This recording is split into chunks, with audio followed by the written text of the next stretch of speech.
The Devil Walks by Anne Fine. Read by Bill Wallis.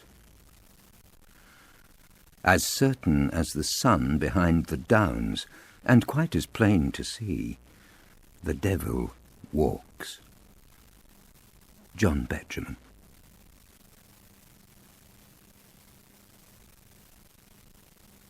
Part 1. Chapter 1.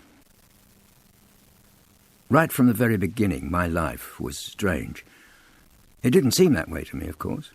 I'm sure, deep down, everyone in the world believes their life rolls on the way lives are supposed to go, and it's the others who are off the track. But mine was the most peculiar start because of the way I'd been raised. It was, I'll put it bluntly, Daniel, halfway to mad. My mother was no raving lunatic. Perhaps if she'd screeched and torn her clothes and wailed at the moon, then people would have noticed earlier, and everything would have been different. But no, my mother was the quietest soul. Or so I thought. As far back as I could remember, she moved with calm tranquillity around my room. My sick room, I should say. For from the moment I was old enough to understand the words she said, she had been telling me that I was very ill indeed, and I believed her. Why shouldn't I? I had no reason not to trust her word. So I spent most of my growing years slumped against pillows. I was allowed to rise and totter unsteadily along the landing to the chill room that housed the water closet, but she would clutch my arm to steady me. You, too, would have felt dizzy after so many hours in bed. Sometimes in summer, when the lawn was bright with daisies, I'd be allowed to cling to the banisters and come downstairs. "Oh, slowly, slowly, Daniel, take care not to fall," till suddenly I could feel the brush of air against my thin, pale shins and smell the heady lilac.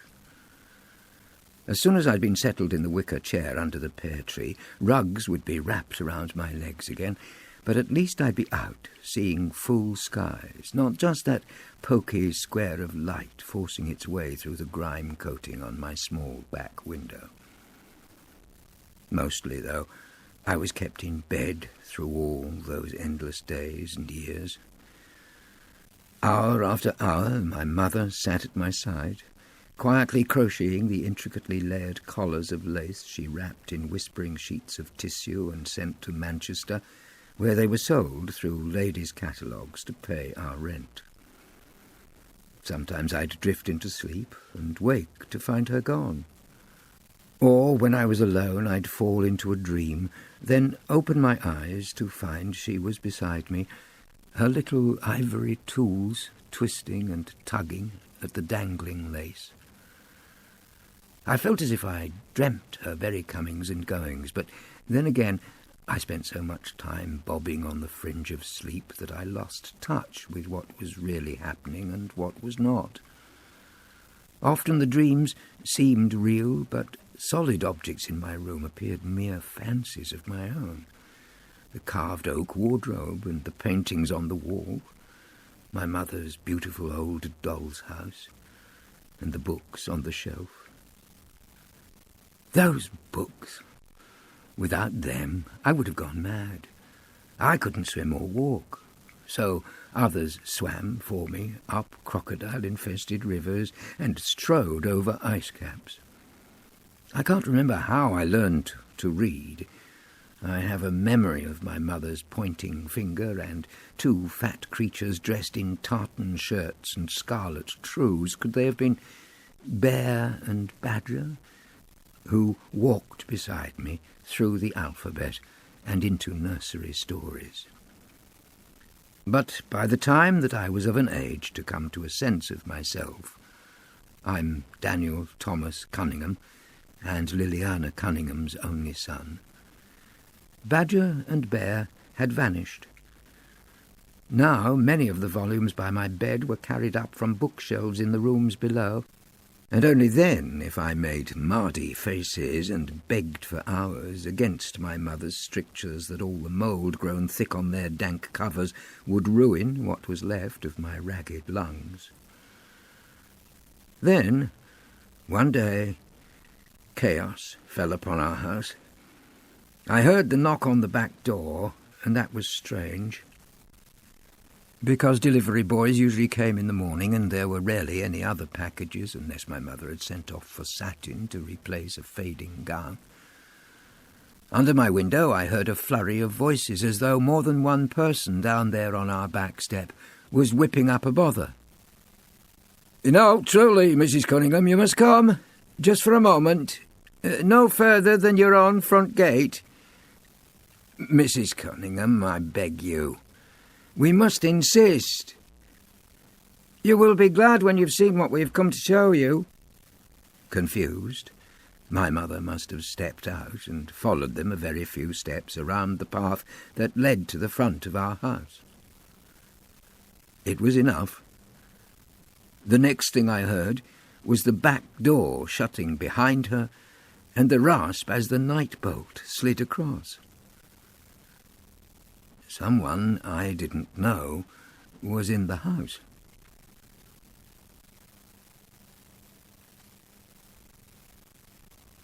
Chapter 2. I struggled upright in my bed.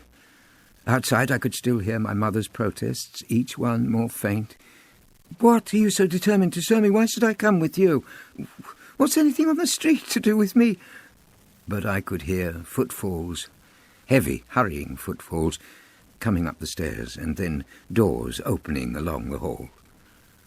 Suddenly, there in the doorway stood a man, and though he looked young enough, his hair and beard were streaked with silver, and he was carrying a leather bag in such a businesslike fashion that I sensed at once he came for some honest purpose, and felt less frightened than before. "So," he said, "it seems the whispering of all the ladies of the town is right. We have an invalid." I learned my manners out of books, but they must have been none the worse for that, for when I whipped up the courage to greet him with the words, "Good morning, sir. Are you a doctor come to visit me?" he beamed with pleasure. "You have a voice, then?" "Yes, sir." I felt that by answering so promptly I'd earned the right to ask a question of my own. "Where have they taken my mother? Was all that commotion on the step simply a ruse to get her out of the house and you inside it?" He smiled again. "And you have wits as well." Clearly he didn't think he had much time. Striding towards the bed, he took my arm and raised it from the covers. Pulling his watch out of his waistcoat pocket, he closed his fingers around my wrist and asked me civilly, "And what's the name of your sickness? Can you tell me?" I shook my head. "I only know I've been this way as long as I can remember." Frowning, he indicated I should open my mouth so he could peer inside. He listened to my heart and made me breathe more and more deeply. He asked me to cough, then leant me forward in the bed and asked me to cough again. Pulling back the covers, he tapped my knees and pinched my toes. "You feel that, then?" "I do." I heard a rush of footsteps up the garden path, and others following. There was a noise I knew to be the doorknob being wrenched, first to one side, then the other. I heard my mother's cries. "What have you done? Am I locked out of my own home? Unbolt this door! Unbolt this door!" And other voices, still determined to soothe her. "Come, Mrs. Cunningham. Be clear on this. No one intends you any harm." As if our home was still as peaceful as a country field, the doctor said to me, "Can you get out of bed?" I look back now, and part of me still wonders if it was some small bud of suspicion of my own that made me seize this chance to do exactly what the doctor asked, rather than make an effort to protest at the way he and his helpmeets had tricked my mother out of her own house. For, choosing to ignore the fluster outside, I carefully swung myself round and let my stick-thin legs search for the chill of the floor. The doctor held out an arm so I could steady myself, and I slid off the bed, gradually unfolding to my full height, not far short of the doctor's own. "And can you walk?" "Yes, I can walk." I made my way across the room towards the window. If I had had more strength, I would have raised the sash so I could lean out to console my sobbing mother. Instead, I turned to face the doctor, who was staring at me in astonishment. "Why, boy, there's absolutely nothing wrong with you." "My mother says—" He pressed a finger to his lips to silence me. "I think perhaps we shouldn't talk of Mrs. Cunningham, not till this mystery's solved." As if the mere mention of my mother had reminded him she was another problem, he strode across and slid the window up higher than I had ever seen it go. Cool air billowed round the room as he leant out to send some wordless message to those gathered below. Then he drew in his head and glanced about. "Now, have you clothes?" What did he think? That I was some neglected creature raised in a cave? "Yes, I have clothes." But when we looked inside the wardrobe, it was clear that there was nothing fit for any useful purpose. The only shoes I had were for a child far younger than myself. There was a jacket, but when it was spread, I found I could no longer squeeze so much as a fist into its narrow sleeves. In any case, I was distracted by the voices outside. "Hold her more gently." "Come away, dear. No sense in struggling. You'll see your dear son soon enough. Just come away now, quietly." Quietly. After a short search through my few belongings, my visitor gave up and sighed. "The dressing gown will be enough. Tie the belt firmly around you, and we'll be gone."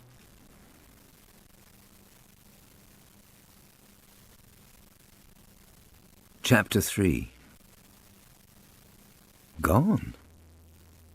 It was the simplest of ideas, and yet it made me tremble. What had I thought? That all of life lay in the pages of books? I scoured the room for reasons to be excused from something so terrifying, the world that lay beyond our garden hedge. "But what about my mother?" The doctor shook his head. "Yes, what indeed?" Then, as though brushing an unhappy question aside, he asked me suddenly, "So, young man, do you have a name?" "Daniel." He put his hand out gravely. "And I am Dr. Marlow." I knew enough to shake it and answer forthrightly, "I'm pleased to meet you, sir."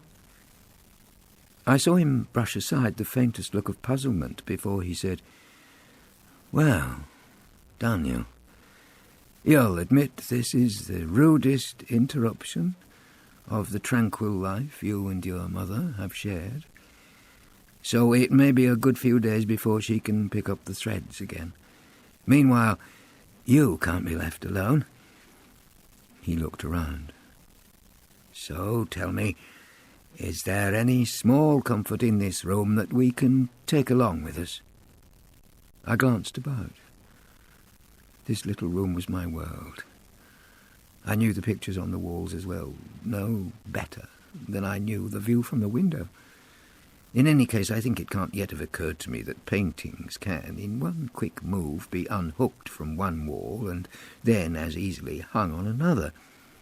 Since old Father Time had yet to offer me a reason to take much interest in him, I had no hankering to keep the clock.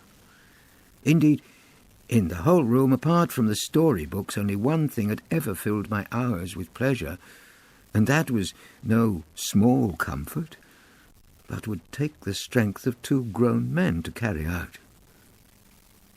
I shrugged. The doctor pressed me. "Nothing in this room is precious to you?" "Only the doll's house." "The doll's house?" He looked confused, as if his earlier diagnosis might have been mistaken and there was truly something wrong with me. But then I pointed to the shrouded shape he must have taken for a piece of furniture my mother was protecting from the dust. He raised a corner of the sheet that covered it. "This?" I nodded. Curious, he whipped off the pale green cloth, and there the doll's house stood in all its glory. The look of faint surprise that first came over his face, a strange choice for a boy, shaded to admiration as he bent down to peer at it more closely, for the doll's house was perfect. From the tiny hard-boiled beads of scarlet paint mimicking roses spilling over the portico, up the carved pearwood coils of miniature ivy clinging to its walls, past the tall windows and the topmost parapet, up to the steep grey slopes of all its curiously shaped roofs and high chimneys. "Truly, a labour of love," he murmured. "Even to make the shell of this beauty must have taken an age." He put out a hand. I thought he was about to search for the hook that, once unlatched, allowed the front to swing wide to reveal the rooms and staircases inside, the secret spaces and the fading wallpapers. Perhaps, I thought, he'd even reach in to pull out some tiny embroidered chair from one of the cluttered attics he'd exposed, so he could more easily admire the almost invisible stitching and see how even its needle-thin wooden legs were polished to a gleam. But then it clearly struck him that, till the shock of his arrival, this doll's house must have been my whole wide world. Sharply he drew back his hand, as if he realized that to prise it open and finger anything inside would be like trampling in a private place. Rising to his full height and stepping back, he said with soft courtesy, "Precious indeed, and far too valuable to be moved on a whim, but I'll make sure that no harm comes to it while you're away." Then, gently as my mother would have done, he took my arm and led me carefully through the door.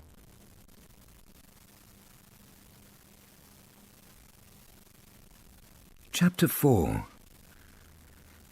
Nothing seemed odd to me about our destination. The doctor's own house.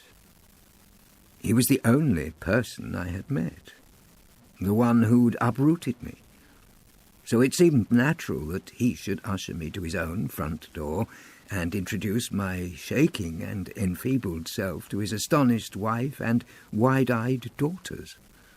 Who else could I have pestered over the following days with endless questions? Where is my mother? When can I see her? Has she no message for me? Questions to which he'd managed to give no answer before Mrs. Marlow rushed in to bustle me away to the kitchen or dining room and beg me to eat. "You've managed to grow tall, but now you must grow strong." No, stranger to me by far than my apparent adoption was the house itself. To someone who'd been hidden away, it was like moving out of some crepuscular world into a flood of colour. The morning light that shone through the red diamond-shaped panes set in the hall window to hurl long, glowing ruby lozenges across the tiled floor, the sparkling chandeliers, the Chinese rugs on which the patterns were so rich and strange they seemed to swirl, the gleams of light along the burnished banisters, and the sheer strangeness of living in a house beset with voices, where once I'd heard only the soft shuffle of my mother's approach. Now my ears rang all day with the new sounds of family life, doors endlessly opening and closing, the gong that rang for every meal, the motherly commands. "Cecilia, is this your cloak? Do you think Kathleen and Molly have nothing better to do than pick up after you? Sophie, no need to stamp your way from room to room. Mary, your kitten is loose again. Look in the lane. But Mrs. Marlow was kindness itself to me, and put herself and her 2 elder daughters into a frenzy of sewing until I had a set of clothes to wear. Now, for the first time, I was encouraged to set foot outside the house, at first with someone's arm around me for support, then, as days passed, more steadily on my own. Beside me pranced the Marlows' youngest daughter. "Daniel, catch up! Why must you keep on stopping?" But there was so much to be seen. Carriages bowling past beyond the hedge, raising a storm of dust. Droplets of rain that glistened on wet grass. Sophie's pet rabbit. "Daniel! Come on, come on!" And so my small world grew a little, day by day, along with the strength in my legs. "Soon you'll be coming with me to the dame school," Sophie teased. "We'll have to fold you up to fit you at a desk." I might have lived a go-nowhere life, I would admit to her, but I'm not a know-nothing boy. But Sophie didn't care to learn whether I knew the names of capital cities or river ports. No, she was curious about the other aspects of my life. And though her sisters, Mary and Cecilia, obeyed their mother's order not to belabour me with questions, no sooner were the doctor and Mrs. Marlow out of any room than Sophie would set about me. Had I read this book, all that? Could I paint landscapes and horses? If I was weak from lying in my bed, was I left unattended when I was bathing, or had my mother stayed at my side and even washed me? In leapt her sisters. "Hush, Sophie! For shame!" But she'd ignore their warning frowns and press on with her endless inquisitions. "Have you more names than Daniel?" "Yes. Thomas." She gave the name a moment's kind consideration and then pressed on. "And what year were you born?" I told her, and she counted on her fingers. "Why, then, you're 4 years older than I am, almost to the day. And less than a year stands between you and Mary." I smiled. "And so Cecilia outranks us all." "Cecilia?" Sophie waved a dismissive hand towards her elder sister. "Why, she's almost old enough to take a husband." Out tumbled more remonstrances. "Sophie, button your silly beak!" But still the questions would persist. One day, while we were sitting by the fire, out of the blue, Sophie asked, "Daniel, have you a father?"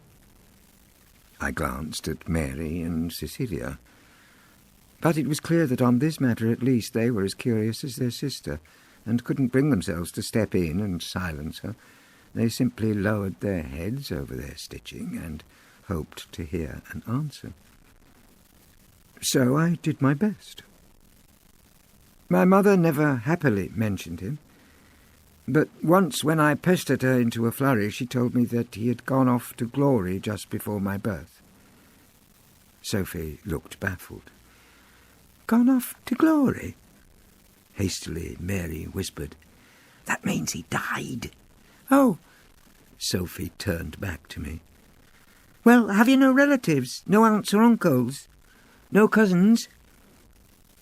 I made to shake my head, but something stopped me. What can it be about upheaval, both of mind and body? A drop falls in a tub of water that's been sitting for years, and it will cause no more than one small ripple on the surface. But drag that tub from one place to another, and you'll have stirred its depths. For suddenly there rose a memory of crawling along the landing as a tiny child, and seeing, through some half-open bedroom door, my mother kneeling in prayer. Into my mind there came a muffled echo of her whispering voice, begging the Lord to keep safe her precious boy Daniel and his Uncle Severn. How had she meant to finish? Now I was so much older, more than one name sprang to mind. Sebastian. Selwyn. Septimus? But in the flash of childish recollection, all I knew was that she had turned to see me in the doorway, and with a face as white as bone, had broken off her prayer at once.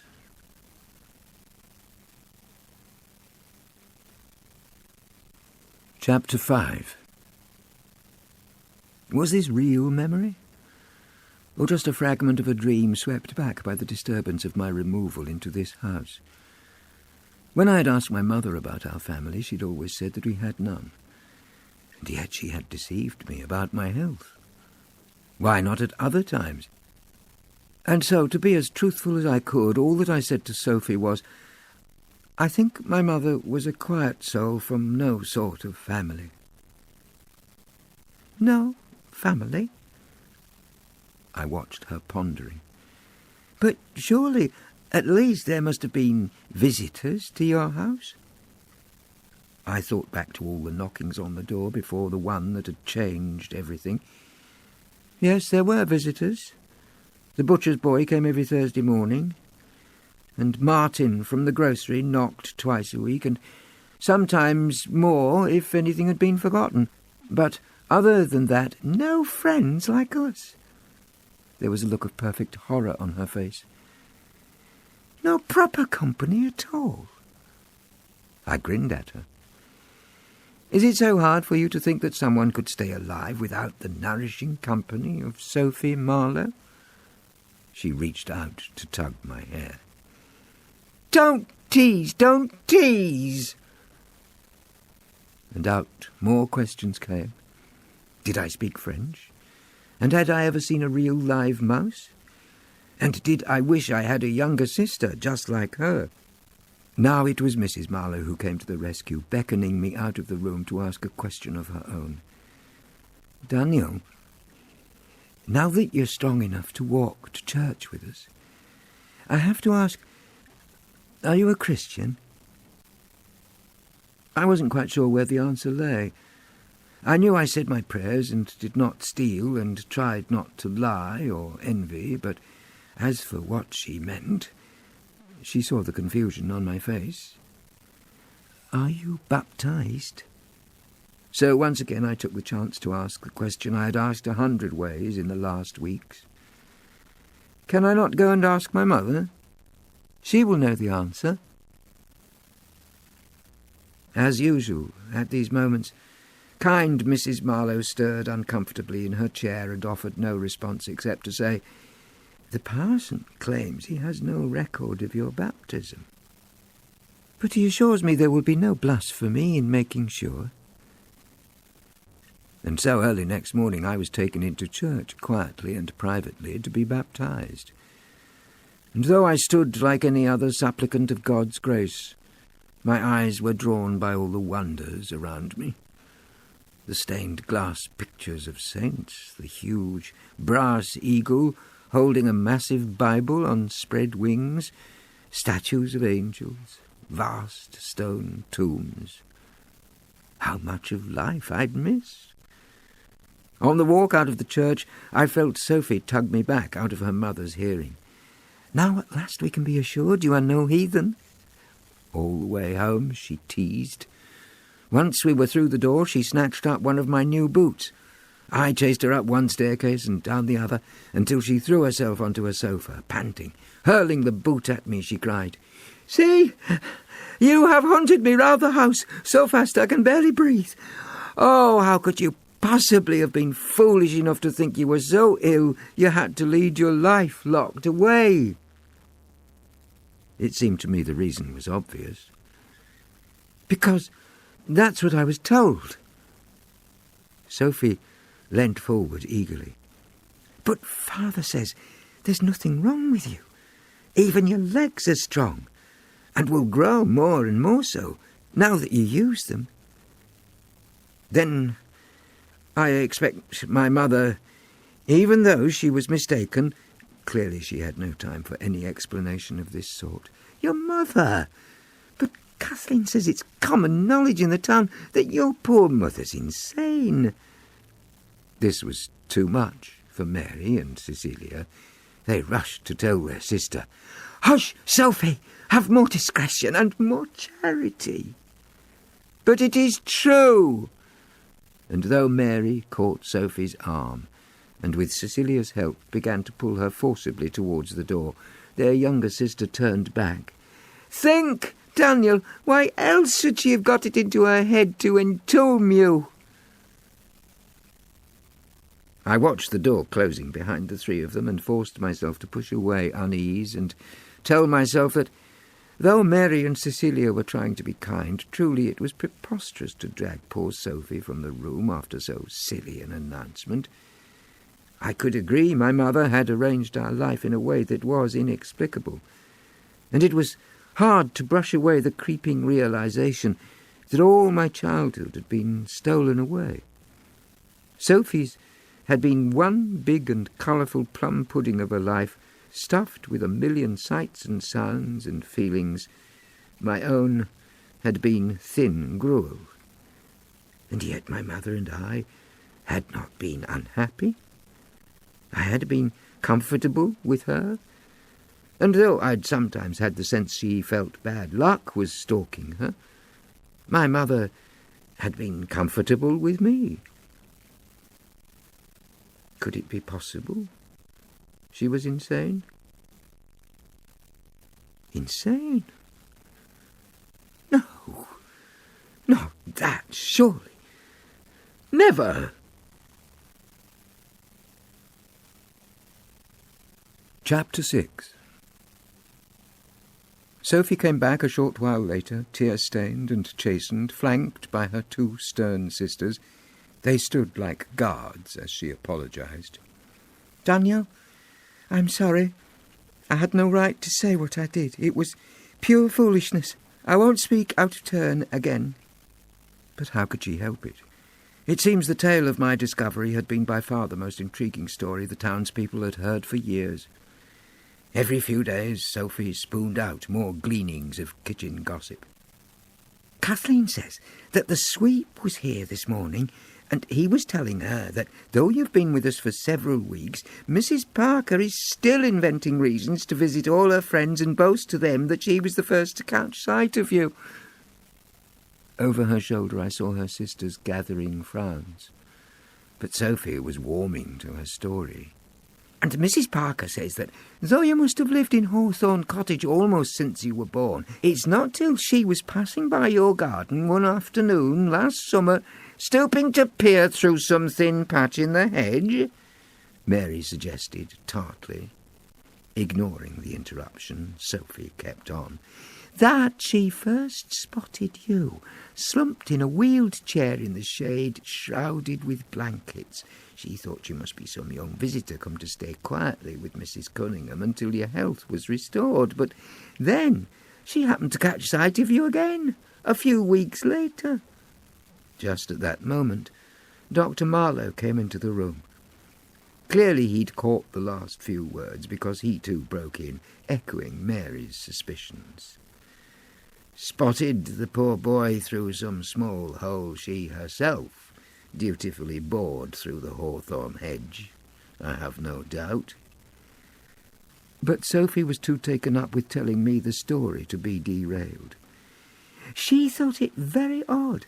After all, nobody came to visit you, and you appeared to be getting neither worse nor better." "Ah," interrupted Dr. Marlow, "if only I could come to my own diagnoses with as much speed and confidence as Mrs. Parker." I burst out laughing. I couldn't help it. It seemed to me, who'd only ever had my mother's solemn company, that sitting here in this enormous room, buzzing with family members rushing in and out, teasing and interrupting one another, scolding and quarrelling and joking, felt rather as if I'd been swept into the pages of one of those books I'd read so often just to pass the hours. I don't believe I would have been surprised if Dr. Marlow had suddenly declared we were about to take canoes and paddle up the Amazon, or pile into a wicker basket under some giant air balloon and set off over the Channel for France. My laughter quietened when I realized that Dr. Marlow was watching me. On his face was that same bewildered look I'd seen in my own bedroom when we first shook hands, and then again quite often since I'd moved into his house. Only a few minutes later, when the girls fell to arguing over a colour match for one of Mary's silks, he took the chance to beckon me out of the room. Did he have news for me about my mother? Or had I taken some false step in this, my brand-new life? My heart began to thump. Freshly reminded that I was not safely one of his warm and merry family, I slid off the little fireside stool and made for the door. Dr. Marlow was waiting for me out in the hall. Laying an arm round my shoulders, he said, "Come to my study. I want to have a quiet word." I couldn't help but burst out with my worries. "Have I done something wrong?" He laughed. "No, nothing wrong." His tone turned graver. "But there is something I'd like to understand." So into the study we went, and first he made me comfortable in a chair, then pulled his own closer till our knees almost touched. He seemed at a loss to know how to begin. Finally he sighed. "No way to beat about this bush," he said. "Daniel, I tell you bluntly, there's something about you that has been puzzling me greatly." I waited. It seemed a good long time before he spoke again. "If what I understand about your former life is true, then all these last years you've been as good as locked away from health and air and cheery companionship." That didn't seem quite right. But I did have my mother for company. He took small care to hide his poor opinion of that. "And yet here in our noisy and disordered household you seem to fit in well." Since I was baffled, silence lay between us. "Perhaps too well?" he suggested after a moment. "Too well?" He smiled. "Sophie brings you her rabbit and you're lost in wonder, running your fingers through its fur as if you'd never felt the like." "Indeed I hadn't, sir. Not on a living creature." "We walk with you down to the stream. You stop to stare at every cow." "They seem so huge, so much more weighty than they look in books. And when Sophie leant across the fence to pat one, why, dust flew out of it." He smiled.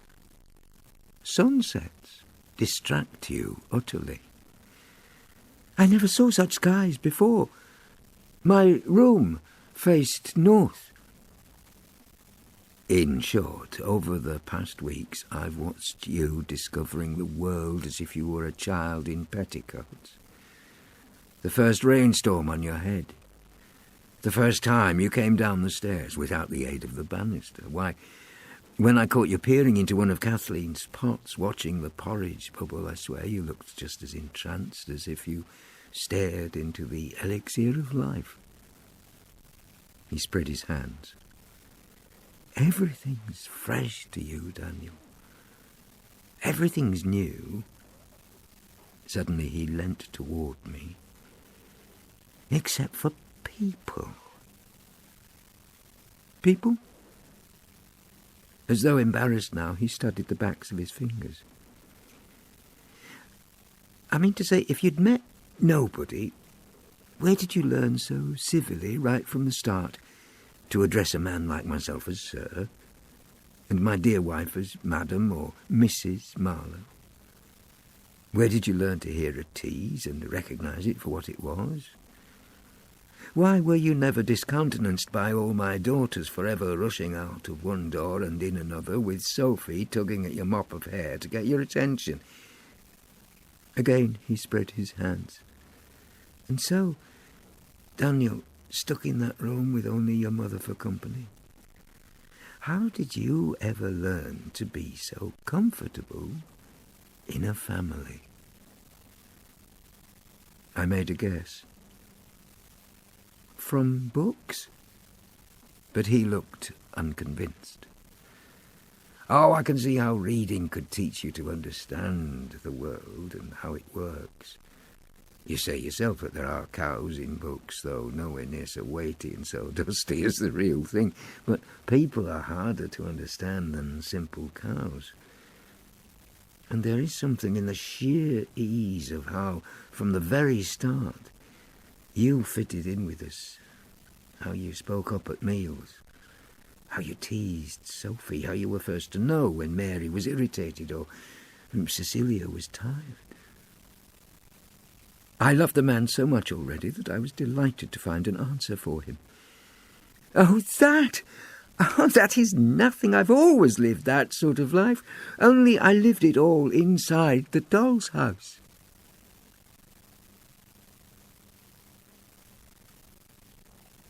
Chapter 7. The doctor stared at me across the desk. Inside the doll's house. And so I told him everything. How I would wait to see the fringe of light thrown by my mother's candle flicker beneath my door as she went past at night. How I'd slide quietly out of bed and crawl across to the doll's house. Sated with sleep all day, I'd often spend the whole of a moonlit night creating dramas in my miniature world, spinning out tales of all sorts, from glorious adventures to small domestic scenes, with everything cut down to size, except the passions of my characters. I told him all about Mrs. Golightly, carved thin as a wooden peg, but dressed in snow-white finery. About Rubiana, the delicate doll with blue eyes and tumbling hair, and the beginnings of a pout on rosy painted cheeks. I'll show you all of them when I go home. Excited by the memory, I carried on, describing Topper, the dog, too big and clumsy to fit easily in the doll's house, worn bald in places, but still good to bark a warning whenever my imagined stories needed it. And how the doll who was a prince, until the day I had lost patience with the endless run of royal tales I was inventing and snapped off his crown. He smiled. "Aha! So young and yet already a Republican." Not fully understanding him, I took it for a tease and carried on.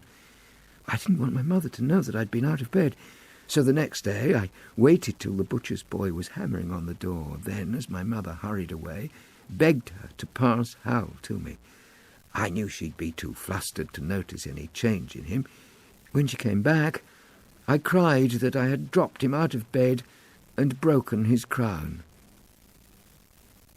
The memory of my mother sitting close to me, all calm and quiet, swept back in force. I had a sudden longing to be there again, in my old life, safe in my bed. My tears rose and my stomach gripped so tightly that I could barely breathe. Could this be homesickness? A feeling up till then I'd only read about in books. It seemed ungrateful to tell this kind and generous man how much I wanted to be back with my own mother in my own bleak home.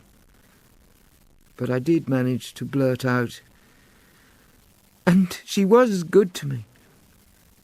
That very afternoon she put aside her own work to crochet a tiny scarlet beret to hide the scar on Hal's head.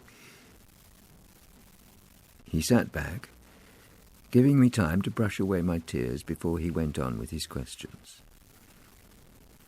"So, Daniel, when there were stories in which a young man like yourself could play the hero, this doll called Hal took the part."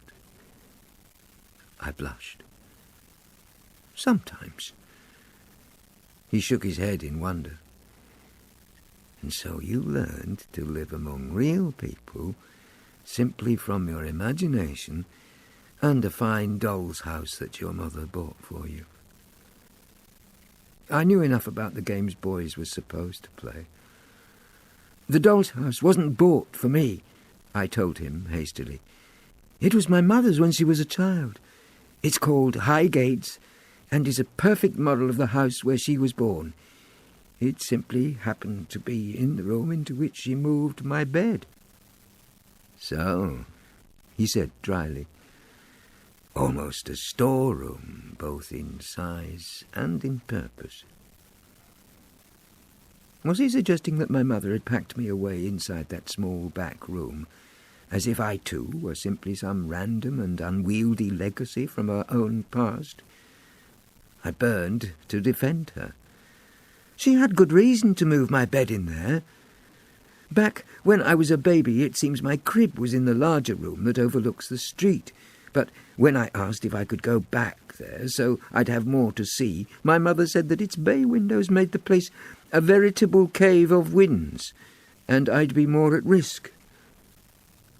Another wry look crossed the doctor's face, as much perhaps from the curiosity of people passing by as from the icy draughts. I'd never realized it until that moment. But he was right, of course. That was the reason why, the moment I was grown enough to pull myself up at the window, my mother had moved me into that tiny, sunless back room. And why she would not let me back again. Strange that a little detail like that could have such a ring of truth.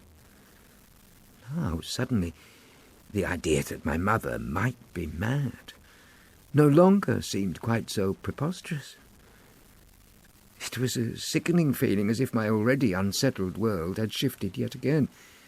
I think that I felt dizzy, but Dr. Marlow was still staring at me gravely. And we were alone.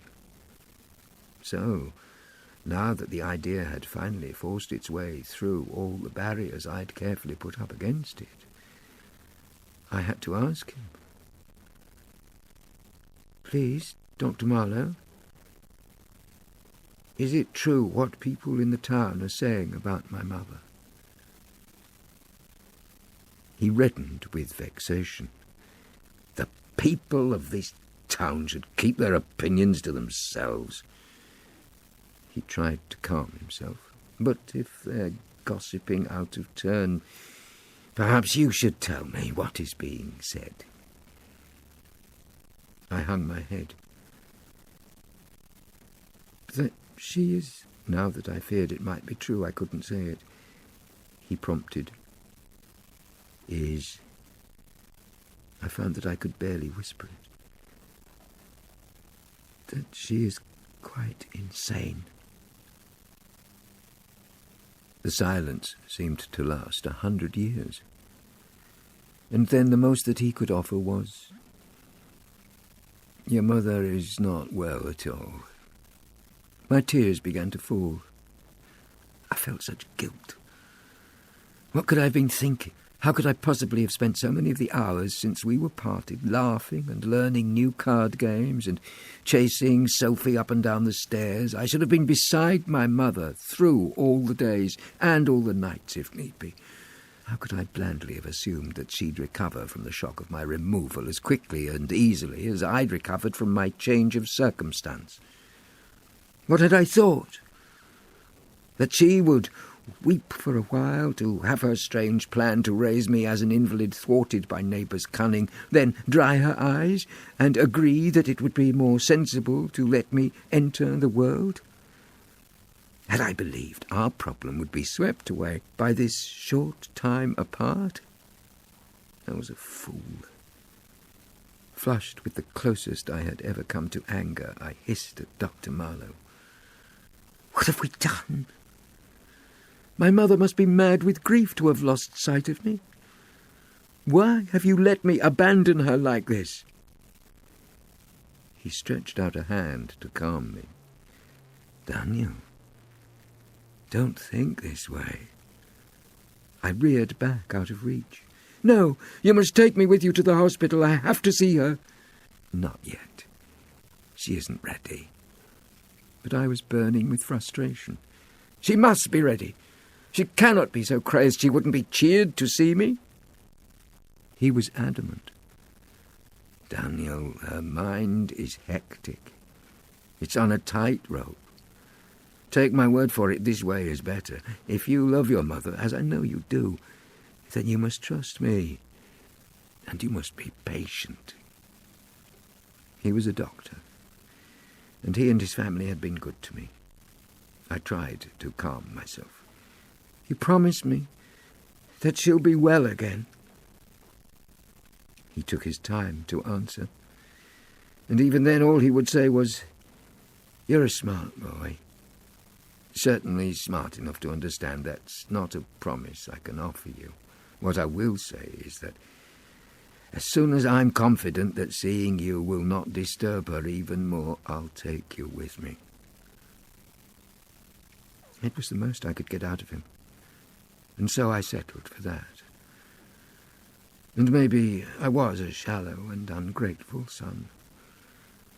But I was younger then, and must forgive myself for letting all the comforts and amusements of the doctor's house, and the kind thoughts and care of its inhabitants, quickly distract me, till, once again, all of the townspeople who saw me clambering over fences with Sophie, or whispered behind their hands about me as I walked around the town with Mrs. Marlow, carrying her parcels, could easily be forgiven for thinking me a happy and untroubled boy.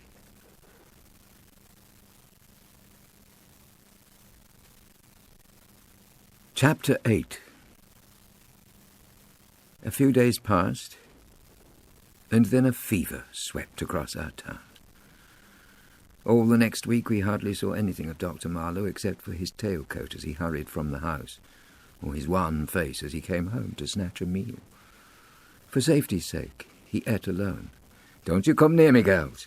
No, nor you, Daniel. Not for a moment. I am a walking pest house." I thought him very brave, and wondered if, when I was old enough, I'd study to be a doctor.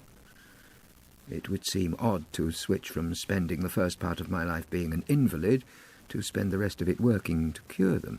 But since Cecilia and Mary's tutor had thrown up his hands at what he called the yawning gaps in my poor education, and Mrs. Marlow herself had started me on daily lessons, I'd come to realize that one day soon I'd have to earn my living. So next time I saw Dr. Marlow snatching up his bag, I leant over the banisters and called to him, "Can I come with you? Can I be of help?" He turned his face up and laughed. "I tell you, Daniel, if anyone could go round the town this week in perfect confidence, it would be you." "How so?" "Look at yourself," he told me. "If there's a sturdier constitution within 20 miles, I'd be astonished. How many children could grow to your age with no fresh air or exercise, without their mother even once having to send for a doctor to try to keep them from death's door?" I'd never thought of things that way.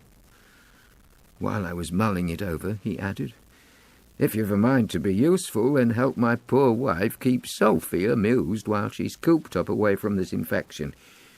I'm told the child's already half wild with boredom, and Mary and Cecilia are complaining that they can't read more than a page or so a stitch before she bothers them."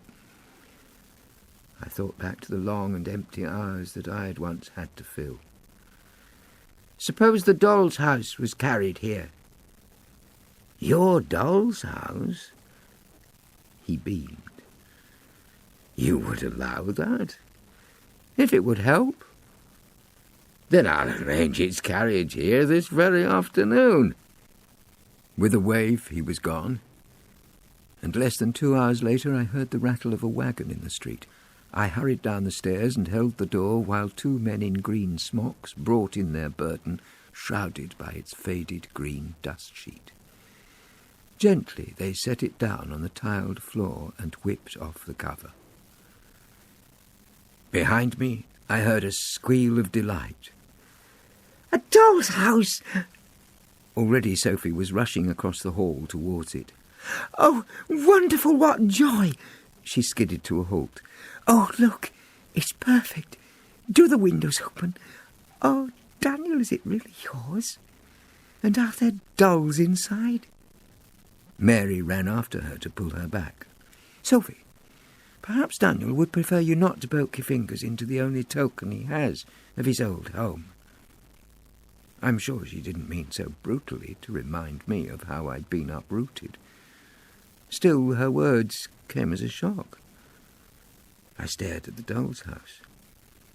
Here, out of the night shadows, it looked less like the miniature world that it had always been to me, and more like the plaything of a child. Sophie kept pestering. "Oh, Daniel, it's a darling little home. Look at the tiny painted rosebuds around the door. May I just peep inside? Oh, Daniel, please." I stepped back, giving her room to drop to her knees in front of it. She lifted the latch that swung the front open. "Look, here's a whole tumble, a sailor and a milkmaid, and 2 princesses. Oh, a sweet boy clown. 2 swarthy brigands." Clearly the men in smocks had tipped the dolls they found beside the small house into it before they carried out their load. Sophie was squealing with glee. "And here's a little bald dog. Poor thing, I'm going to call him Popsy." "His name is Topper," I corrected her. She looked up, mortified at her presumption. "Oh, Daniel, I'm so sorry. Of course you've already given them names." "It doesn't matter. They're only here so you can play with them." "But you must teach me who they are." So I ran through their names and left her opening all the doors and peering into the tiny papered bedrooms. "This is Hal's room. No, it'll be where Rubiana sleeps.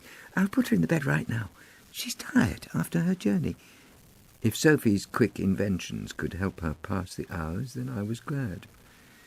And when Mrs. Marlow came back from her own errands of mercy round the stricken town, I told her I'd be happy for the doll's house to be put anywhere Sophie chose.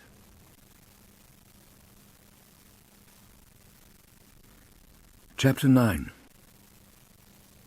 And so the doll's house was put by the bay window in the morning room. Could Sophie have been more content? All through the last busy days before those strong enough to triumph over the fever had started to recover, Sophie played with the dolls she had found tumbled in the little house.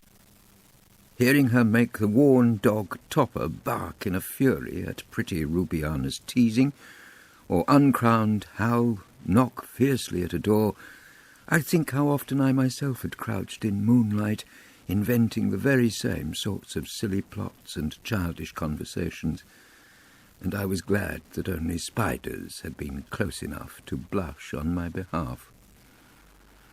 If Sophie caught me passing the open door, she'd call to me to take a turn with one of the dolls. One morning there was no escape. "Now, you be Topper." She thrust him into my hand and waved the stiff peg doll towards him. "And Topper must growl horribly because he has a deadly fear of Mrs. Hawthorne here." "Mrs. Golightly," I corrected her. Her cheeks went pink. "I'm sorry, Daniel. That was stupid of me." She seemed so flustered, I was curious. "How is it stupid, Sophie?" Because... Panicking, she fell upon my mercy. "You see, we only saw her over the garden gate. We didn't know her real name." I couldn't think what she was talking about. The dolls had never been outside. Sophie pressed on. "We meant no disrespect. We simply saw your mother walking in the garden, and since your house is known as Hawthorne Cottage, we called her Mrs. Hawthorne to ourselves. We didn't know your name was Cunningham." I was still baffled. "Sophie, who are we talking about? My mother or a peg doll?" "Well, both, of course," she said. "Both?" She looked surprised that I myself could be so stupid. "Well, look. She is the mirror image." I looked at the peg doll and saw it for the very first time.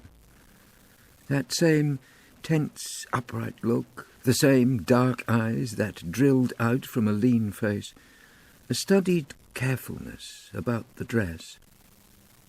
I suppose I thought that all the peg dolls in the world must look this way. If there'd not been so many illustrations in my storybooks, I might have thought that all the mothers in the world did too. But it made sense, for if the doll's house had been designed to look exactly like the home in which she'd been raised, what was so strange about the dolls inside it resembling people in the family? Perhaps my mother had, over the years, grown to look just like one of the grandmothers I must have had, though this was something that I might have learned only through brutishness, since any question to my mother about her childhood or her family was met with floods of bitter tears or long, pale silence.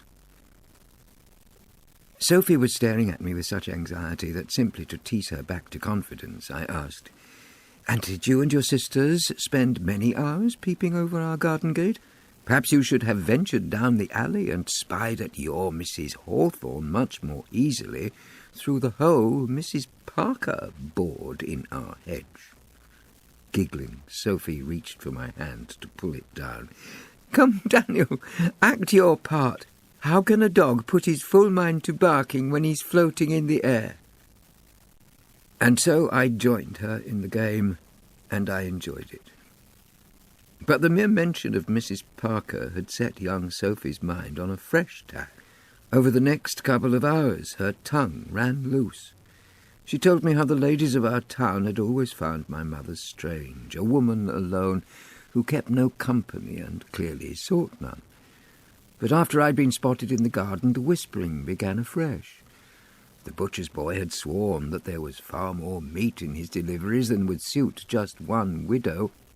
"Not just one widow," I interrupted Sophie solemnly. "One wooden, peg-thin widow." "Oh, don't torment me," Sophie squealed, and went on to tell how Mrs. Parker and Miss Gott had drummed up a deputation to speak to her father and insist he go to see the pale young invalid who'd been seen sitting in the wicker chair. "Perhaps his family can't afford a visit from a doctor," they'd said. "But you mustn't mind that, because the two of us will undertake to pay the bills if you think you can help the child." So Dr. Marlow had knocked on our door and doffed his hat. It seemed my mother had been graciousness itself, until she finally understood who Sophie's father was and why he'd come. Then her eyes flashed, and she'd closed the door in his face. Truly, my mother shut the door in Dr. Marlow's face. It was the talk of the town, and after that, of course, people began to wonder if she was in her senses. It was a matter of days before the plan was hatched to lure her from the house for long enough for Papa to sneak inside and take a peep at you. I felt a flurry of conflicting thoughts. I cannot say that I was sorry I had been... what was the word? Rescued? Set free from my confinement in that tiny room. And yet I knew my mother's sense of deep intrusion. Feeling so much for her, I couldn't help but think myself disloyal. That's probably why I tried to make a joke of something so important it had derailed my mother's life. Sophie, you are a perfect mine of information. If I should ever want to know anything at all about myself, I shall know where to turn. You're teasing me again. Back to the game.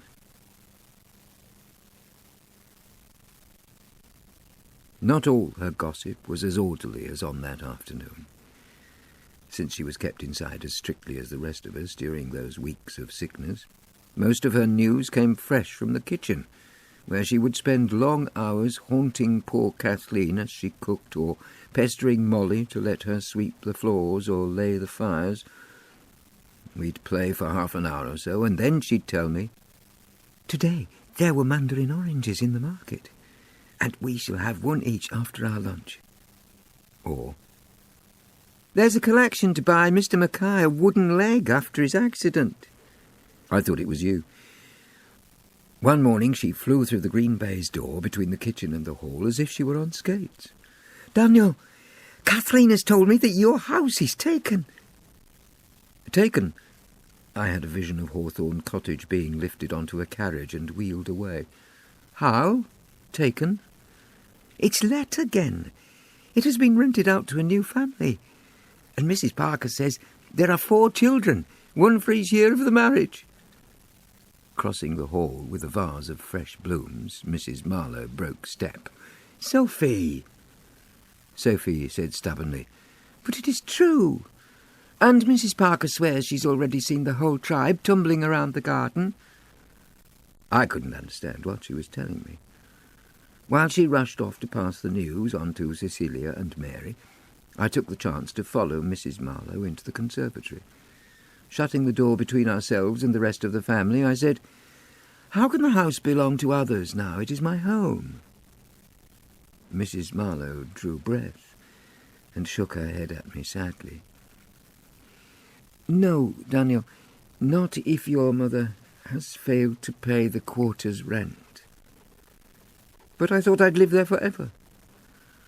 I thought that I was only staying here until my mother was well again, and then we'd..." My knees began to falter in the old way. I tried so hard to finish. "And then, together, she and I would..." I saw the pity in Mrs. Marlow's eyes, and I broke off.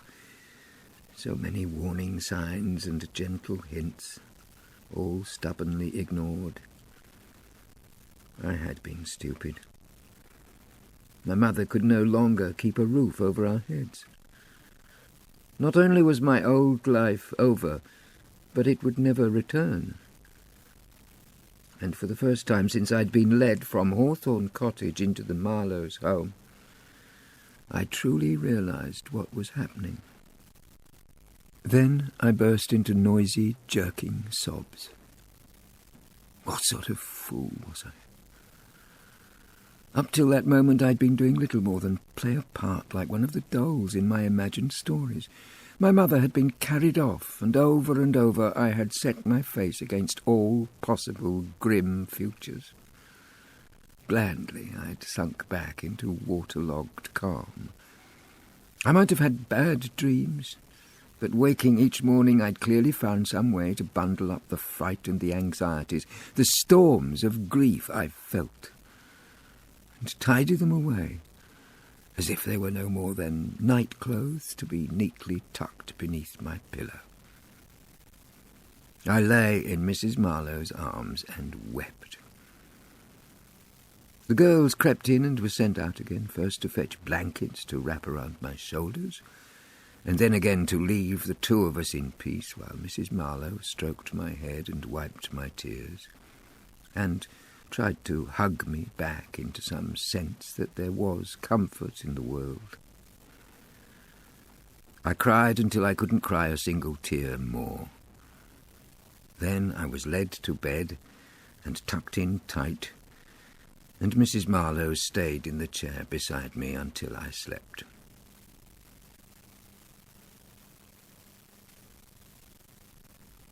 Chapter 10. Why did I set myself in front of the doll's house next morning? Sophie was not yet pestering me to play a part. Could it have been because I felt back in my former skin, unsteady on my feet, light-headed from my hours of weeping? There was a tap on the door. Sophie peeped in, and with a gentleness that I can only think must have been laid on her as a charge by her kind mother, asked me, "Shall I leave you to yourself? Or would you like company?" "I don't know what I want." But still I patted the rug beside me. Sophie crept in and reached for Topper, still her favourite. I picked up Hal, and off we went into some spiralling adventure of Sophie's invention. Lost fortunes and a kidnapped brother, I can remember little of the story until the moment Sophie walked one of the brigands through each room in turn in search of some hidden will she was insisting would make young Hal rich. Her brigand took his search to heart. He tumbled chairs, upended beds, and, though too tall, stormed up the attic stairs, poking his head in every room. Then Sophie pushed him up the last few steps that served no purpose since they came to a dead end. I fretted as his stiff arms brushed the faded wallpaper, No point in sending him up there. He's headed for the roof. What, through the attic ceiling? No, she insisted. Through the sliding panel. What sliding panel? But her quick prying fingers were already showing me. There, where I'd always thought there was some tiny flaw in the design, steps leading up to nowhere, Sophie had found an explanation. See? The square above him slides across. I was astonished. I could remember using my tiny fingers to prise at it so often from all sides when I was small. It never shifted. Sophie had come at the problem quite a different way and used a thumb to push it to the side. Back it had slid. Already she had squeezed her brigand through to make him clamber out. He scaled the iron ladder to search among the chimney pots, then leant over the highest parapet to search some more. "He'll not find any will and testament tucked in the ivy," I scoffed. "The wind and weather would have shredded it." She was determined to follow her own story. "Not if it's wrapped in oilcloth and tucked in some hollow." So on we went, until her story drew to its close, the brigand hunted down.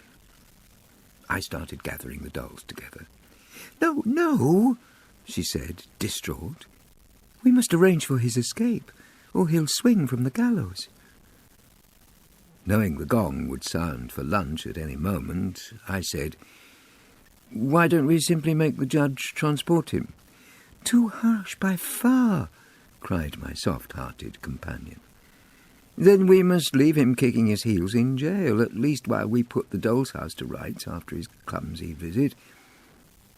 I set the little chairs and tables on their feet, while she picked up the tiny black and scarlet logs her villain had spilled from the grate.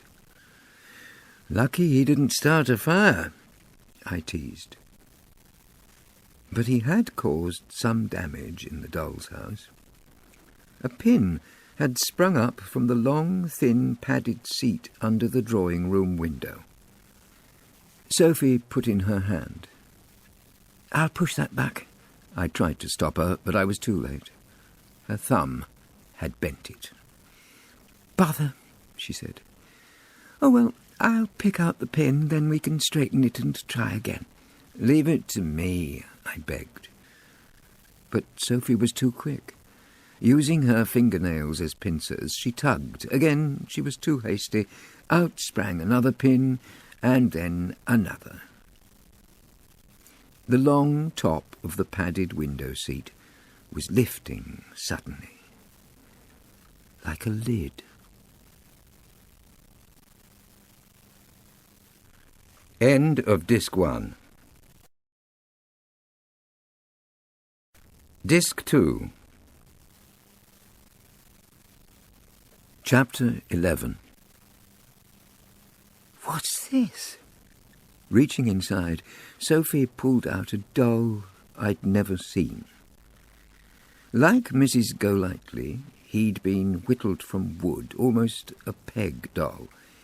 He was a mischievous-looking lad, with lank dark hair that fell over sharp eyes, and he was dressed in thick black clerical skirts, far, far too long for him.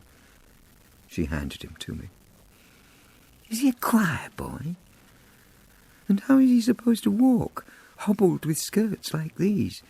I shrugged, as much at a loss as she was to explain his peculiar garb, and it felt strange to think that all those hours I had played alone, this doll had been so close, practically under my fingers, almost as though he had been hiding there, listening and waiting.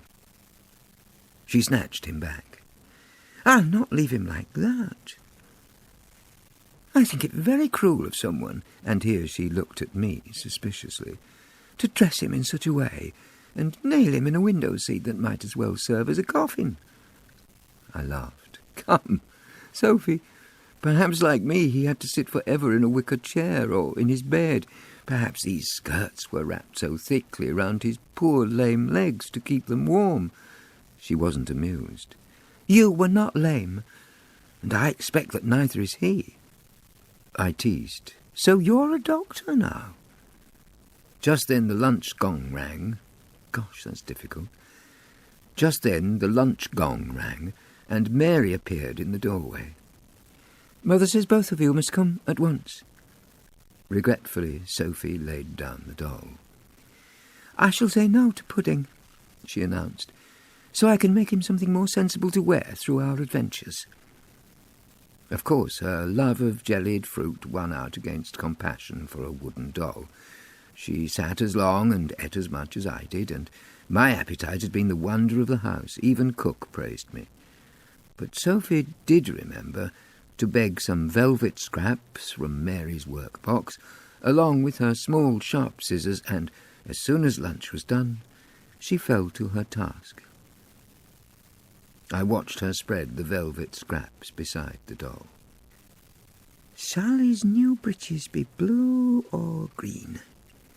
She took some time to choose, pushing at the doll's skirts so she could better measure the length of his legs. I heard her gasp. Then, snatching him from the floor, she quickly turned away. Only a moment passed before, as if she'd suddenly become possessed of sleight of hand, she thrust a different doll towards me.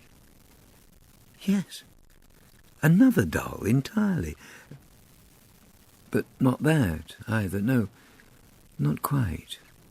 For here were the same face, the same eyes, and the same lock of hair that fell across the forehead. This was the same boy grown into a man, but the green eyes gazed out with a more piercing look, and the thin smile had curdled into something sourer. Closer, I thought uneasily, to satisfied spite than simple mischief. As I watched, Sophie flipped the doll over. The boy was back. She flipped the doll again. The skirts swept down, and there, once more, was the grown man. "2 dolls for one! Daniel, have you seen anything so clever?" I didn't answer. I was miles away. Back in a book of fairy tales I'd had to beg my mother to take out of my room each night because it gave me such bad dreams. There was an illustration at the front. If I looked at the picture one way up, then it was Snow White, with her tumbling ebony locks, smiling at me. Twist the book upside down, and the same picture showed a different face entirely. Lace frills around Snow White's neck had now become her wicked stepmother's greying hair. The ebony curls had turned themselves into dark scallops around the old queen's neck. Through the strange alchemy of the artist's skill, only the eyes, viewed upside down, stayed eyes. Everything else, eyebrows, age lines around the neck, lips and the shadows of the chin, became some other. How many hours had I sat in bed, haunted, twisting the book this way and that, just as now Sophie flipped this most unusual doll, first one way, then the other. "Don't keep on doing that, Sophie. Leave it be." I had surprised myself, and she had never heard me be so sharp with her. Her small face crumpled and her lower lip shook. Then, as if suddenly resentful of my tone, she flipped the boy to show the man again and thrust him in my face. I'll swear her voice became a snarl. "I'll do exactly as I choose." Even more startled than I, poor Sophie threw the doll down on the rug as if it scorched her. Her eyes stared, and she suddenly looked scared to death. "Sophie?" I put her hand out. She was trembling. "Sophie? I'm sorry, Daniel. I didn't mean to speak like that." I had to comfort her. "I didn't for a moment think those were your own words." It was as if she actually believed me. "Really?" She looked so anxious that I thought it best to keep up the pretense. "No, not for a moment." I forced myself to laugh. I took it you'd forgotten that our game was over and had become your fierce brigand once again. She was still pale. Come on, I tempted her. Let's start again. Begin another story. Another story, yes. She reached for safe little Rubiana with her pink cheeks and bright blue eyes. I chose from the rest of the dolls. I look back now, and I no longer think it curious that, offered a doll with two fresh faces, I still turned my back and picked up poor balding Topper, who could do nothing more than scratch and bark. We set off with as much invention as we could muster, but within minutes all enthusiasm melted away. Sophie threw Rubiana aside. Daniel, let's leave the doll's house for another day. Yes, I agreed at once. Another day. It was a long time before that day came.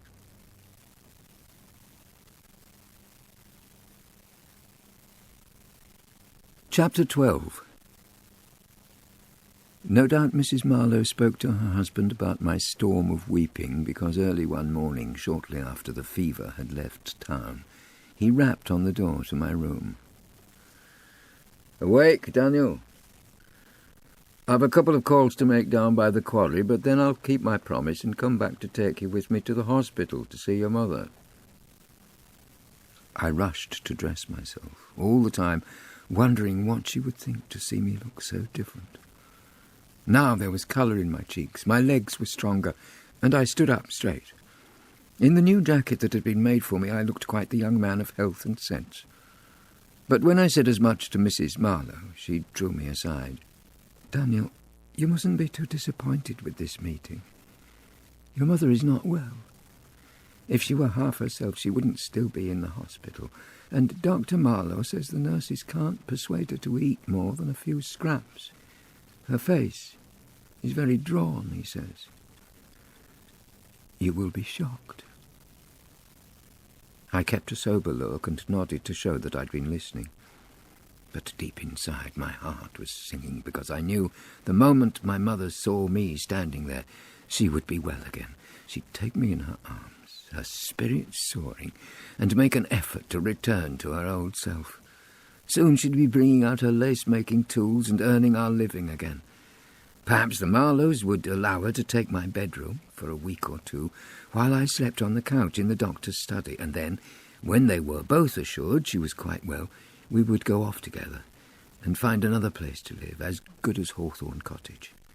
Better. Daniel! The doctor was at the door. I flung my arms round Mrs. Marlow and ran from the house. Together, Dr. Marlow and I walked through the town and out the other side, further than I'd ever ventured with Mrs. Marlow or the girls before the fever had corralled us all. Mostly we walked in silence, and more than once I had the feeling that Dr. Marlow had drawn breath to speak and then thought better of it, while I was busy trying to control my rising excitement. At the town's edge, we reached the sign that pointed to Langley Hospital, but the doctor kept on. I stopped. Why are we going further? Further? I pointed to the sign he'd just walked past. Are there more visits to make before I see my mother? He understood at last. No, Daniel. She's not there. You said that she was in the hospital, and so she is. But there's more than one sort of hospital, and she's in another. Where? Further along. A little out of town. We walked for what seemed half an hour or more. Suddenly we were off the road and into what he told me was a beechwood. Maybe it was the fact that this was the first true wildness I'd ever seen that made it such a gloomy place. We'd only gone a little way between the trees before I had the feeling that I was in a strange world out of fairy tales. Birds screeched and fluttered. I could hear the rasp of leaves and scuttling in the undergrowth. It feels like stepping into one of those stories on the shelf. I only wish it were, he answered, before, instantly regretting his words, he stopped in his tracks to grip me by the shoulders. Did my wife warn you? A chill ran over me. She said my mother was much changed. A good deal changed. You might not recognize her. She has been very ill. I flared up. Maybe she would have been a whole lot better if your kindness had stretched to letting me visit her. Taking my arm, he led me to a tree stump and made me sit at his side. You're wrong. Naturally, you think of your mother as the gentle soul who sat beside your bed and brought your meals and helped you out into the garden and back again. But, Daniel, that was your mother while she was managing to keep your life the way she wanted it. Shut down. Shut in. Yes, shut away from everything. It seemed a harsh way to describe a woman caring for her son. But since I now knew there was nothing wrong with me, how could I argue with him? I sat, sullen and silent. He kept on. At first we took her to the hospital that you and I just passed. I thought, so did the nurses, that once we'd explained to her that you were safe, she would calm down. She heard every word I said, that you'd come back to her as soon as she'd accepted that you weren't ill and needn't waste another minute of your precious life locked away from the world. He let out a sad sigh. But still she raved. I felt as if I couldn't properly know the word. Raved, did you say? He was insistent. Yes, she screeched and spat, tore at her clothes, spun like a dervish, even flew at our faces with her fingernails and cursed us. Cursed you? My mother? Believe what I'm telling you, Daniel. We're not dealing with the mother, you know. She acted like a woman unhinged. It reached the stage where bolts were put on her door and none of the nurses dared go in without two sturdy janitors to keep them safe. We tried for weeks. The trays of food we left were hurled around the room. The crockery was broken. The other patients were kept awake all night because of her howls. My mother howled? The nurses said it was like listening to a wolf bay at the moon. I covered my ears. No, I can't bear this. Don't say any more. He used his strength to pull my hands away and told me almost angrily, Now can you see why I've been waiting so long to take you to see her? I must be the only doctor in these parts who blessed the coming of fever to his own town because it gave me one more small excuse to keep a boy from his mother. Seeing my tears splash on my knees, he slid a comforting arm around my shoulders. And now I've told you the truth. Perhaps we should sit quietly while you decide if you'd prefer to take my advice. Heartfelt advice, Daniel. To turn for home. It will not do you any good to see your mother. He broke off.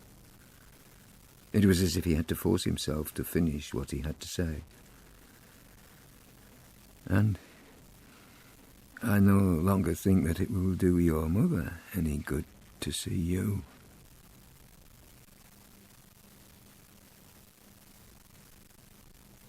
Chapter 13. And so we sat there on that mossy stump while I thought, stubbornly, he must be wrong.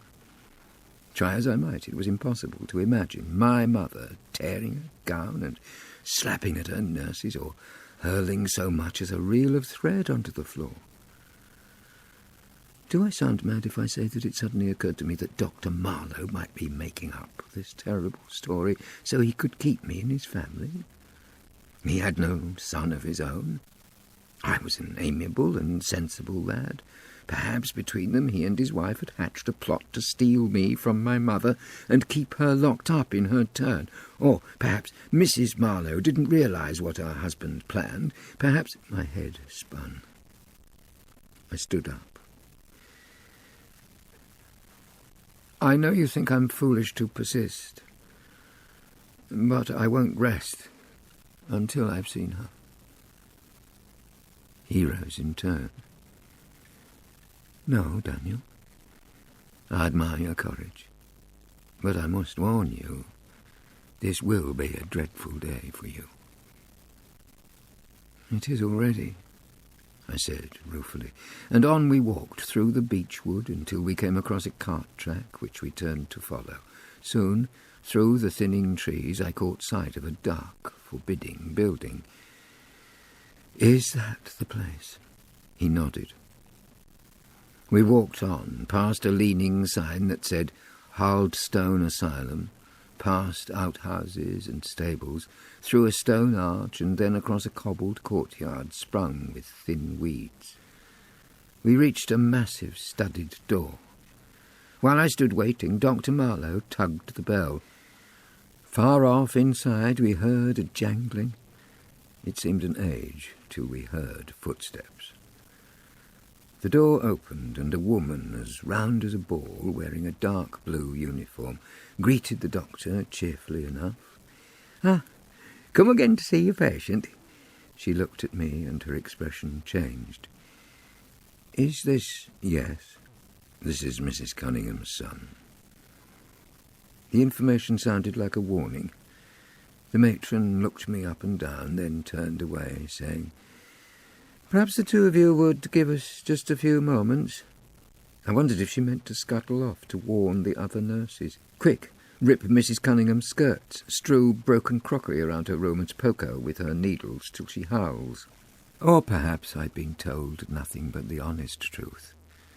And as a kindness to me, the matron meant to rush ahead and force my maddened mother into decent clothing and sweep up the messes around her, even wipe her tear-stained cheeks to save me from a little of the shock. "We'll wait in here till matron comes for us," said Dr. Marlow. Clearly he knew the building well because he ushered me into a waiting room.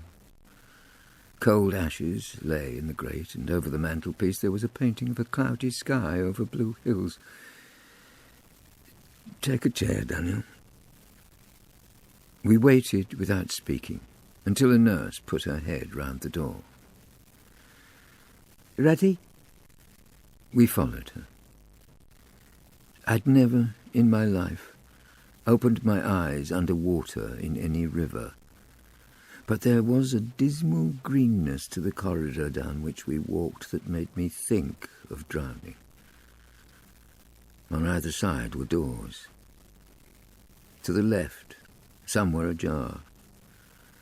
I turned to see a nurse empty a chamber pot into a sluice, and passed another room in which there was a cluttered desk. But on the other side, all of the doors were rimmed with iron and were shut. Their bolts were shot across, and from inside I could hear dismal noises, mutterings and groans, or sounds of weeping. I felt my anger rising. "My mother, is she locked away like this?" "Hush, Daniel." I bit my lip and kept walking. We turned a corner, and I almost stepped in what I took to be a trail of oil leaking beneath the door. Dr. Marlow stopped short. "Curses." He took my arm and tried to push me through a door on the other side. "Daniel, you must stay out from underfoot till this grim matter's sorted." I couldn't think what he was making so much fuss about. "My mother spilled oil once when she was trying to ease a stiff hinge on the doll's house door, and all she did was..." But he was staring at me as if I were an idiot. So I looked down again. Red oil. Blood.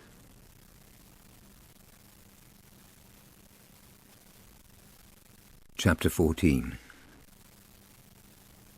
I don't believe I'd seen blood spilled before, except on the coloured plates in my adventure books.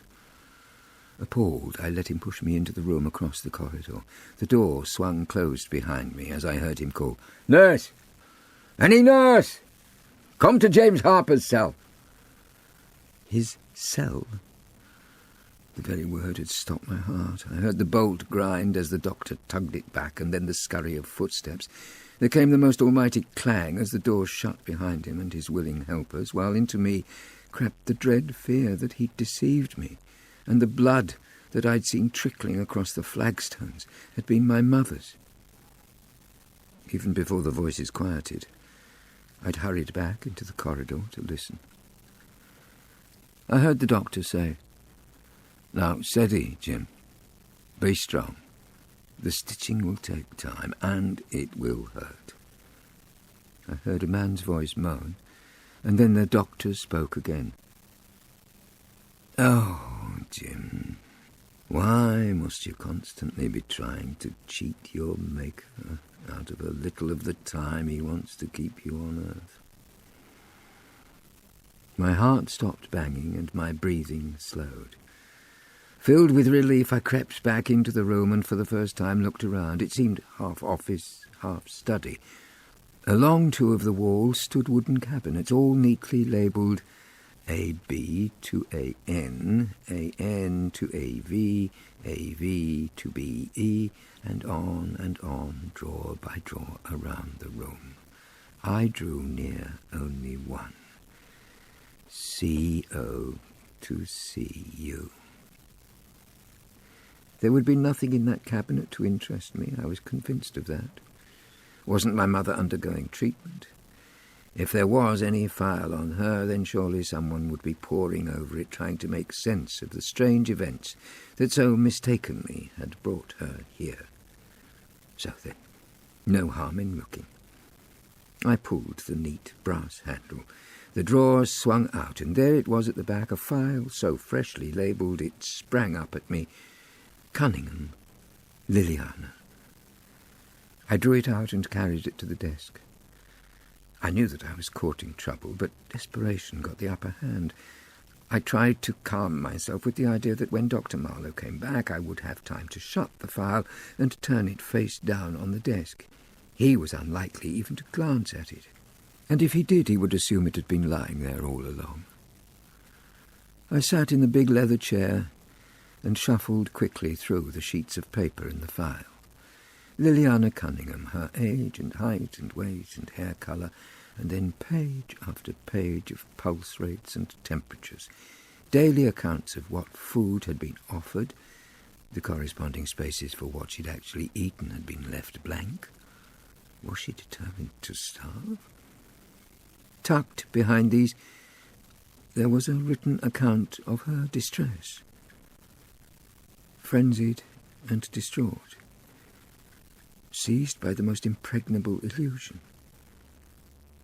Sure she must keep her son from some old evil that is threatening him. Imprisoned only for his own good. Cannot be comforted.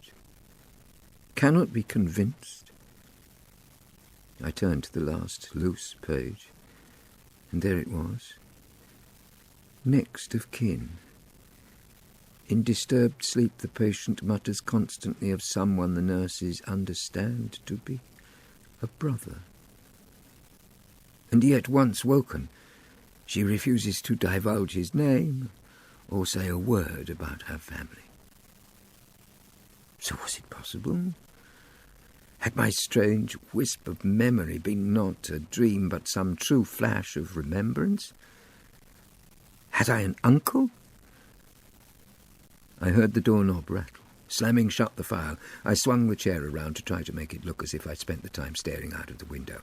In came the doctor, letting down his sleeves. "Well, thank the Lord, that's done." He looked me over as I swung to face him, then, mistaking my distress, he teased me gently. "We share the work, I see. I stitch the wounds, you do the trembling." The instant his words were out, he tried to snatch them back. "Forgive me, Daniel. In the distraction, I had forgotten for a moment why you were here with me." At any other time I might have taken comfort in the fact that he'd gone halfway to mistaking me for some companionable son. But on that morning only my mother, frenzied and distraught, was in my mind. Dr. Marlow stepped closer and gripped me by the shoulder. "Not changed your mind? No one would blame you. No one on God's good earth." I shook my head. If my poor mother could not be comforted, could not be convinced, then I had even more reason to seek her out. My education may have had no order to it, but I had learned enough to believe that no one is truly threatened by ancient evils. There is foul luck and there is foul behaviour, and misery and trouble will stem from both, but neither come from inhuman, brooding sources who store it up to tip it over you. Perhaps, I thought, if I stand tall before my troubled mother, healthy and steady, I will be able to rid her of her mad ideas. She might regain her senses. No, I've not changed my mind. I want to see her. So we moved on along the corridor, and rounding a corner stopped at the first door. Dr. Marlow raised a hand as if to tap on it, and then a puzzled look came on his face. He turned to Matron, who was hurrying after us, holding the frock coat he had left behind. "Why is the bolt drawn across?" he asked. "I ordered that Mrs. Cunningham should always have someone inside with her to mind her through her anguish." "Indeed she does," said Matron. "But when you called for a nurse, Sarah heard first and ran to help, shooting the bolt behind her. Your Mrs. Cunningham has been alone no longer than the time it took to stitch James Harper's arm." Nodding, the doctor slid back the bolt. "Be brave," he whispered, then went ahead of me into the room.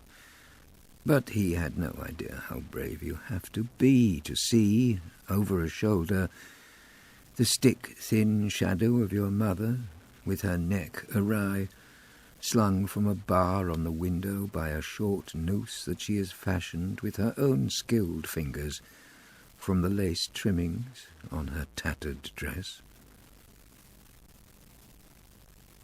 I have no memory of being hustled out or heaving up the breakfast that Mrs. Marlow had insisted I shovel into myself before I faced the day. I have no memory of being led away down that grim, sunless corridor into another room and being begged to take a sip of spirits. I have no memory of being bundled onto a passing cart and driven home, given a sleeping draught, and put to bed. The only things that I recall are things I overheard. Sarah the nurse, wailing in horror and guilt at having given her patient the opportunity to put an end to her unhappy life. The matron tearfully explaining to Dr. Marlow how very determined my mother had been that she'd not see me. "If you'll no longer let me protect my son," she kept on crying to the nurses around her, "how can I look in his face?" And my last recollection of that day is of the doctor himself, murmuring to his wife across my bed as he watched over me. "There's a black memory for a poor boy to carry all his life. His mother hanging from the window bars, with staring eyes, and no more flesh on her than a peg doll."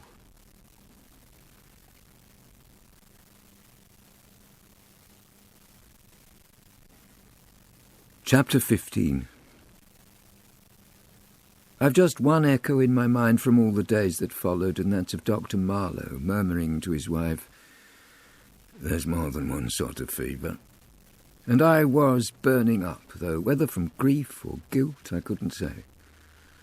I had strange fancies in which each time plump, comfortable Mrs. Marlow, waiting so patiently beside my bed, let her head droop towards sleep, she'd suddenly assume the thin, drained aspect of my own mother.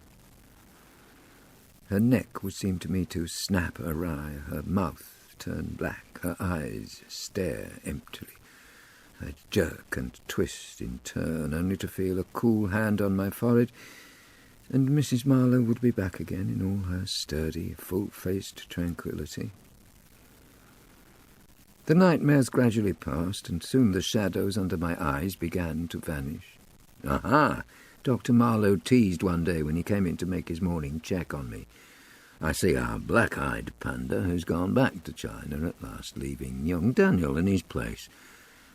And then he asked me, would you welcome visits? I claimed I would. So Mary and Cecilia were allowed in my room, bringing the trays of soup and milky puddings with which cook hoped to tempt me. Sophie was nowhere to be seen. Why won't she come? I asked Cecilia one morning. Is she upset with me? Is she unwell? No, laughed Cecilia. Mother insists that the last thing you need in your raw state is hearing Sophie rattle on at you. It seemed to me that Sophie's merry burblings were just what any invalid would enjoy. But then I realised that Mrs. Marlow was trying to protect me from something very different.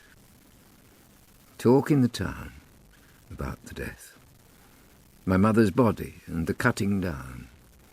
Gossip about the inquest and the verdict from the coroner. Descriptions of the tiny, hurried funeral that I had missed.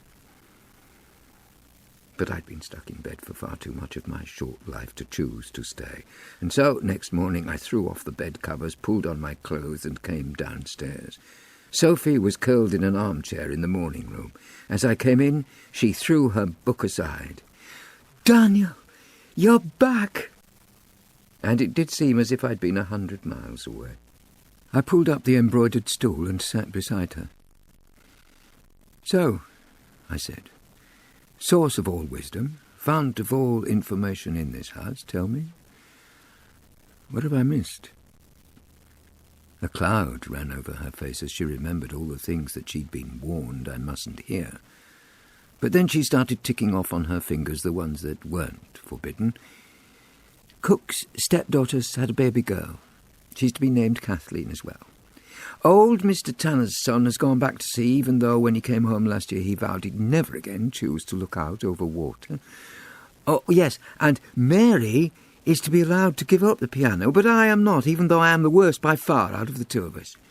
She scowled and thought some more. Papa declares that if we have beetroot one more time this week, he'll pack his bags and leave us all forever. And, now her eyes shone. How could I have forgotten?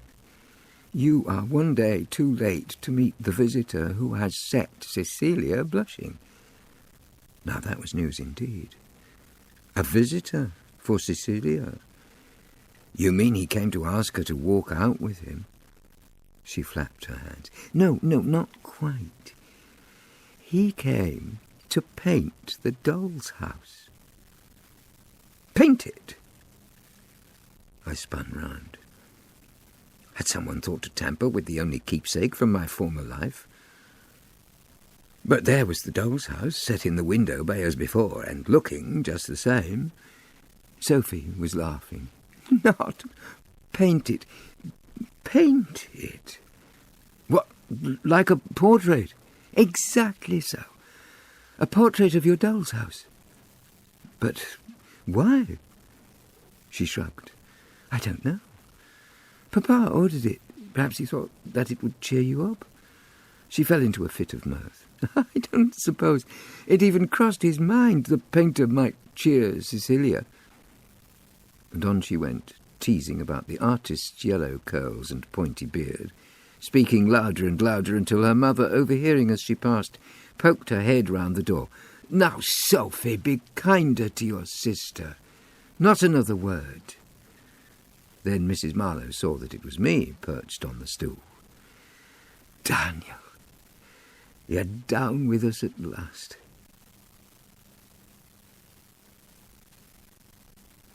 And so we fell back into the old familiar patterns in which I felt so easy and safe.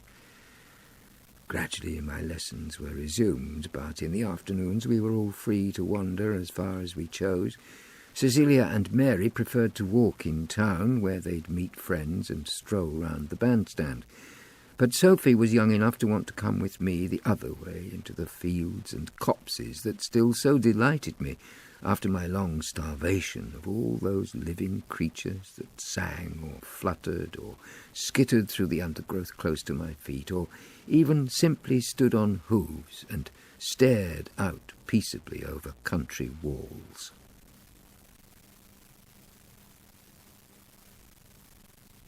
One morning, Mrs. Marlow came into the hall as Sophie stood before the looking-glass fretting at the ribbons on her bonnet. "You stupid things! Untangle yourself so I can make a bow." She laid a hand on her young daughter's shoulder. I thought for a moment that she was silently reminding Sophie that a well-bred girl tries not to quarrel with her bonnet strings. But she was steering her away from me into the drawing-room. The door closed firmly behind them, but I could still hear Sophie's wail, "Why can't I go? If Mary and Cecilia are walking out together, that leaves me with no company or no walk." Clearly her mother, though she was softer-voiced, was adamant. A moment later I heard Sophie complain, "But if Papa insists on walking with Daniel today, why can't I go as well?" There must have been another quiet answer. For then I heard, "Oh, poor Daniel." The door flew open. Sophie stood staring at me as though in horror. Then she tugged off her bonnet, hurled it on the tiles, and, eyes streaming tears, ran past me up the stairs without a word.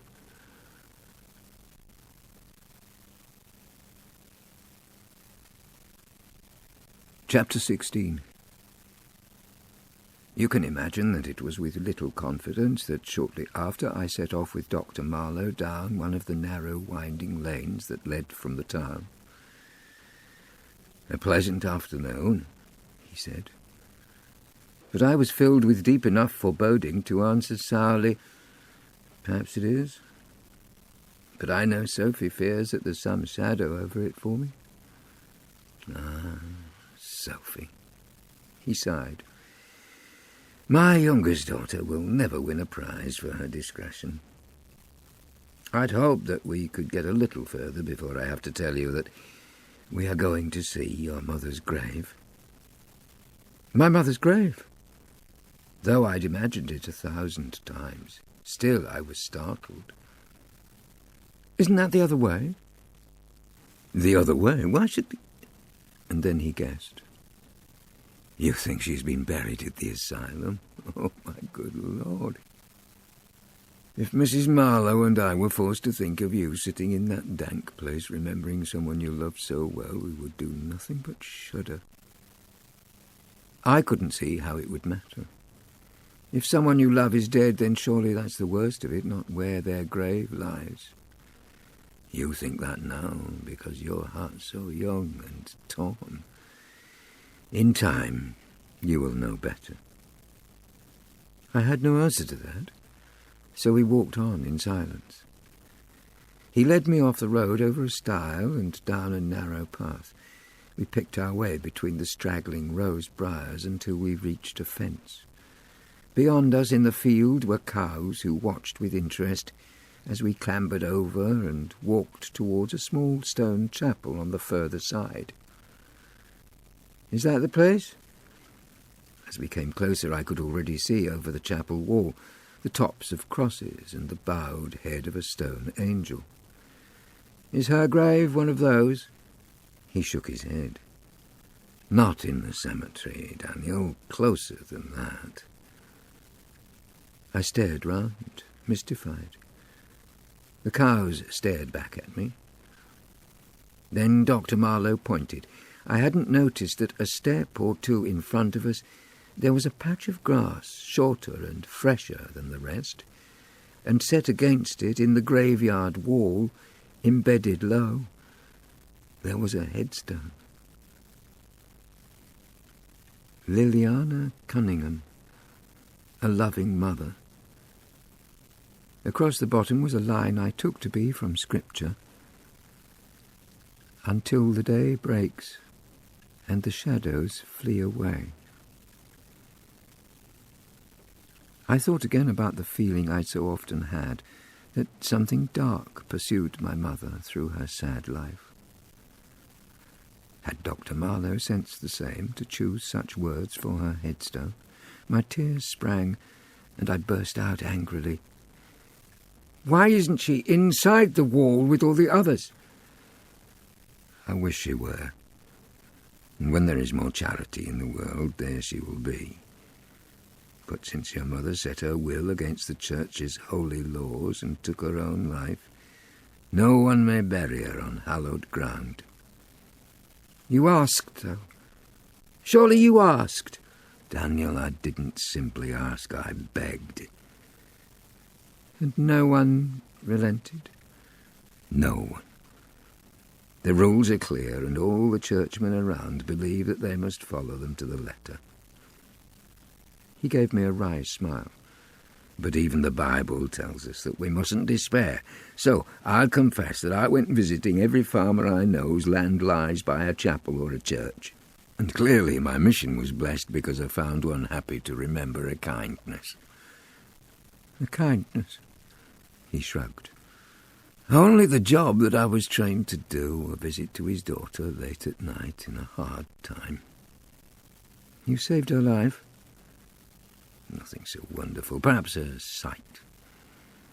But still, he let me take this tiny plot of land and fix your mother's headstone to his side of the wall." The doctor laid a comforting hand on my shoulder. "And if the chapel truly stands on holy ground, then it is certain that the peace it offers will reach through the stone to touch your mother." I looked around, and certainly there was a quietness about the place. The waving elms, the sturdily grazing cattle. I glanced up. Birds were wheeling easily. The clouds were summer high, and I could tell that all year long my mother's grave would catch the morning light.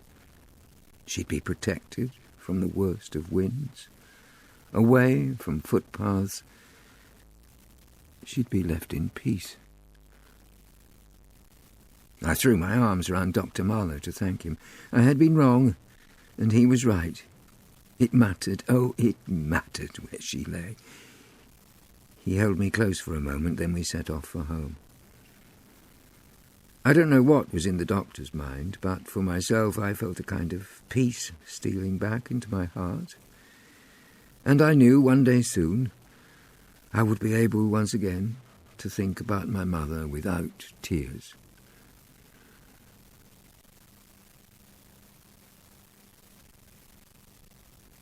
Chapter 17.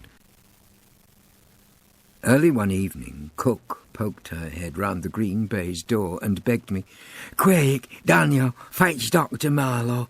Tell him that Molly is in one of her faints." I ran to the study door. It didn't seem the time to put good manners first, and so I flung it open. "Well, Sophie, what's the panic now?" he murmured cheerfully, his eyes still on the pages spread in front of him. Then he looked up. As soon as he realized it was me, his face changed and he swept aside what he was reading. "Daniel?" "Catherine says Molly has fainted." Oddly, I thought, he looked relieved. But he said nothing, simply lowered his hand to drop what he'd been reading to the floor on the far side of his chair, then rose to hurry past me across the hall and through the door into the kitchen passage. I followed him and saw poor Molly slumped on the flagstones. Cook had already raised her lolling head to cradle it against her knees. I don't know what suspicion was in my mind that, rather than take the chance to watch a man pursue the skills I one day hoped to learn, I chose to shut the door and creep away along the passage and across the hall, back to the doctor's study. I leant over his chair to lift what he'd been reading off the floor. It was a magazine called Country Mansions. And what had secrecy to do with those? For I was sure his sudden, almost guilty look had something more about it than simply being caught avoiding work. Curious, I skimmed the pages, flicking through densely written articles on property and fishing rights and etchings of gatehouse lodges and old manor houses, each illustration finer than the next. And then I saw it. It was a watercolour painting of my own doll's house. Across the top was printed, "Private advertisement," and underneath the picture were the words, "Respectable gentlemen would be grateful to receive from any subscriber details of this place of residence, once called Highgates." Beside that was a box number to which contributors could write. Now I remembered Sophie's tease about the artist who had charmed her sister. Once I'd assured myself he hadn't used his brushes on my doll's house, I hadn't given him another thought. I suppose, like Sophie, I had just assumed the painting had been ordered in some vain hope of cheering me after my mother's death. Now I knew differently, for it was clear that Dr. Marlow had remembered what I'd said about the doll's house being the mirror image of my mother's home. He had set out to find my history on my behalf. I know I should have felt nothing but gratitude. I should have felt a flood of warmth for him and told myself this family's kindness to me would have no end. But I'll be honest, it was fear I felt. Fear and resentment. Hadn't I faced enough upheaval, losing my mother and my home? So what would be so terrible about forgetting my grim past and letting me become a happy member of their family? A brother to his girls, a son to him and Mrs. Marlow. I wished I'd told him nothing more about the doll's house than that it was mine. I wished he hadn't tried so hard to do the right thing by a boy so strangely uprooted. But most of all, I prayed that nothing would come of his attempt to find whatever might be left of my real family. I hoped that he'd heard nothing from the readers of Country Mansions, and that he never would. Hastily I dropped the magazine back on the floor and left the room, and only just in time. Already I could hear his footsteps in the passage. "Is she all right?" I asked, trying to look as if the reason I was in the hall was to hear news of Molly. "She'll do," he said. "It happens often enough. She has no iron in her blood." He laughed, and no more inclination to take advice than most of my patients. He glanced at the clock ticking away in its unhurried fashion. "But I must get back to my desk." Without another word he walked into his study and shut the door, and whether it was seeing the portrait of Highgates that set my feet the other way, I've no idea. But I turned back into the drawing-room. Since Sophie first set eyes on the doll's house, I'd rarely had the chance to be alone with it. Now it stood drenched in the sunlight pouring through the window panes. The painted roses shone. The ivy coiling up the walls gleamed quite as dark and strongly as if each leaf was freshly grown. I swung the front open and let my fingers prowl around the rooms, setting a chair straight and putting a tiny bowl of carved fruit back on the polished sideboard where it belonged. I had no wish to start a private game for fear the girls might come back from their dancing class and catch me playing like a child. Still, all these dolls had been so dear to me, and it had been a good few weeks since I had touched them. So out of the box came Topper first, then pouting Rubiana. Hal was the next. A scarlet thread trailed from the beret that my mother had crocheted to hide the scar where I broke off his crown. If she'd still been alive, she would have used her tiny tools to catch it up in an instant. The sense of loss came as a stabbing pain. I drew my knees up to my chin and clasped them tightly as tears fell so fast that everything blurred. Is that why, suddenly, the doll's house seemed so real? Why Topper seemed to stretch a little in his sleep on the rag rug. Why, when I reached out a hand to pick up Mrs. Golightly, that thin peg doll that looked so like my mother, her eyes seemed to hold me in a steady gaze. I blinked away the tears. I wasn't yet so far from childhood that I'd forgotten that a doll, however bland its face, can share your every mood. But still Mrs. Golightly's bright eyes held mine. No more than that, they looked at me with fierce need. I heard my own voice whispering, "What do you want? What must I do for you?" And then the spell was broken. Behind me, I heard the front door sweep across the tiles and cheerful voices in the hall. The door flew open. "Daniel!" What I had feared now came as a relief. Sophie was back to catch me sitting at the doll's house and to demand a part to play in whatever story I could hastily invent. Sophie was here to throw herself down beside me on the rug, chattering merrily about her visit to the town, and banish shadows.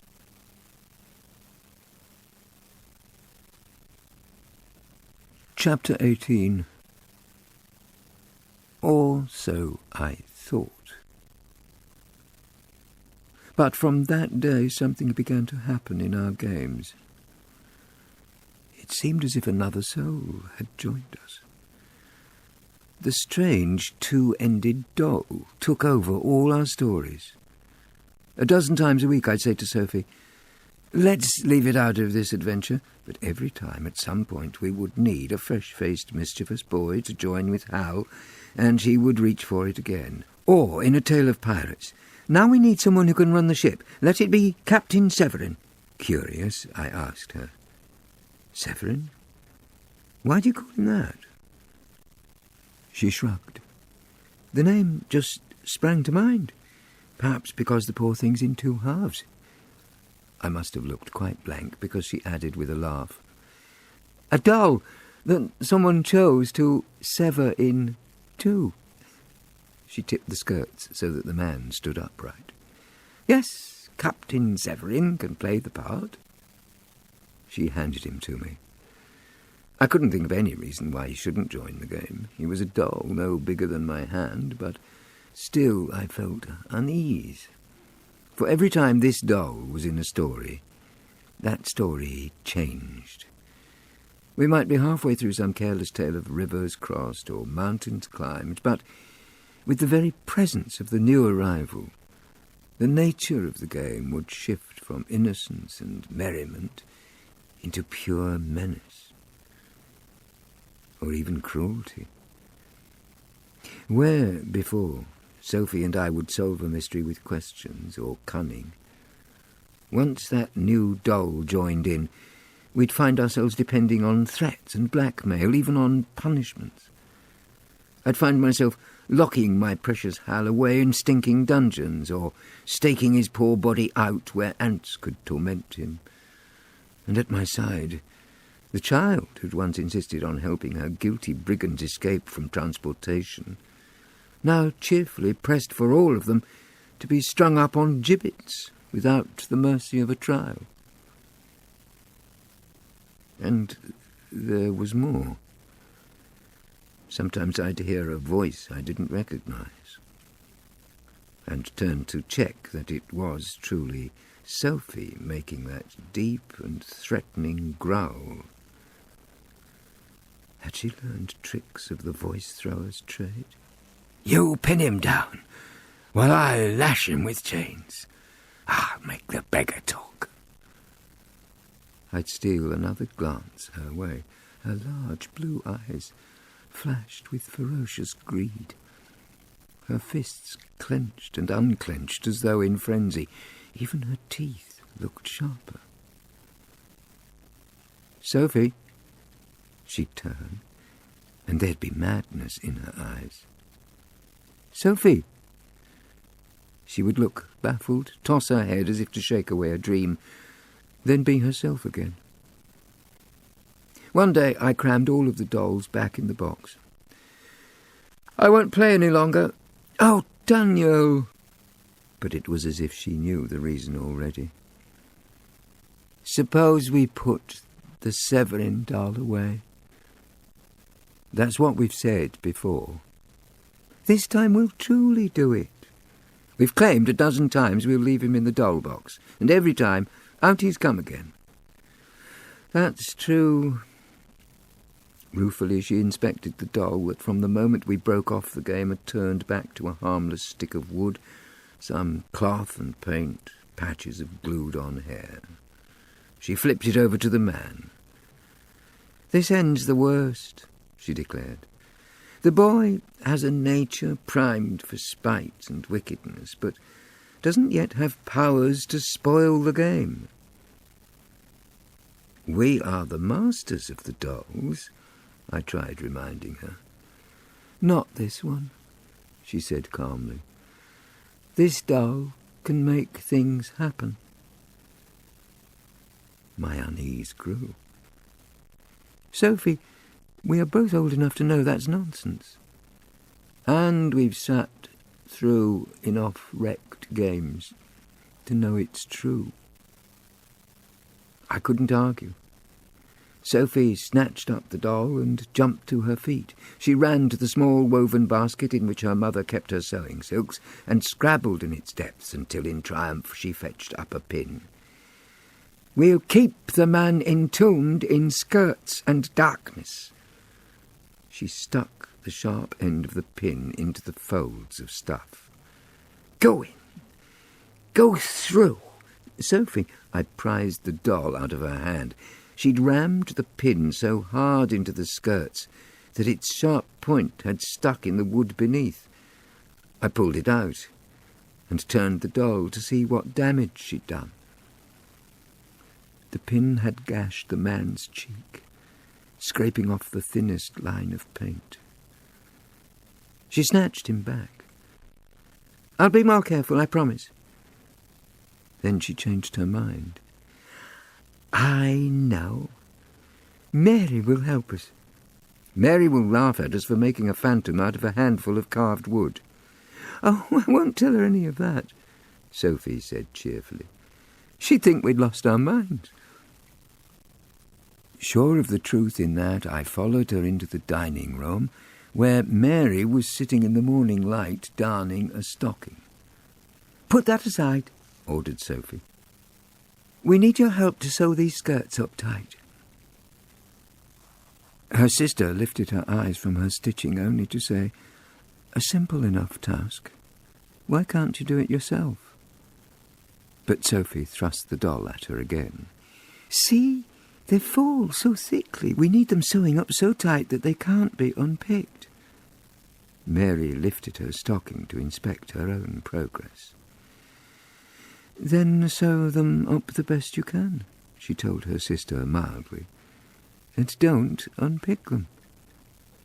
Sophie was adamant. "No, you must do it, Mary. You can do it tighter and better." She didn't add the words aloud, but I knew they were in her mind. "And then we will be safer, Daniel and I." That week in church, the vicar gave a sermon. "The devil walks," he said. "Make no mistake, and evil is not ugly. You cannot tell simply from looking at a man the colour of his soul." He raised his arms as if to comfort us. "But we have one defence and one alone. The devil can make no headway if he has no help. For him to triumph, we must invite him in." On the way out, Sophie dropped back till she was walking beside me. "Daniel, were you listening? Did you hear?" "About the devil?" Yes. She patted me as if I were some child who needed comfort. So we will keep him in the box.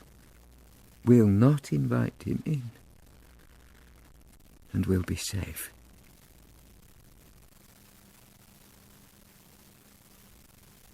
End of Disc 2. Disc 3. Chapter 19. More weeks passed, and I grew in height and strength. Part of me knew I couldn't stay forever, and this must be some sort of holding time, but I'd so little experience of the world I couldn't guess for what we might be waiting. It turned out to be probate. One evening Dr. Marlow strode across the lawn holding a letter. After a few short pleasantries about the day, he ordered his daughters into the house and sat beside me on the grass.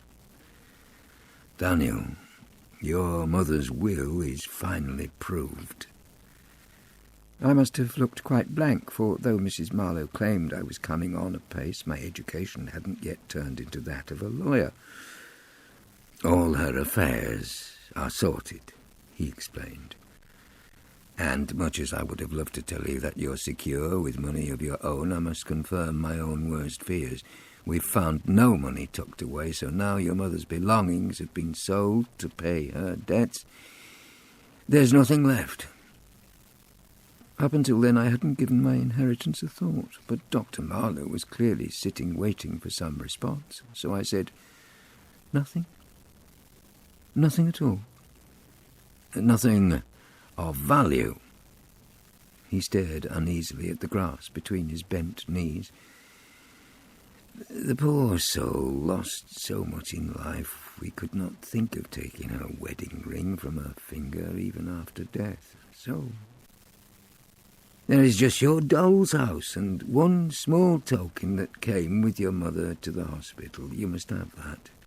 He reached into his pocket. "It's a pretty thing." My heart turned over when he pulled it out. It was the tiny ivory case, no longer than my finger, in which my mother had kept her lace-making tools. I put out a hand, then, in a thought, recoiled. But was this in her pocket when... I couldn't speak the words, but Dr. Marlow hastened to assure me. No. The matron found it tucked in a scallop of your mother's dress when she was first brought to the hospital. Fearing that she might use it to harm herself or others, she locked it in a desk. And there it lay, forgotten for a while. But once it came to light, I must admit that I asked matron to misplace it quietly again, until the bailiffs were done with their grasping. He pressed it in my hand. "I thought that after probate was complete, it might be a comfort for you to have at least one tiny token of your mother." One tiny token. Unscrewing the top, I spilled the set of miniature tools into my hand. They lay like 4 pretty matchsticks.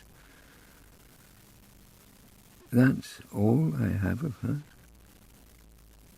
For now." His voice took on the most mysterious tone. "But we have hopes of finding something linked to you that's more substantial." Maybe he thought I'd press to understand his meaning and wheedle out his secret about the painting of high gates and its good purpose. But I couldn't trust myself to show even a small pretense of gratitude for efforts to find me some other home. So I just tipped the tools back, screwed on the top, and slid the little ivory case deep into my pocket. And then I thanked him for his thoughtfulness and hurried off.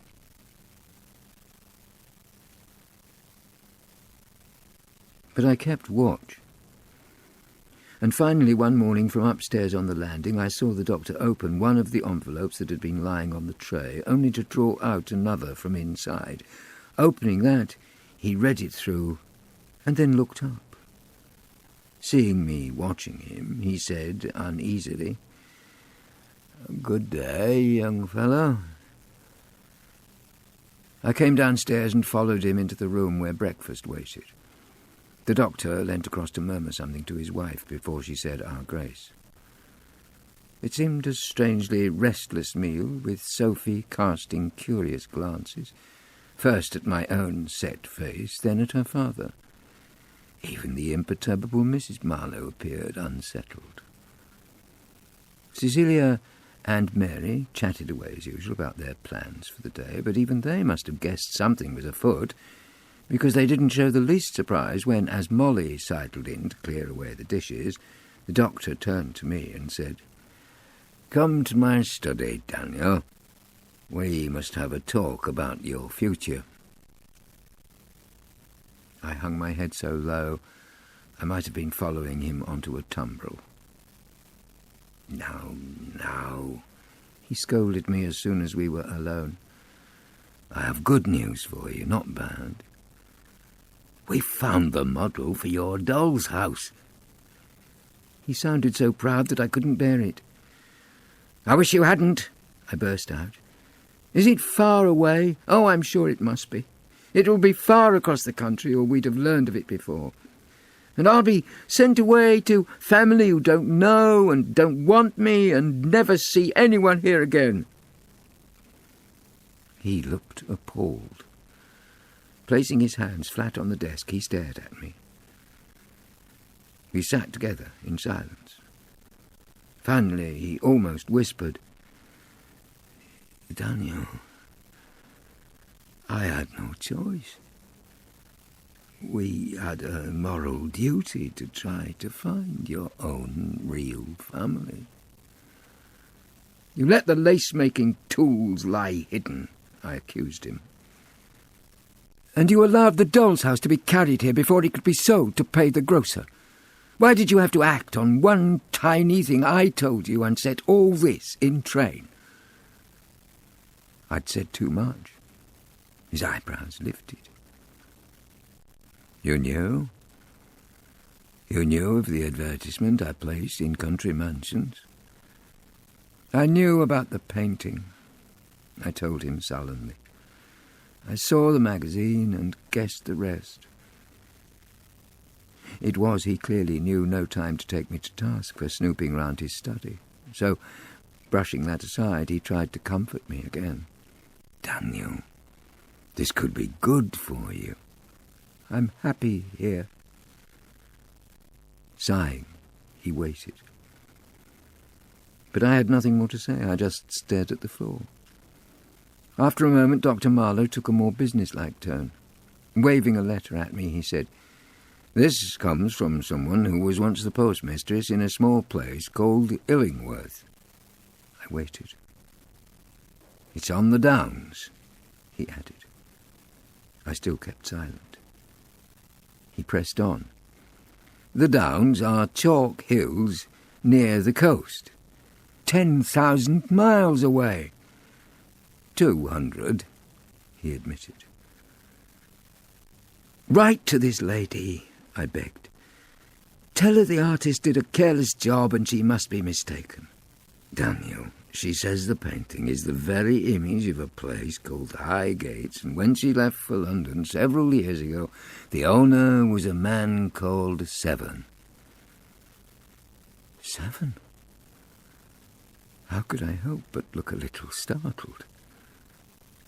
Dr. Marlow leant across the desk to peer more closely at my face and ask me curiously, "You know the name?" I shook my head. First Severn and then Severn. But why should I reckon some half-echo of a trick of words from Sophie was any more than a coincidence? "No, sir, I never heard of any person called that." Still, I was filled with unease. But whether my disquiet stemmed from not being frank with someone who'd been kind to me, or whether even then I knew the cause lay deeper, it is hard to say. The doctor shrugged. "My correspondent says this Captain Severn—" Again he saw me flinch. After all, hadn't we named our new doll Captain in his very first game? Dr. Marlow broke off to accuse me. "You do. You know this person. No, sir, I swear. Obliged to take my word for it, the doctor shrugged. My correspondent says this captain had a sister who would have been your mother's age. Her name was Liliana. He leant towards me. Do you understand? It seems from this that you have an uncle living. Now think back, Daniel. Did your mother never speak of a brother? The memory of my mother on her knees rose in my mind again. And keep my precious boy safe.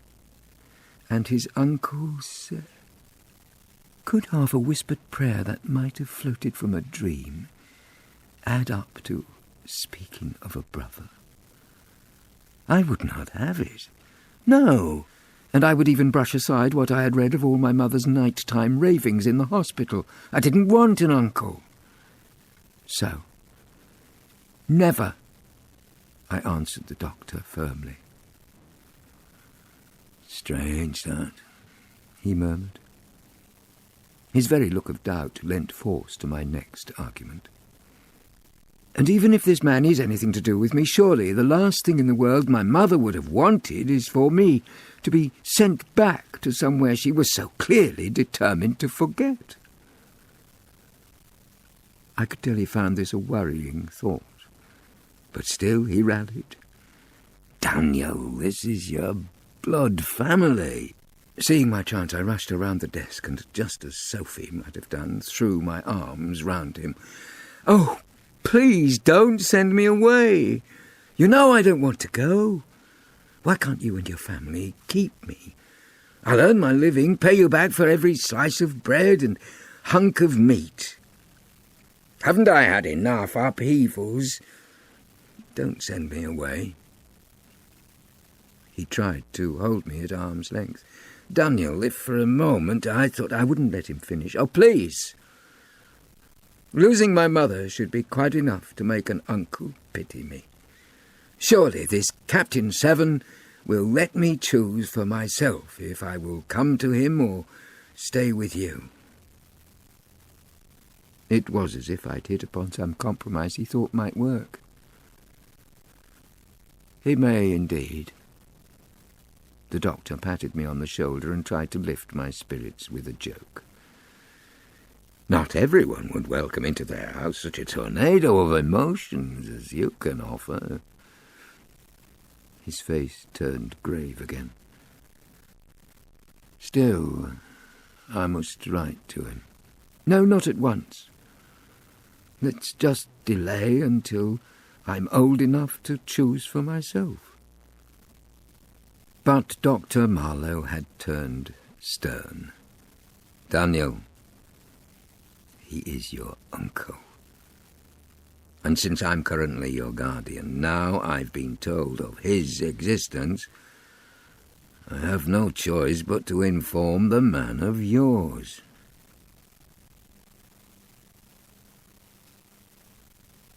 Chapter 20. And so, as carelessly as dice are rolled across a table, my future was given to a stranger to decide. Sophie was outraged when I told her the grim news. What sort of uncle is this, who never saw you in his life? Perhaps he's been away at sea, I offered lamely. Away at sea? Why should you think that? Because he's a captain. I watched her face. His name is Captain Severn. Severn? Sophie turned pale. Oh, Daniel. Then she, too, tried to arm herself against the strangeness of the coincidence. No, I won't think silly nonsense. Perhaps you heard the name in early childhood and called it out while you were in that fever, and I, in one of my own dreams, misheard, and... I cut her off before her desperation to find an explanation infected me as well. Yes, all silly nonsense, Sophie. And we'll not think of it again. And both of us did try to put all sinister thoughts out of our minds, or, At the very least, not share our fears. But still, the next few weeks passed in one flurry of anxiety after another. Perhaps a letter from Highgates would come that day, the next week. Perhaps it would be a firm reprieve. I recognised no nephew. Perhaps it would be determined. A nephew? Then you must send him. He must become my close companion and my heir. My mind raced. Was the captain still at sea? And if I went to live there, would it be under his command, or would I simply be a nuisance to his housekeeper and maids, his cook and gardeners? Maybe the captain had fallen on hard times, and Highgates had become a ruin held together only by rampant ivy, some musty dwelling in which we'd shiver constantly and pick our way round rusting buckets set to catch the drips that forced their way through the untended roof. Each time she heard the postman, Sophie would leap to her feet. Maybe the letter has come today. Don't wish me closer to my banishment. But she'd already have dropped whatever she was holding to race from the room. One morning she came back faster than usual. "Daniel, it's come." I followed her into the hall. There on the silver tray lay a long envelope. Drawing near, Sophie pointed. "See, it's from Illingworth."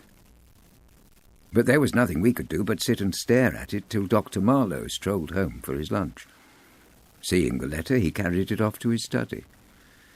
I waited in the hall, and though it can't have been more than a minute or two that I was standing outside, it seemed an age before he called to me, "Daniel, come in." I went in so unwillingly I barely left the shadow of the door. "In further, boy. It's not that bad. It's not a summons to your funeral." "But it's a summons." He nodded. "Naturally enough, your uncle says he is most keen to meet the nephew he has never known." I tried my hardest once again to argue my way out of my fate. How much of a brother could he have been to my mother if she took such good care to keep the secret of my birth away from him? The doctor looked uneasy. "Daniel, you're old enough to know the stern ways of the world. Suppose your mother had no right to wear her wedding ring. Like many other women in her delicate position, she might decide to hide your very existence, not just from friends, but from her family as well." He frowned. "And even if she was a lawful widow, you will admit that she had strange ideas and strenuously avoided company. Keeping you from your uncle is much more likely to be a testament to her flustered mind than to his temperament." "But we don't know that." "We don't know much in life, but we can find a few things out. And here's a start." Determined to be cheerful, he tossed the letter aside and came round the desk to rest his hands on my shoulders. "Daniel, you've seen so little of the world, and you've a whole life's journey to undertake. So start off here. Be a brave lad, go down to Illingworth and meet your uncle. Stay with him for a while. If you get on with one another and find yourself happy, you'll want to stay for longer." "And if I don't?" He gave me an encouraging pat. "Well, Daniel, many boys and girls your age already earn their living in the world.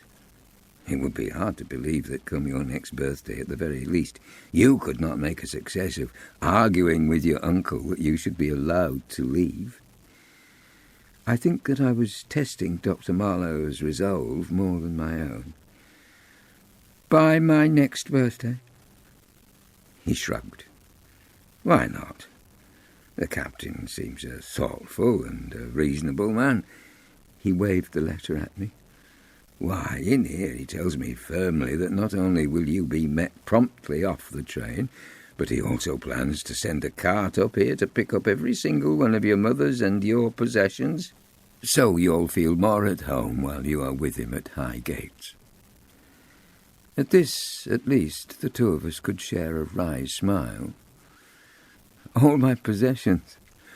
I need no cart to carry my mother's little lace-making tools. I blushed.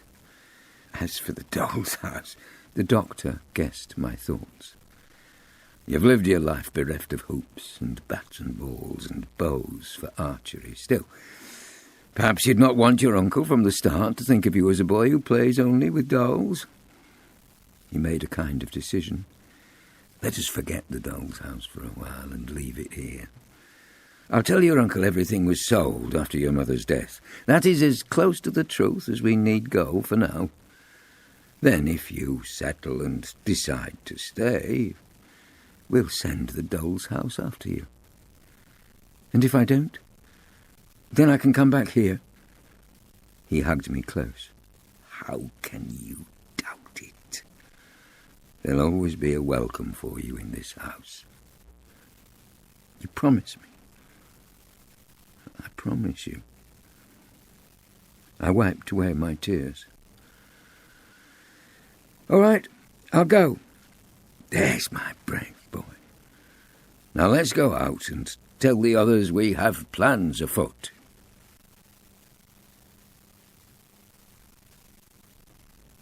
Chapter 21.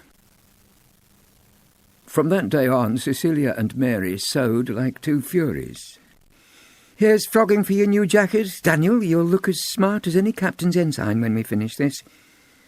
Come and stand straight while I measure, though Mother says that since you are growing so fast, I am to cut your trousers longer than you've so far earned. The journey was discussed.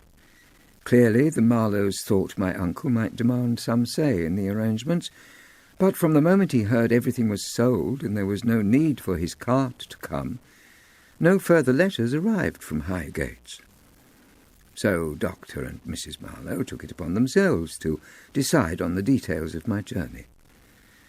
Up in a storeroom, the doctor unearthed some ancient carpet bag he'd used when studying. I watched as Mrs. Marlow packed it tight, folding each sleeve back carefully against the sheets of tissue she billowed and let fall between each layer of the clothes that she and her daughters had bought or made for me.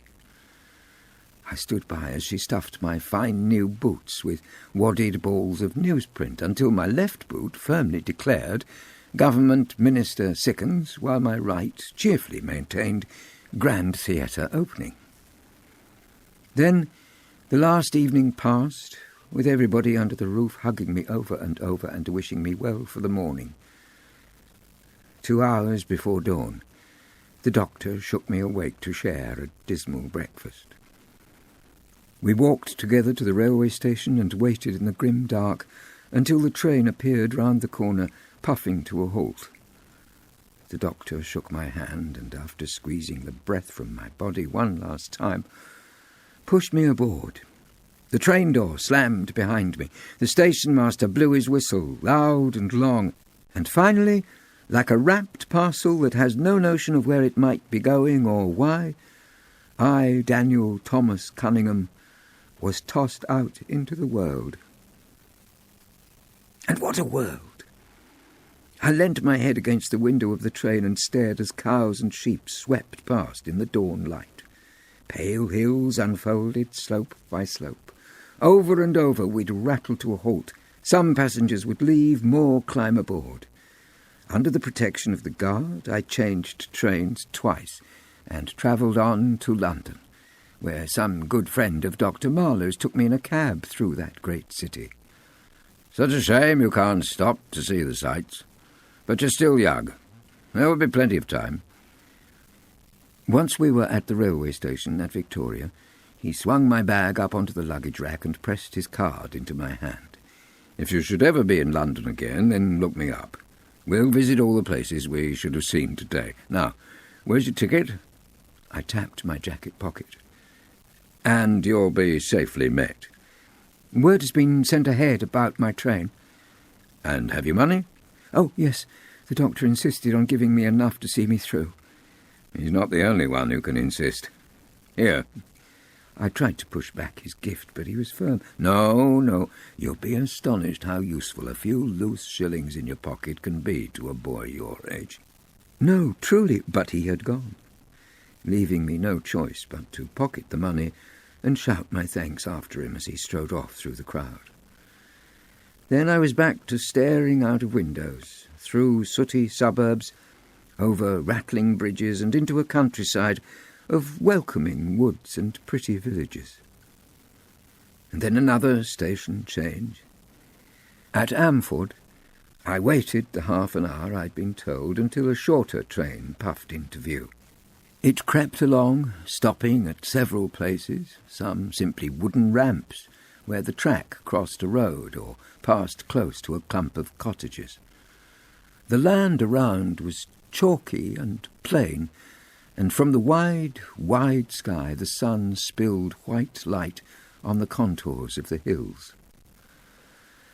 "Are these the Downs?" I asked the lady sitting across from me. She nodded. So we were almost there. The train astonished me by cutting through one short, dark tunnel, then another. "Tivoli Down and Illingworth!" called out the guard. I reached for my bag and climbed down from the carriage.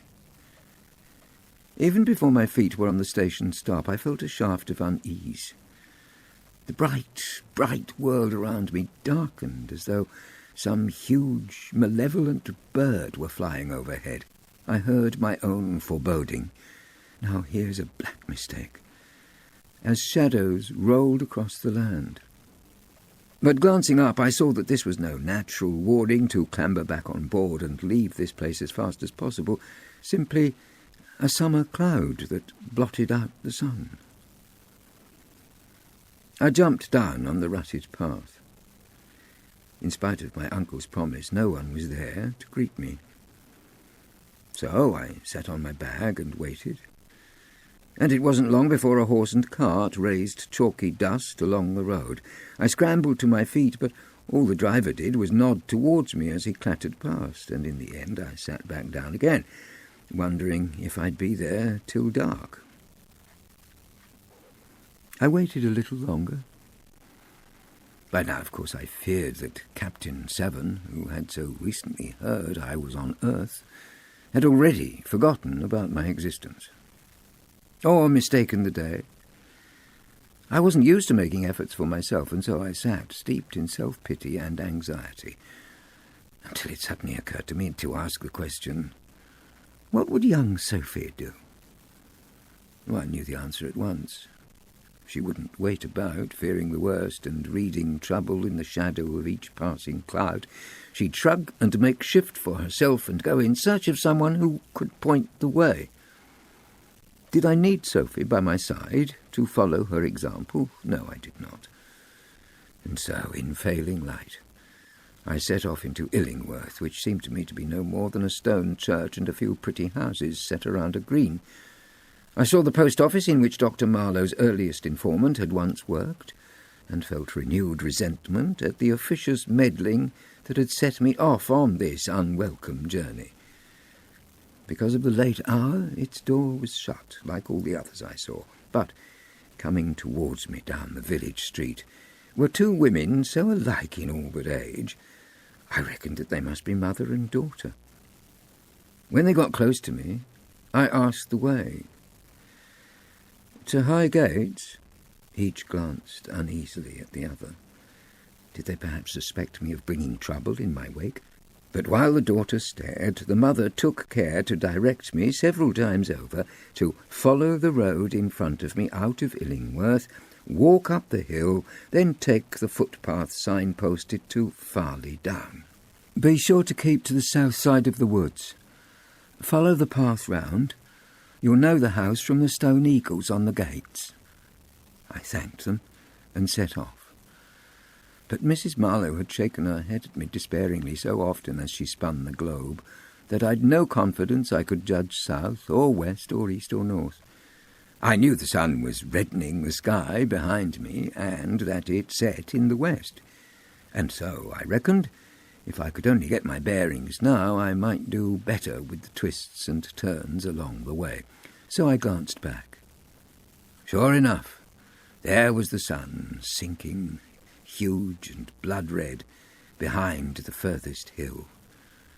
But there, too, were the women, still standing in the place where I'd left them, staring after me as if they'd never in their lives seen a boy set off on a walk out of their village.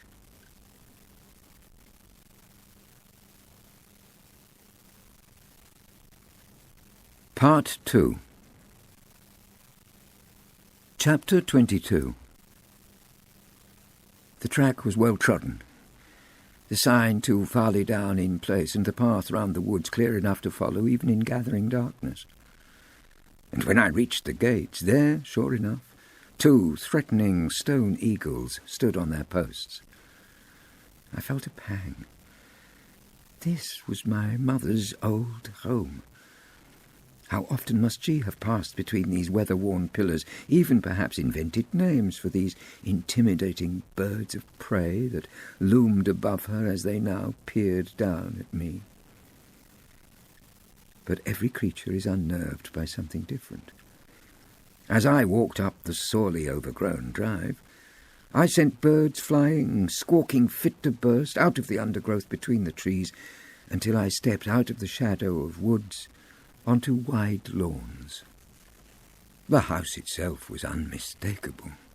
It was the doll's house, full grown, except that now the ivy covered it in so much thicker clusters. It felt so odd to stand in front and stare, as though I'd shrunk to no more than the height of one of my dolls. To strengthen the impression, the moon sailed from behind a cloud, and suddenly it was like being back on all those nights when my imagination let me pretend I was that strong, brave fellow, Hal, and fit enough to tackle any adventure. Was I back in my childhood? Had all the tumultuous events of the past months been nothing but a dream? As I stood, suddenly unnerved, unsure, the huge front door under the portico swung open. Out strolled a tall and loose-limbed gentleman who stood and looked about as if deciding whether or not to take a stroll in the night air. Though he seemed young enough, and he was certainly no older than Dr. Marlow, his shock of hair shone white. In spite of that, he looked familiar somehow. I tried to pin his features onto those of my mother. After all, if this was Captain Severn, then maybe there would be some family likeness. But with the square of light behind him, it was hard to see. I stepped out from the shadow.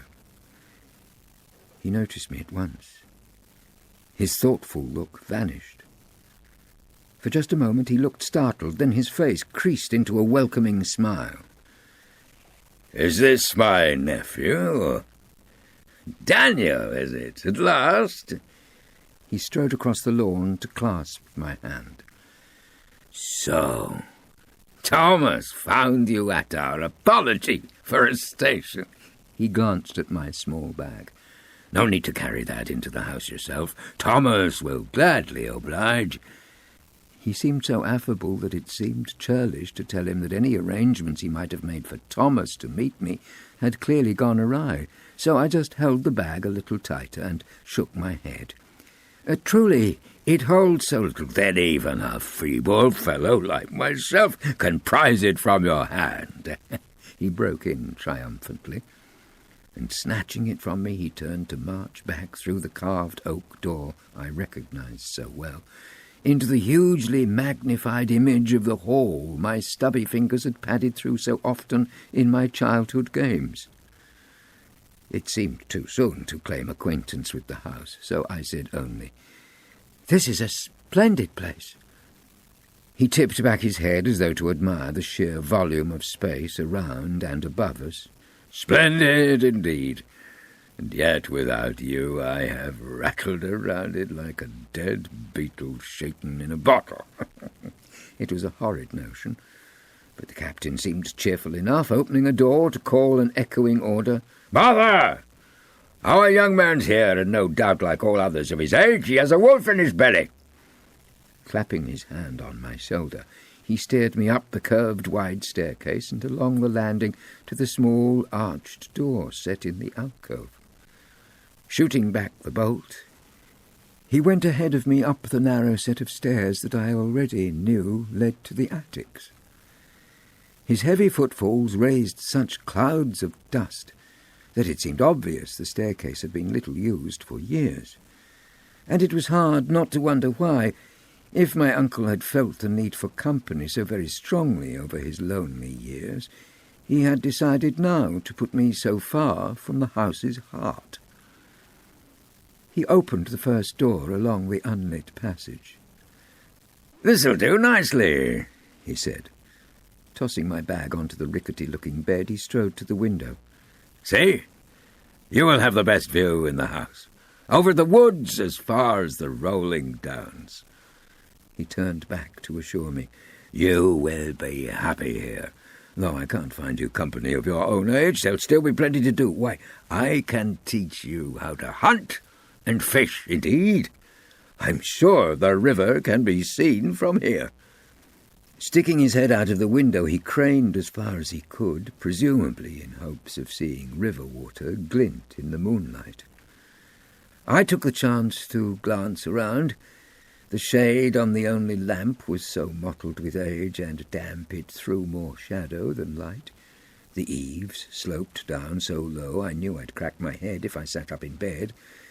There were few pictures on the walls, and though the bed was freshly made, the place smelled musty. Hearing a soft tap on the door, I turned. There was a drab old woman carrying a tray laden with a tureen so fat and round I couldn't think how she had mustered the strength to carry it up all those stairs. The instant her eyes met mine, what little colour there was in her face drained dead away. Fearing she would let slip what she was carrying, I stepped towards her to prise the tray from her hands and set it down safely as the captain turned. The woman was still trembling, but as his large frame now blocked the moonlight that had fallen on her shocked, lined face, he noticed nothing. "Ah, Martha, you've brought our young man supper." He lifted the lid of the tureen and raised a corner of the checkered cloth. "Fine soup, and plenty of rolls, hot from the oven." He wagged a finger at me jovially. "You must be on your guard. Martha will feed you so well you'll soon peer in a looking-glass and mistake yourself for a barrel." The captain stood while Martha bowed her head in recognition of the compliment and left the room. Then he turned back to me and once again clasped both his huge hands round mine. "There I go, rattling on. Tomorrow will be time enough to hear your story. Tonight you must do nothing more than polish off your supper, then drop your head onto your pillow and dream."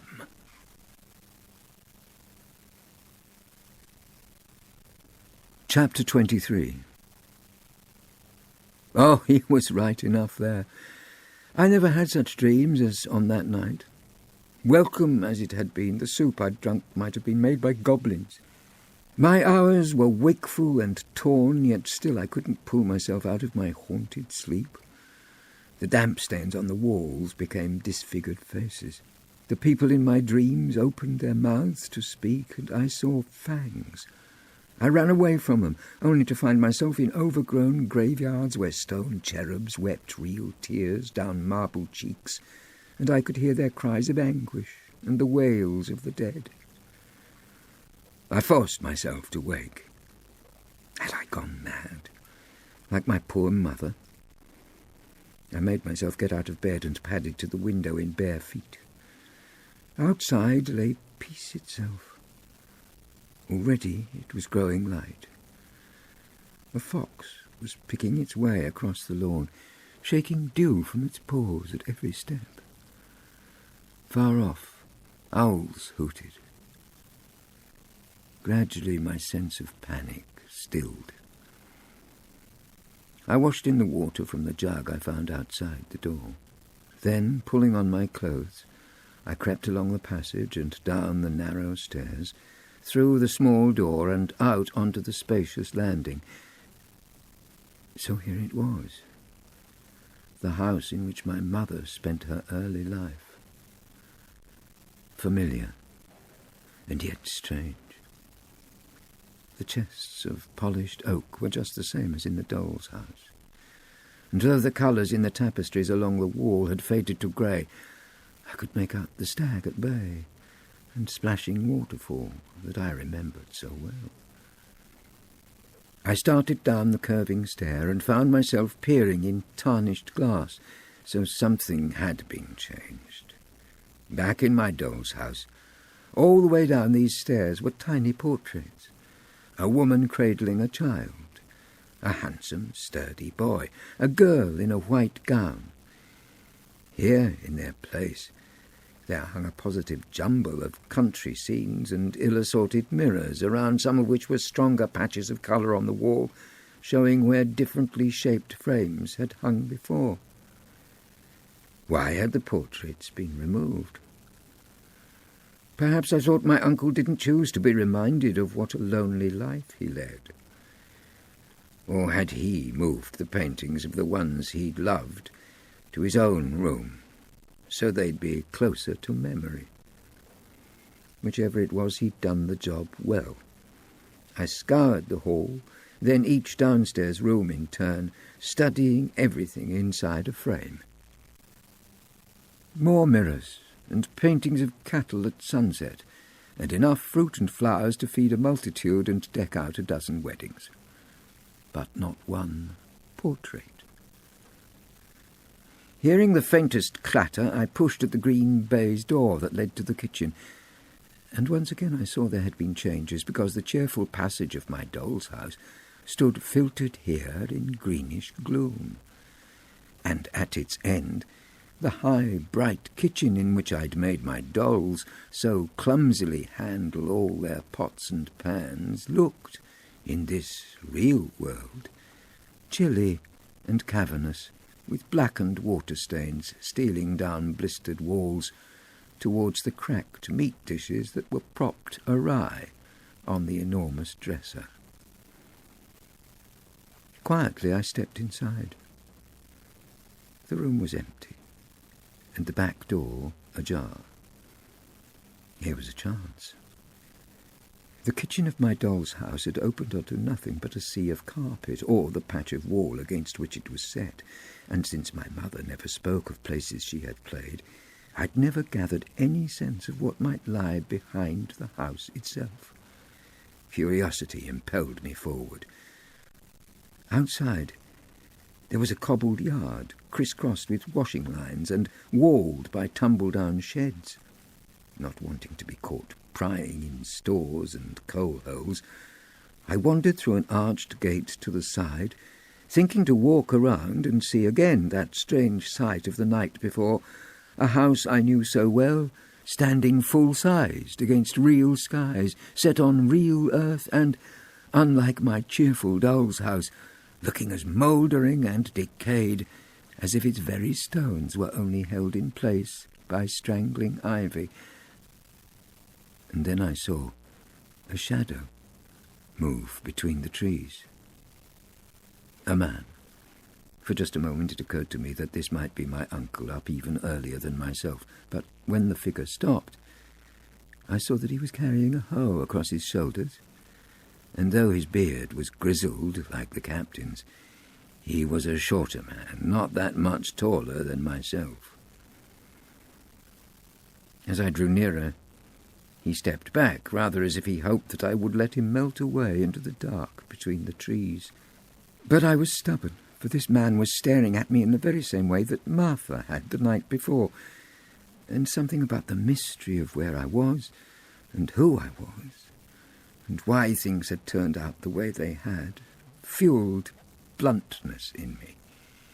Here, I felt, was my first chance to put a shoulder to the door that had been kept so firmly shut against my past. I came up close and asked the man boldly, "Tell me, do I look so like my mother?" He kept his eyes on me, but stood in silence. So I pressed on. "It's clear from the look on your own face that you recognize mine." Still there was no response. just those grey eyes committing him to nothing but the bare civility of waiting wordlessly. Determined to persist, I challenged him. "And so I think you must have known my mother." Now he drew up as if a shock shot through him. But when it came, his answer was steady enough. "Oh, yes. I knew your mother. I knew her very well." Why did my anger rise? Was it because it seemed to me that everyone in the world knew more about my mother than I? This painful thought provoked me into simple insolence. Surprising even myself, I tipped my head to one side like a girl and asked him impudently again, "Is there so much of a likeness?" And now the shock was mine, because I sensed that it took all his strength of will not to reach out and slap me.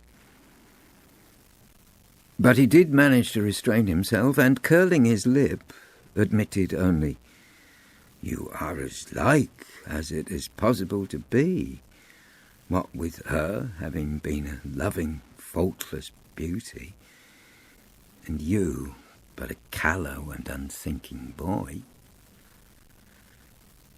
Then off he strode, while I stood there, ashamed, quite as unable to hurry after him with any further questions, as if he'd left me mired in mud as thick as his contempt.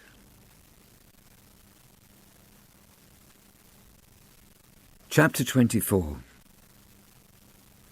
The misery I felt standing abandoned by those dark, dark woods. I could have wept. I wanted to be back in Mrs. Marlow's comforting arms. I wanted to be sitting at the table as Sophie teased her sisters, and the doctor scolded her for her unladylike ways. I wanted to be done with this great house of stone whose shadows threw a real chill over a real lawn, and hurry back to where I'd come from, so I could sprawl instead in front of my pretend and cosy doll's house world. No, I'd not stay. Not in this cold and empty place where I was banished into attics and people stared at me as though I were some ghost. I'd stay here only as long as it took to prize a little of the truth about my mother out of Martha the cook or this strange gardener. Then I'd be gone. My mind was fogged with childish misery, and I was in no mood to meet more strangers who might seize the chance to show me their disdain. So I set off back to the house, not over open lawns the way I'd come, but by a narrow path I took to run along the edge of the woods, keeping me in shadow. But it was ravelled with so many twists and turns that I soon lost all sense of where I was, and had to wander quite some way, till once again I caught the glint of sunlight, and stepping off the path to follow that, pushed my way through thick undergrowth between the trees, until I finally stepped out onto open grass. Now, between me and the house's distant chimney pots, there was a high beech hedge. I skirted it to find, to my surprise, it was a curve that led round and round to make a perfect circle with only one way in, an arch trimmed in the beech with a small gate. Was it a maze? With beeches grown so high, surely my mother must have known the place in childhood. Had she run this way and that, round the tricky curves and into green dead ends? Wanting to trace some sense of her young life, I stepped in through the gate, only to find myself again in deepest shadow. The high beech hedges blocked out all sun and warmth. Moss grew so thickly underfoot that I made no sound as I walked along, or rather round, because the high hedge circle turned out to be not a maze, but simply an endlessly unfolding spiral. As I walked inward, round and round, the hedges were so high on either side that I began to feel like some poor ant picking his way along a deepening furrow. Then suddenly the tightening spiral came to an end, and I was out in a clearing. Ahead of me were stones, 2 or 3 standing as tall and shapely as grave markers in a churchyard, and more beside them, one short and broken off, one almost flat to the ground. The whole assembly looked so strange, as if this quiet clearing had been some sort of meeting place in which a mix of lives had suddenly been turned to stone, and, in the intervening years, damp moss had tightened its soft grip, spreading all over. What was the terror that suddenly gripped me then? All I know is that in an instant I had turned to run. Back around the spiral path, breathing more easily as it opened out, but still only feeling halfway to safe as I burst out into the welcome flood of morning sunlight on the open grass. I found I was still trembling horribly. Knowing the simple presence of another soul, however bent and old, would help me feel more steady, I hurried back across the grass towards the house and round into the courtyard. Martha was there, bent over, tugging at a heap of scullery cloths lying entangled in a woven basket. I'd cried, "I'll help you," even before I'd reached her side. Again she stared, as if the very way I spoke unnerved her utterly.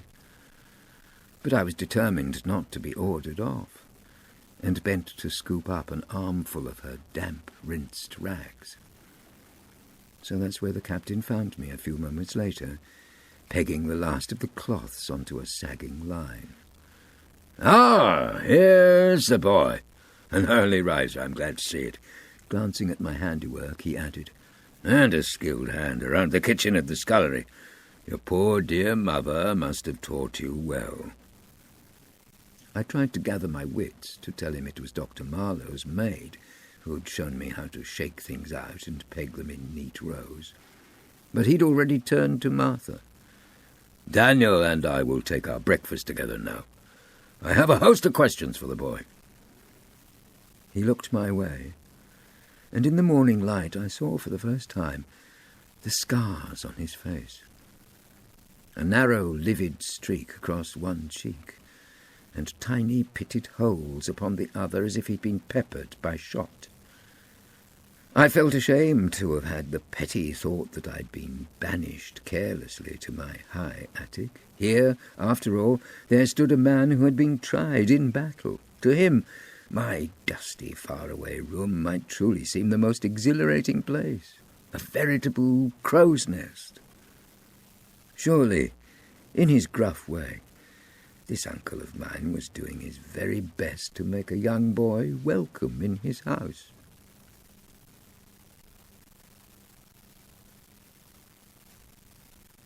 Chapter 25. In some anxiety, what questions would he ask? Would I be equal to his curiosity? I followed him along the passage to the dining room. Our places were already laid, so I sat down and fiddled nervously with my fork until he laid a hand on mine to stop my tiresome rattling. "So," he said, "you and I must get to know one another."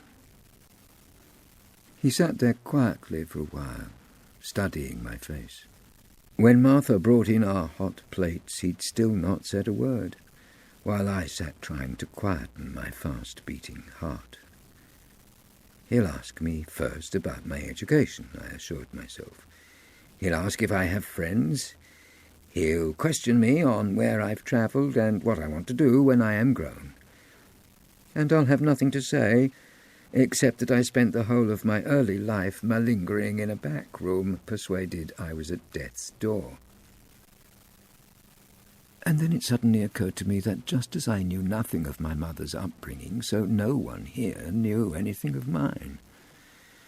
Dr. Marlow had talked to me of making a fresh start and told me that he'd been discreet in letters, mentioning to my uncle nothing of my mother's strange fixations, or of her death at her own hand.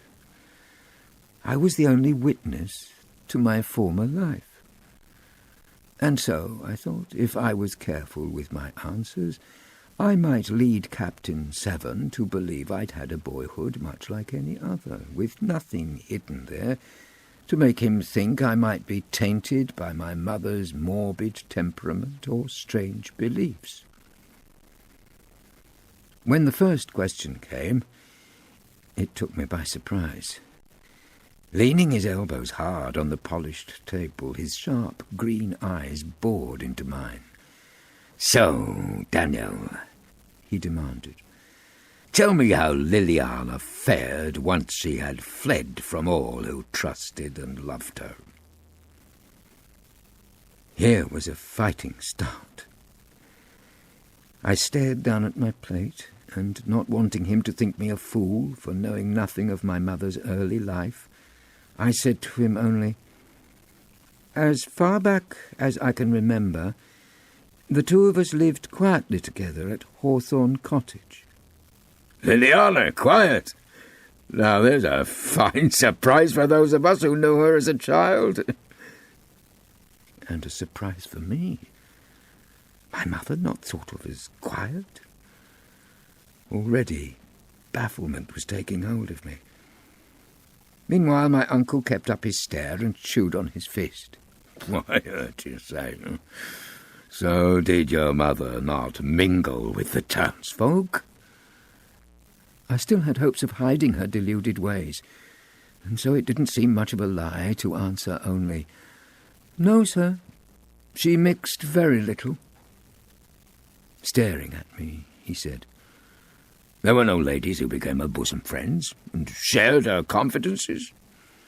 No handsome men who hoped to win her widow's heart and called you son and heir?" Again I looked down at my plate and muttered, "No, sir." "What?" he said after a moment. "Will you not answer me?" I wondered then if he were a little deaf, so raised my head to say again, more clearly, "No, sir." "No?" Here he seemed to chuckle. "Mr. Cunningham, to offer you his name?" "My father died before my birth," I told him somewhat coldly. Perhaps from kindness, hastily he turned the conversation back. "You say that Liliana had no friends or suitors?" Narrowing his eyes almost as closely as if he hoped to catch me out in lies, he said, "Are you so sure?" I reckoned it need be no secret that my mother's life and mine had been so closely entwined. "We lived in one another's pockets," I told him. "So I am sure." His tone turned thoughtful. "So," he said, "a life as quietly lived as if the two of you had been halfway to entombed." I felt the blood rush to my cheeks. How had he cut so quickly to the heart of things? Bending my head, I made a show of stabbing at my food while he sat drumming his scarred fingers on the tabletop. Then on he went. How had my mother earned her living? How did she pay her bills? Did she get letters? Did she travel from home? Keep any maids? One after another, questions spilled out of him as if the years he'd spent waiting to know the answer to each one had spawned a dozen more. I did my best to answer civilly, but the sheer bluntness of his inquisition gradually turned my mood first to unease and then resentment. For if this uncle of mine was bothered to try to win my confidence and make me feel welcome, then surely he might have thought to start his fierce inquisition with something more brotherly. Perhaps, I thought, he could have asked me, "Was your mother happy?" Or, "Did she ever speak about this house?" Or even, "What did she have to say about me?" But then, as if those eyes of his had truly burned through bone to see inside my brain, he spoke aloud the last words that I'd been imagining. "So tell me, Daniel, what did your mother say of me?" I needed courage now to meet his eye and still be honest. I'm afraid she never spoke of you. He stared. What? Never? Not a word? No, not a word. He seemed incredulous and waved an arm to take in everything around us. Not anything about this house? I felt I had no choice but to shake my head. No, nothing. Nor the least mention of all the years she lived here? No, not to me. Again his tone turned thoughtful. Well, not a single word.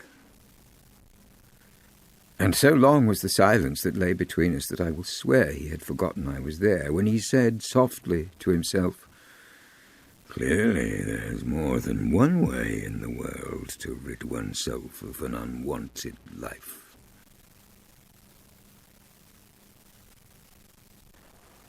Chapter 26. It was a different Captain Severn who rose from the table, a man all smiles and affability. He showed me round the house, and once again it seemed more gracious to lean forward and admire the things that I already knew so well in miniature, and let him feel he was surprising me with rooms in which my dear Hal and Rubiana and Topper had played out their adventures 1,000 times. So I might honestly claim that at the start it wasn't just my sense of boyish dignity that stopped me even mentioning the doll's house, but my good manners, too. But after that it seemed too late. As we came back along the upstairs landing, I pointed to the only door he hadn't opened yet. "Is this your own room? Do you keep it private?" Private, he scoffed. Lord, no, it is a veritable Piccadilly circus. Here I do everything. I sleep, I study, I sort through tiresome papers, but I do have a view almost as fine as the one from your lofty eyrie. Come, let me show you. He moved towards the door, then suddenly turned to point back over my shoulder. But before that, young Daniel, admire the chandelier. Obediently I leant over the ebony banister. But the first thing to catch my eye was not the chandelier, but a thin bar of bilious green light across the flagstones below, which startled me by rolling back upon itself and disappearing. As I turned, someone had promptly shut the door to the kitchen passage. Had Martha, like that strange gardener, been watching me from the shadows? Now that whoever it was had gone, I dutifully peered at the drops of dusty glass hanging in airy circles and festoons some way away from me. And as I stared, I heard behind my back a soft grunt, then the faintest tinkling sound, as if my uncle had seized the moment of my back being turned to reach for some metallic thing in one of the little Chinese porcelain jars that sat high on a shelf above the door to his room. Did he not hear the sounds he made, just as he hadn't heard my soft reply at table? Clearly my uncle's hearing was nowhere near as sharp as mine. But if he chose to hide the key to his room, that was no business of mine. And so I leant across the banister and spoke of the beauty of the chandelier until I heard the lock click. Then I turned back. Already he was opening his door. But then, as if he'd spotted something in the room that gave him pause for thought, he pulled it shut again. No! It's too glorious a morning for grimy studies and old sailing maps. Another time. He ordered me ahead of him down the stairs to the hall. One moment. Then, with the key dropped with a soft chink into the little porcelain pot, he hurried after me and took my arm. You must see everything. And so we went outside. The sun shone on pale wisps of weed that sprouted through the cracks in the stone steps. He drew in breath. See? I was right. It's far too marvellous a morning to waste inside the house. He set off at a fearsome pace across the lawns towards the spreading cedar and on towards the river he had pointed out the night before. Catching a flash of copper on the far side of the shrubbery through which we walked, I pointed. "Over there, was it planned first as a maze?" My uncle looked puzzled. "Over there? A maze?" "The beech hedge circle," I explained. He stopped dead in his tracks. "Ah," he said, peering down at me without a smile. "I see you've lost no time in prowling around the grounds." Prowling? My heart began to thump. "If it's a place you would prefer me not to go—" "No, no!" Suddenly he smiled as if at some delicious joke. "A place I would prefer you not to go? The very opposite. I tell you honestly, I cannot wait to see you in the Devil Walks."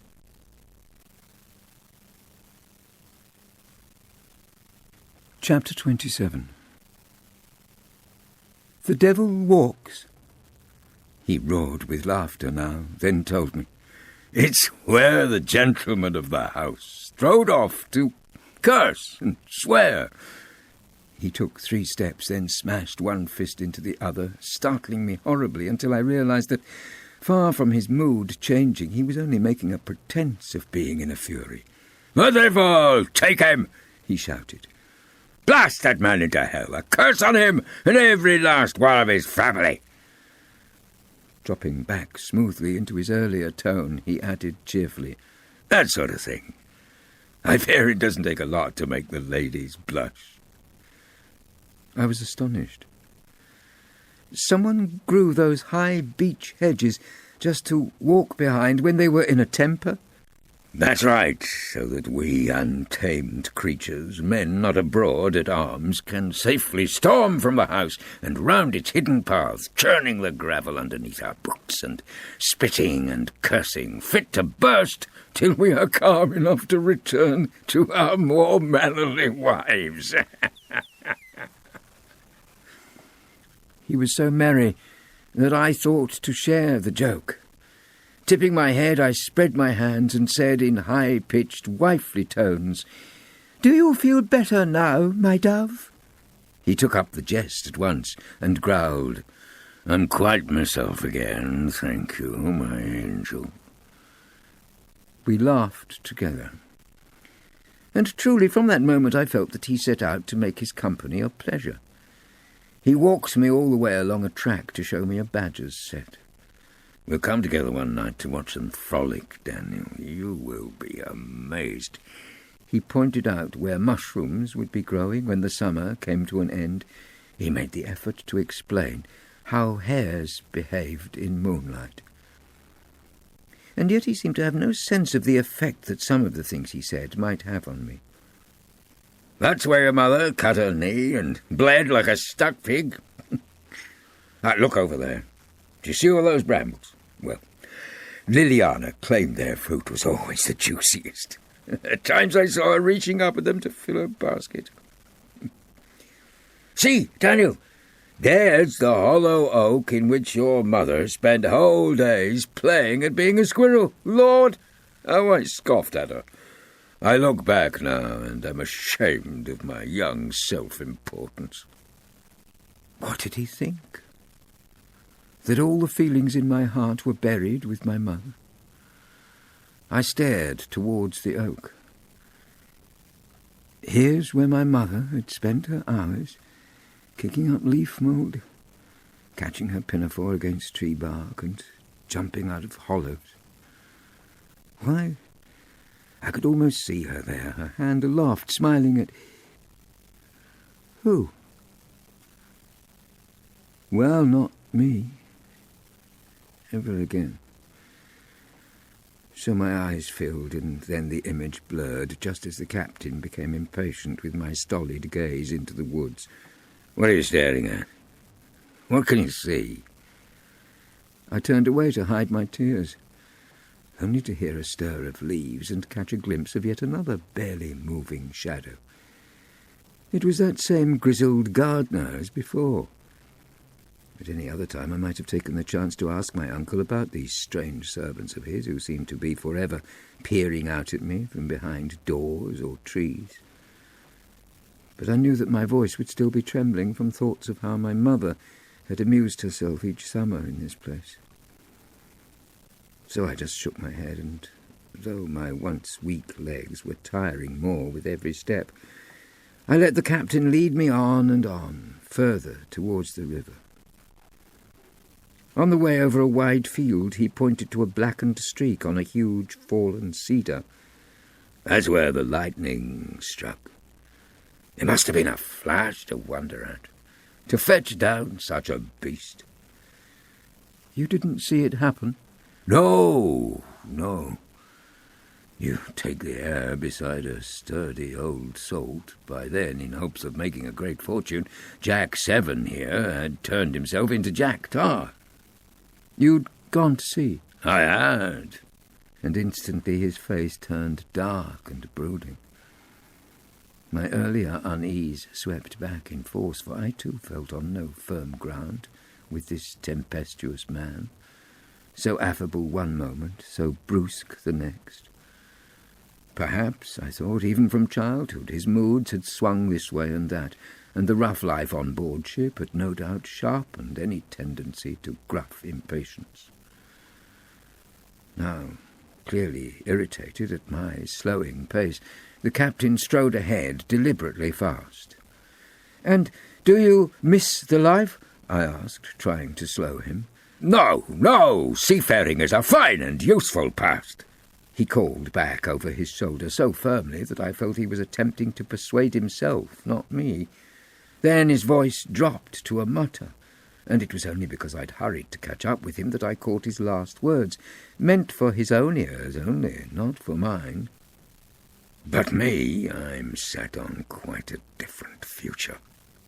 Hastily I fell back, leaving him to what he clearly believed to be a moment of privacy. But when he turned, his face was still the grimmest mask. What did he mean, a different future? If he still cherished all his childhood dreams, what was he doing, as he said himself, rattling around the house like a dead beetle shaken in a bottle? Why wasn't he out in the wider world, minting whichever fortune he had in mind? What was he waiting for? What kept him here? End of Disc 3.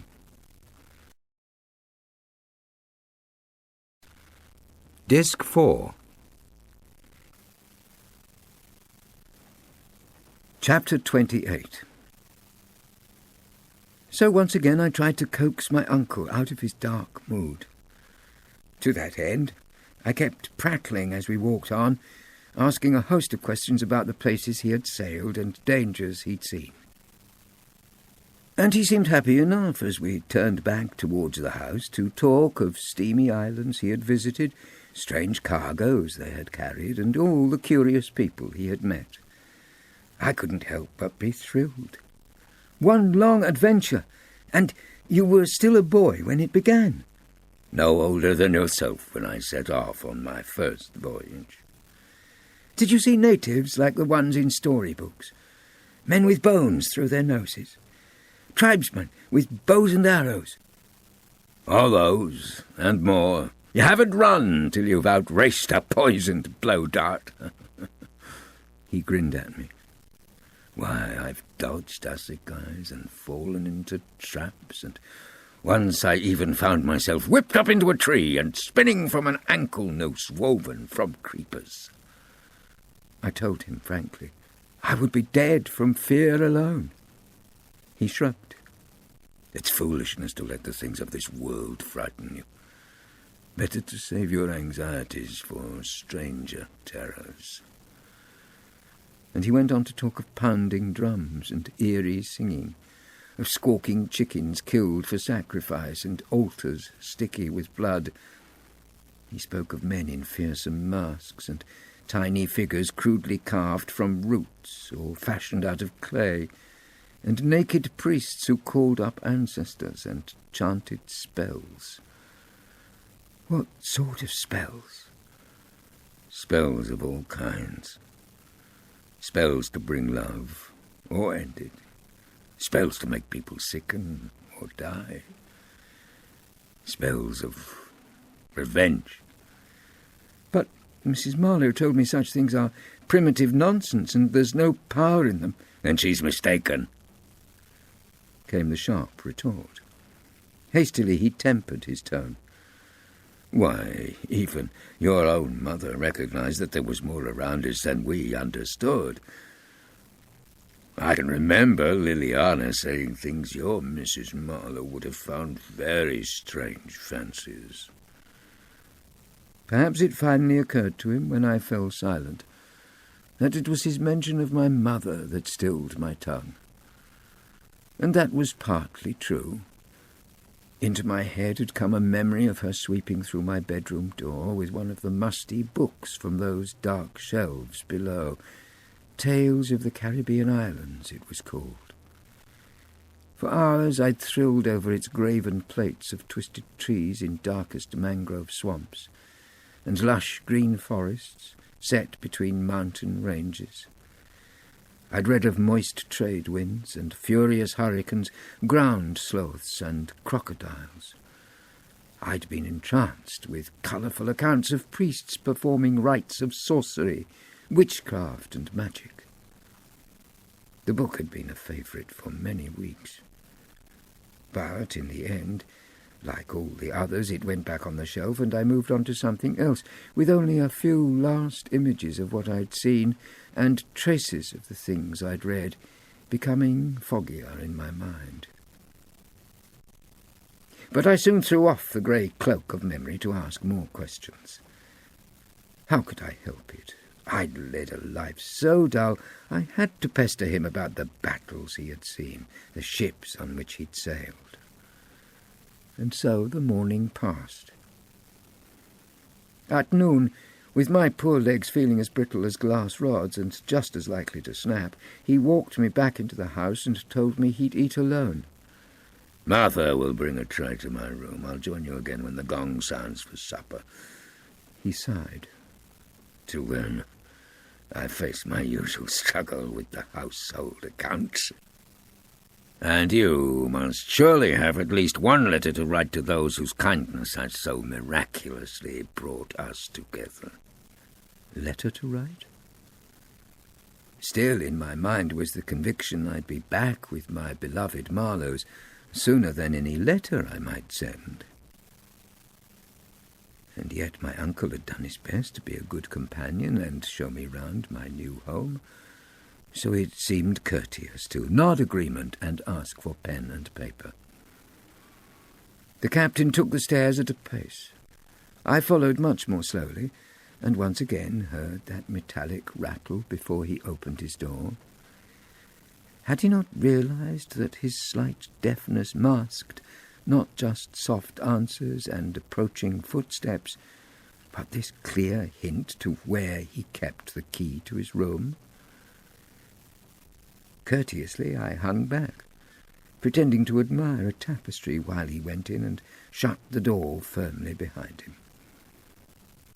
When he came out, he handed me a little pot of ink, a fat gold pen, and generous amounts of paper.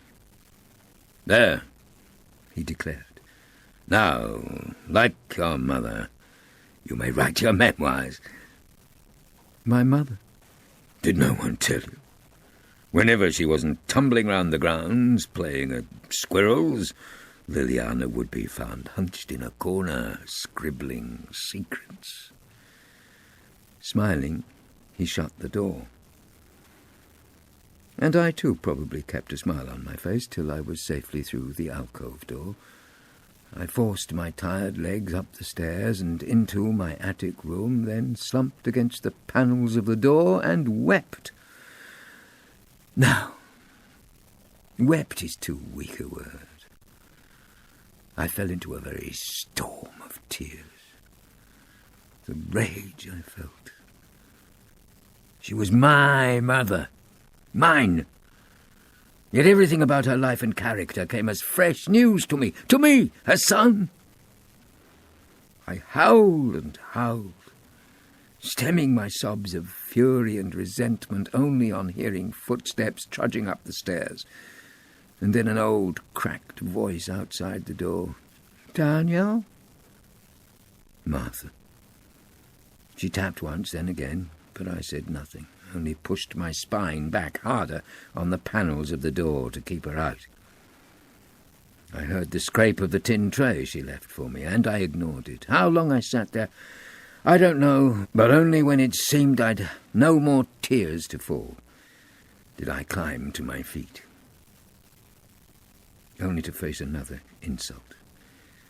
Someone had searched my bag. Was it my uncle while I was out of the house alone early that morning? Or Martha, who had looked at me as if I were a ghost and peered from doorways, perhaps even that sturdy gardener who'd seemed to track our journey through the woods? Who was to say which of the three had lifted up those layers of clothing with such care, then put them back in such good order, with even sleeves so neatly folded back? And yet the secret of this visit to my room was out.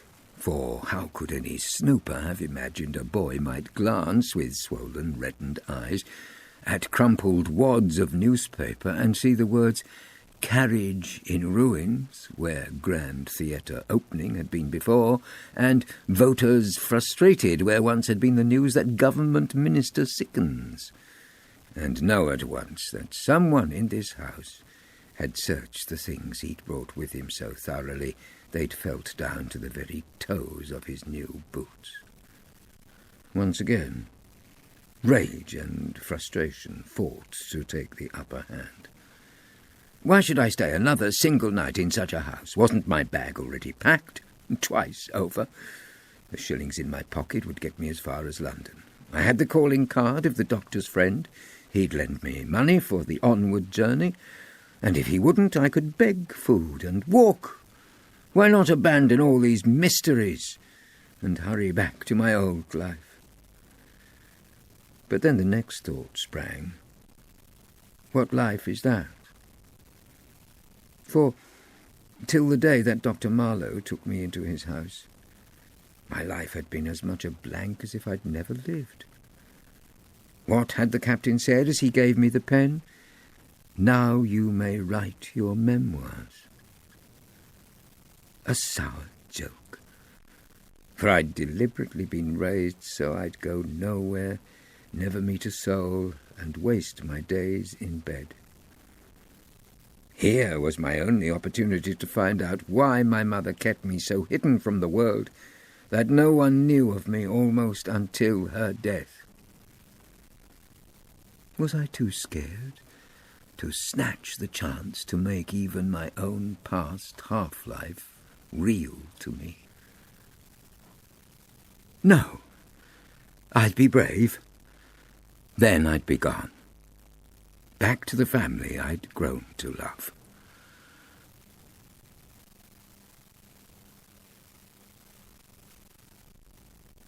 Chapter 29. So I picked up the pen and pulled my rickety little table across to the window to catch the light. I fetched my tray and ate my good fresh hunk of bread and drank my frothing milk so I would seem to be a simple boy who noticed nothing, and settled down obediently to do an uncle's bidding. And since I knew he might reach out even in jest to read what I had written, I picked my words with care. I wrote about the journey and the rolling downs. I tried to describe Highgates without a mention of the spiders and the dust.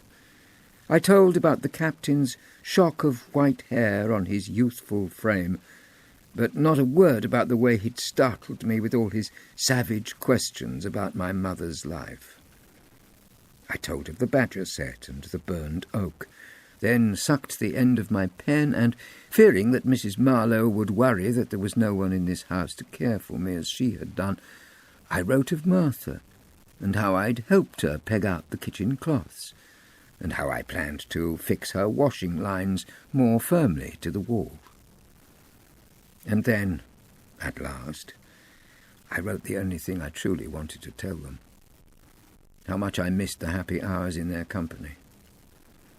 I sent my love to all, then I laid down my pen, thinking so warmly of this family who truly loved me and had made the effort to introduce me to the world and make me smile and treat me plainly and honestly without recourse to secret and silence. Folding the letter, I wrote the direction carefully, then put it in my pocket, where it sat while I unpacked my carpet bag and laid things out with sour thoughts of making life a little easier for those who spied on me. Then I sat twiddling my thumbs until a surge of restlessness drove me down to the empty drawing-room. To my unhappy eyes, the bookshelves seemed filled with nothing but the leaden histories of pompous men. Boredom and the sheer mustiness of the room combined to make me lift the latch of the French doors and walk out on the terrace to kick at weeds and peer in cracked and empty urns. And see that self-same gardener watching again. Now irritation spurred me into action. Drawing the letter from my pocket, I strolled across the lawn towards a wooden bench, as if all my attention was on the paper in my hand, and he'd no need to play his usual game of sloping away into the shadows. But just as I went past him, I swung round, demanding, "When will your curiosity be satisfied? Am I so strange? Have I 2 heads or 5 arms that you should be forever gawping at me?" To my surprise, the gardener broke into a broad smile. That irritated me even more. "Now I amuse you?" No. He tried to set his face more soberly. It was a memory that made me smile. A memory? I dropped my peevish tone. After all, wasn't this why I'd stayed? To find out more? "What of my mother?" He nodded. "The thought sprang up at me that you're not just the image of your mother in looks, but you're alike in temperament as well." I was amazed. My mother had a temper. Temper? The gardener grinned. At times she was a spitfire. Mistaking my astonishment, he hastened to assure me, "But though I didn't guess it at the start and offered you sharp words, I think you probably take after her in other ways as well." Again he smiled. "She too would have saved a servant from a roasting by saying nothing to give him away." "Because he failed to meet me from the train?" "Meet you?" He looked disquieted. "That's what you understood?"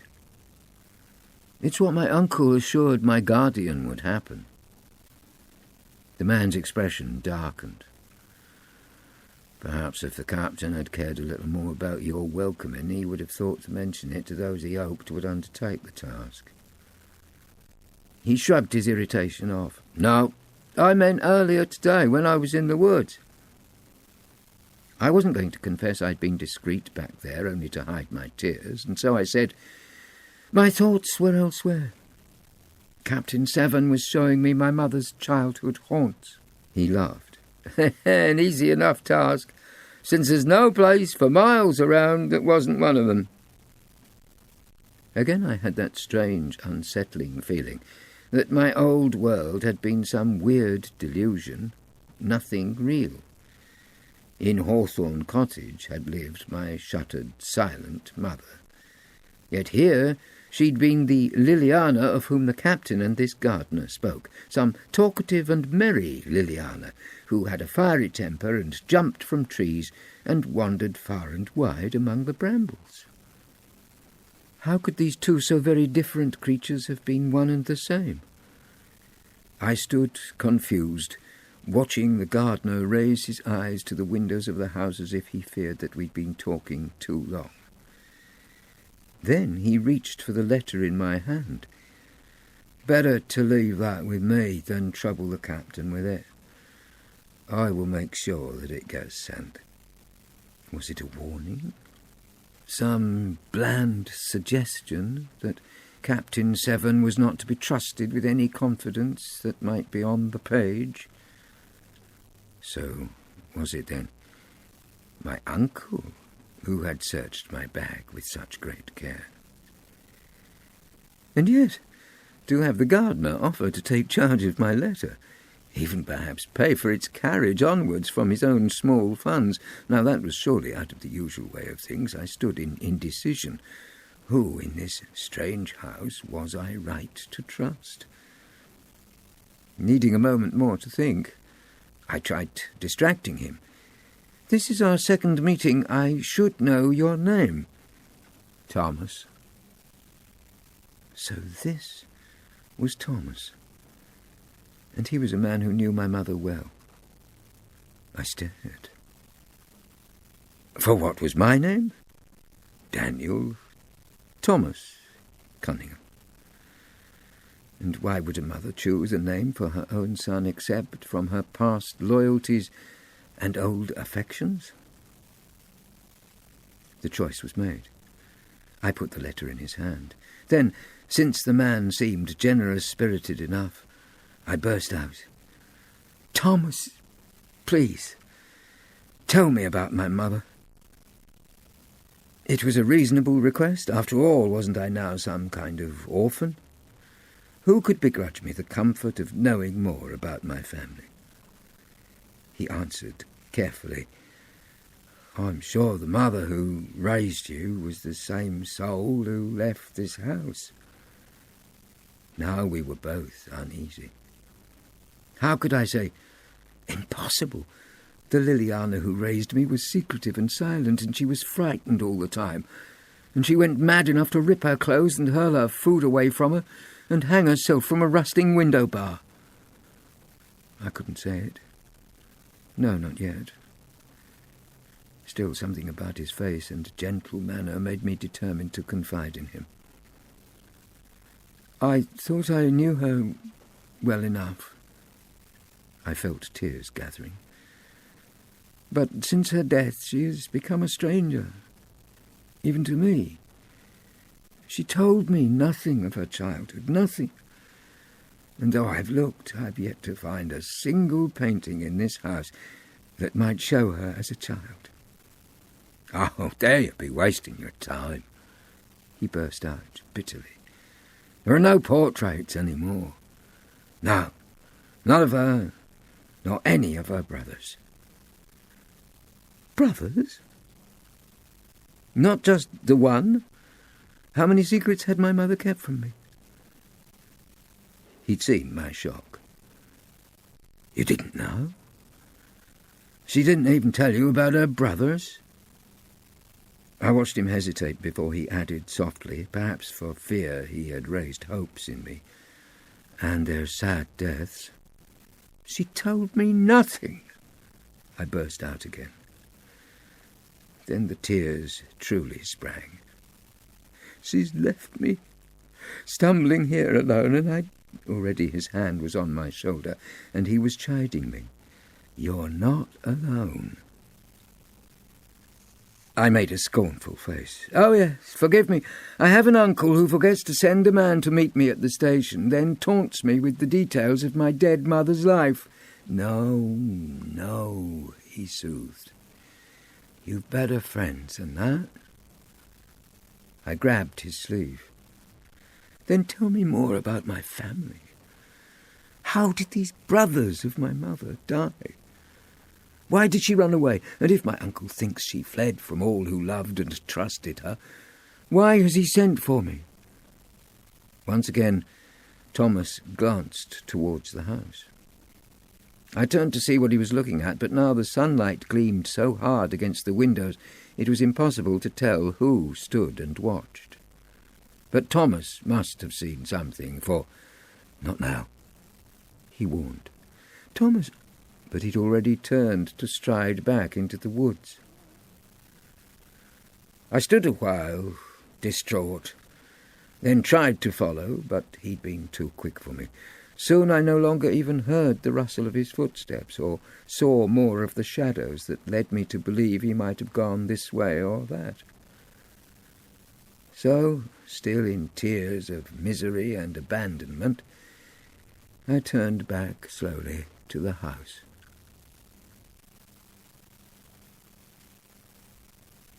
Chapter 30. Dusk had crept into the air by the time Martha rang the gong for supper.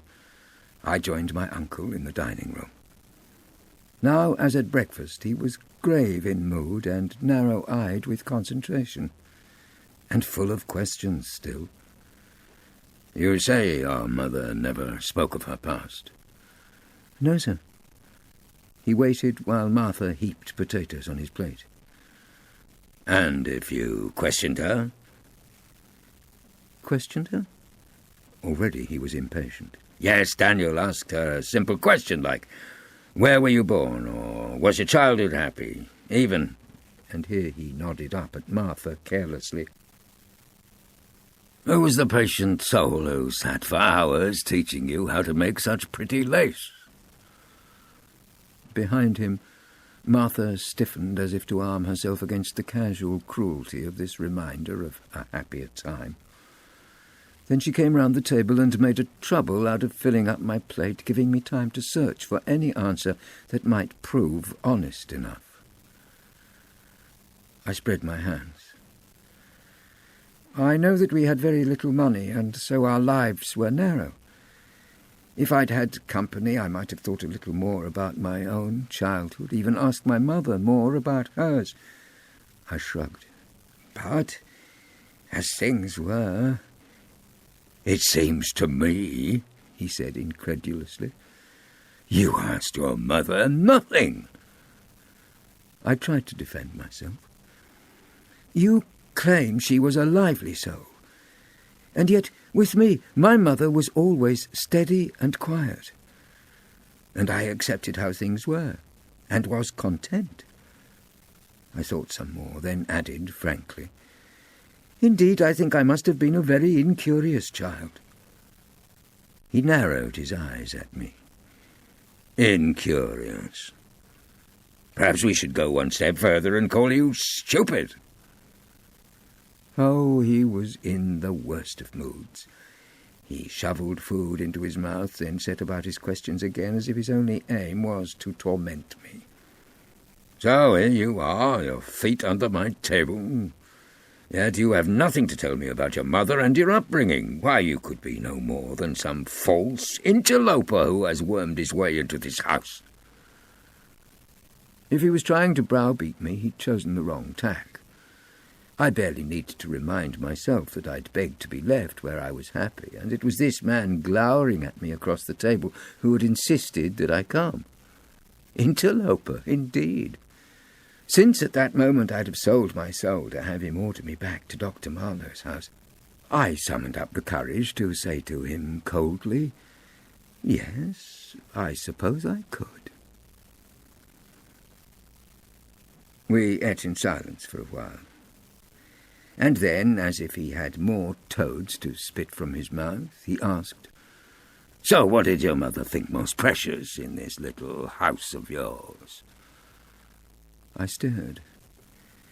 Here was a hint indeed as to who might take trouble to root in secret through a visitor's bag. And Martha, bringing in a jug of water, seemed to freeze at his words, as if even to let him know that she was in the doorway behind might lead to trouble. Impatiently he rapped the tabletop. Hot drips of wax fell on the backs of his fingers, but he ignored them. In flickering candlelight his eyes were slits. You heard the question. Before she died, which of her few possessions did Liliana value most? I had no reason to help him in his greedy quest. I answered stonily, We had so few things of our own by then I wouldn't trouble you with a list of them. My uncle leaned closer across the table and asked me fiercely, Was there a doll's house? I saw the start of anguish on Martha's face. Begging me with her eyes not to betray her, she stepped back into the shadows of the hall. My blood ran cold. Was this some old vendetta from the nursery? Or the first clue as to why I'd been fetched to this house? I slid my hand into my pocket to touch the little ivory case that held my mother's lace-making tools, and hoped the memory of her unhappy life and pitiful death would give me courage not to answer him directly. After she died, all that she owned was sold to pay her debts. Our poverty meant nothing to him. Yes, yes. But did you never see a model of this house set up with dolls? I would not lose this battle easily, so I played dumb. Dolls? I was frustrating him with my stupidity. Yes, dolls! Dolls that your mother stole from this house! The hateful look upon his face. This desperate grilling. Was he like this in childhood? Was this why my mother fled? I kept my fingers round the little ivory case and told myself I would not have her bullied by her brother in this way, even in death. Taking a breath for courage, I raised my head and told him coldly, I'm sure my mother only ever took away from any house things that she thought her own. Still he was watching me with those cat's eyes. So you have seen no doll's house and no dolls. I knew he didn't believe me, but I stared him out. I had no sisters, sir. He gave a thin-lipped smile. No more you did. Nor any brothers, either. And I will swear, as Martha dared to bustle back to us with heavier tread, still carrying the jug, I heard him adding softly to himself, Thin pickings from our dearest Ileana. And yet, to pit against that, quicker work.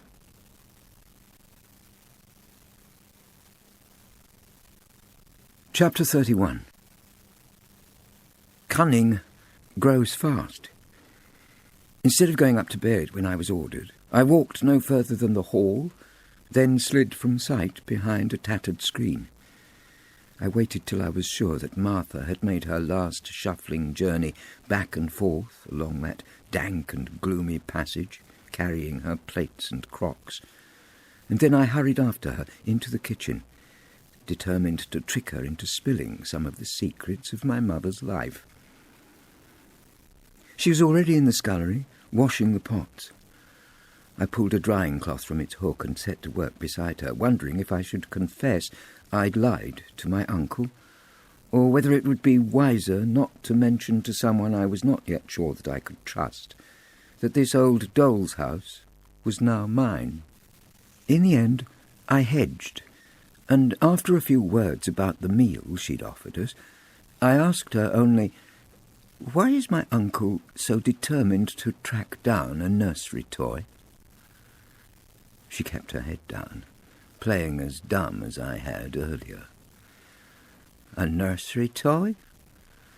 The doll's house, I insisted. You heard him say that it went missing when my mother left. As well it might, I heard her mutter, since it was hers to take. Lifting a dish from the water, she turned to me and said more openly, You should have seen it, for it was a marvel. You wouldn't have believed how like it was to this house, down to the last coil of ivy. Her old face softened at the memory. Inside, the rooms were perfect. Even the patterns on the wallpaper. And every stick of furniture was like for like. Who ordered it to be made? Ordered? She shook her head. Nobody ordered it. It was a labour of love. They were the very words that Dr. Marlow used when he first saw it, I recalled. And I repeated them. Labour of love. Her withered lips creased in a smile, as if some thought from long ago had warmed her heart. But all she said was, to know more of that, you would do better to ask the gardener. Thomas? Why? Did he make it? She was amused by my astonishment. Indeed he did. It took him 4 long years, and it was done only to please your mother. I stared. They were so close. She nodded. Yes. Back then, Thomas's father was head gardener, so Thomas spent a good part of his own life joining the children in their games. The children, I repeated to myself. These were the brothers I had never known my mother had. How strange the idea still seemed. But Martha was explaining about the doll's house. By then, of course, Thomas was grown enough himself to have a host of jobs around the house and grounds. Yet we all knew he had a gift for working with wood, and Liliana stood in front of him day after day, teasing and begging, "Please make me a doll's house, Thomas." Again it came, that unnerving feeling that the child they'd known was not the woman who'd raised me. I stood quite baffled. How could the intervening years have turned a frank and cheery-sounding child into the stiff, unbending soul who kept me so immured she'd even imprisoned herself? Forcing my thoughts to settle, I pressed Martha to keep on with her tale. So, Thomas agreed? No, not at first. She laid more dishes to drain. He claimed he'd no time for a task like that. But she kept on at him till he gave in. She shook her head, remembering. And after that I was forever coming across Liliana struggling with a hoe or clumsily trailing nets over the raspberries. I'd ask her, "Now what are you about, you naughty imp?" And she'd insist that she was doing Thomas's work for him, so he'd keep whittling some tiny table for the doll's house, or one more trail of ivy up its walls. I reached for another dish. So, was it Thomas's idea to make it look exactly like this house? No. Thomas, I'm sure, would have preferred to make something far, far simpler, but Liliana was a strange little soul, and she was adamant. It must be perfect, down to the last small roof hatch. And when I teased and asked her why she'd set poor Thomas a task as long and hard as any in a fairy tale, she'd only shake her head and say that one day I would understand, because the doll's house, made just so, would save a precious life. Save a life. How would she know that? Nobody can foretell the future. Martha laid the last pot to drain. Your mother had a way of sensing trouble even before it came. Often I think she knew the secrets of the future that was coming to her. She told me once, "Martha, I know I shall be loved, but I shall not be happy, and misery and worry will follow me for my whole life."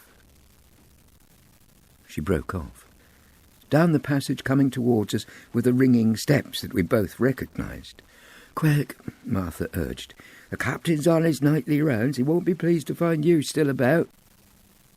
Snatching the cloth from me, she pushed me hastily through the door to the servants' back stairs. "To bed, and quietly." Easily enough said. For those who'd trodden up and down those stairs for years, no doubt there was no problem with a creaking here, a sudden turn in the dark there. But for a boy who knew this cramped and unlit staircase only from the games his dolls had played, it was a trickier matter. In the end, one step too many gave out a noisy groan as I crept up, and I thought it was safer to hold still till my uncle left the kitchen. I heard his voice below. My heart thumped. Had he realized that I was missing from my room and come in search of me, or was he just embarking on some discussion with Martha about the meals to come? I sank down on my heels to wait, and in my nervousness my fingers wrapped around the step's wooden rim, to feel a tiny coil of rusty metal underneath. Was it a hook? Was there some hiding place under the step? It was too dark to see, so I was careful not to move a muscle till I heard my uncle's cheery tones. "Well then, fruit pies it shall be, and plenty of cream, remember, Martha, now that we have a growing boy about the house." A door slammed, then another. I waited to see if Martha came to check that I was safely gone, but she'd no doubt assumed I'd had the sense to scurry up as fast as possible, not sit in terror lest a creak of stair gave me away. So I bent down to lift the hook I'd found beneath the rim. And when I gave the gentlest of pushes, part of the facing of the stair tipped back as if on a hinge. I slid down a couple of steps and, on my knees, reached into the little hidden space I'd found. Did I touch spiders? I've no doubt. I'm almost sure I felt them scuttling over my hand as I reached round in all that dust of years. What did I feel? Soft leather? Was it a wallet? How long had it been abandoned there? Perhaps, I thought, no one in this whole house knew of its presence except me. And so I drew it out, and since I could not see what I was holding, tucked it away in even deeper dark under my jerkin, and crept on up the stairs and through the door that led out onto the landing, then past my uncle's room and across to my attic staircase door, to find it bolted shut.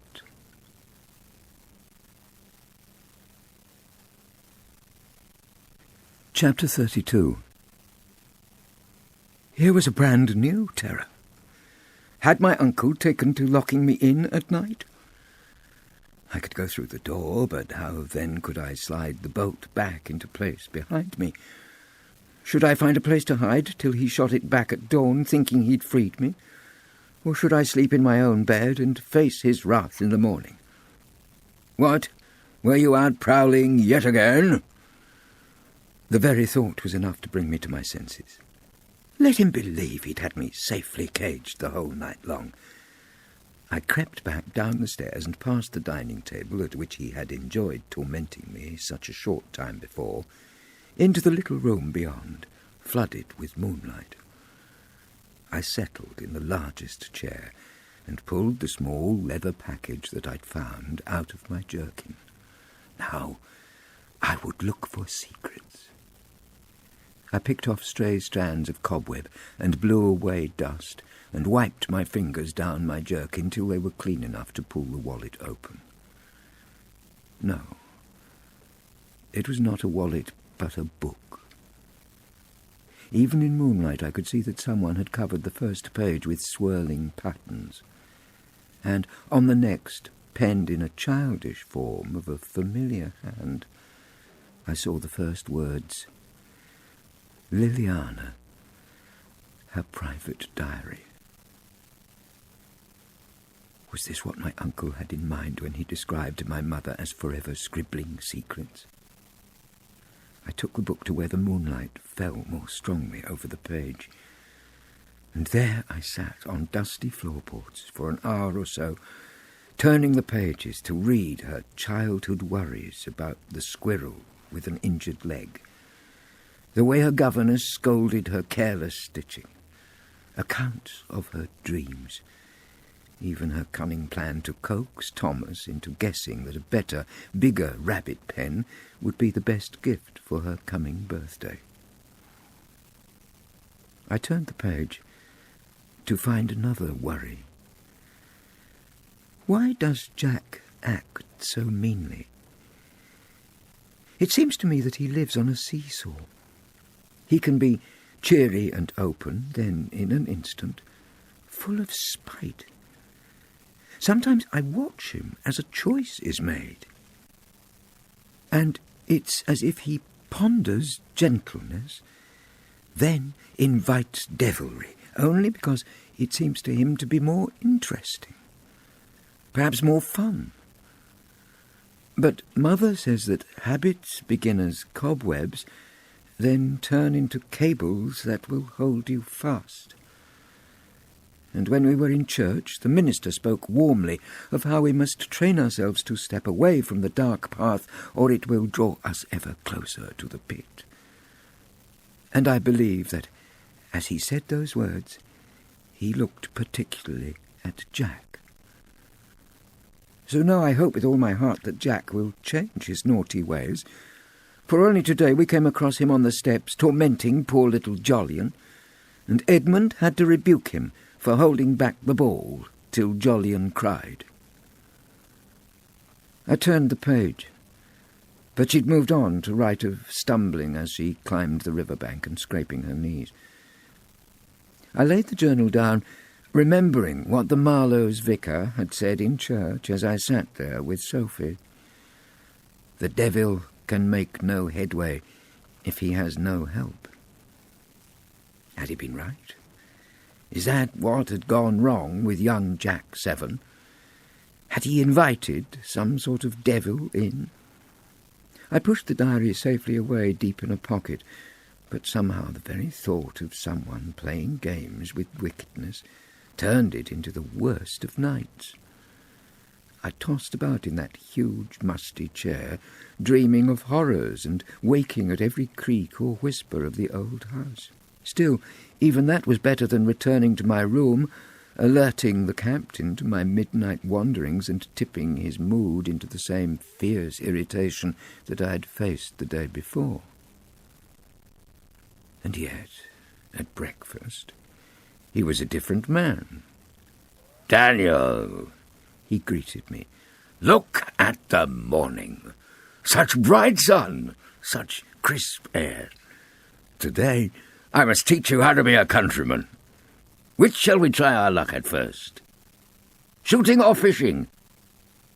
I had no wish to learn to kill any poor creature, but he was in such a cheery mood that only a braver boy than I would have dared cross him. The thought of some fine, sunlit bird caught short in flight and falling to the earth with bloodied feathers sickened me so much that, when he pressed me, "Come, boy, choose your sport." I plumped for fishing. "To the river, then. Martha will find you something warm to wear. I'll fetch the rods. We'll meet down at the bridge."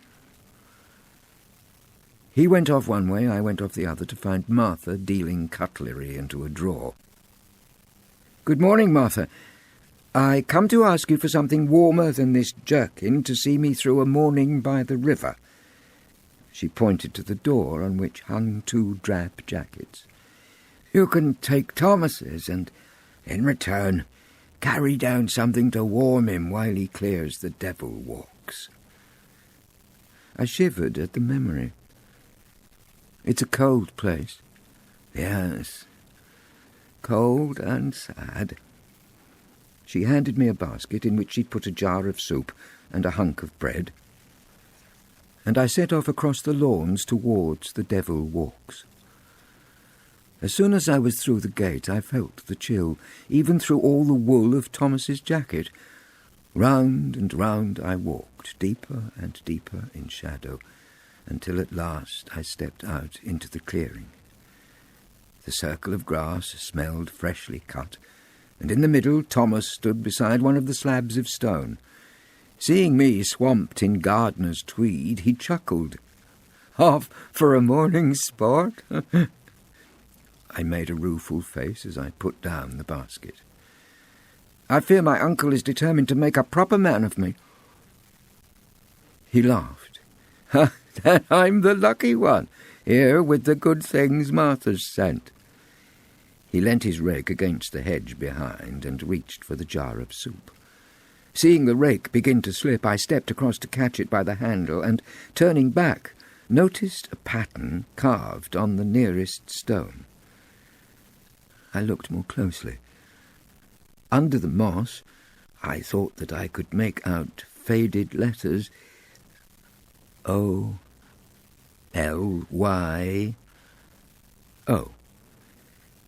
Into my mind sprang the name I'd seen in my mother's diary. "Does that say Jolyon?" Thomas nodded. "Is it a grave?" I waved a hand towards the other stones. "Are they all graves? All family graves?"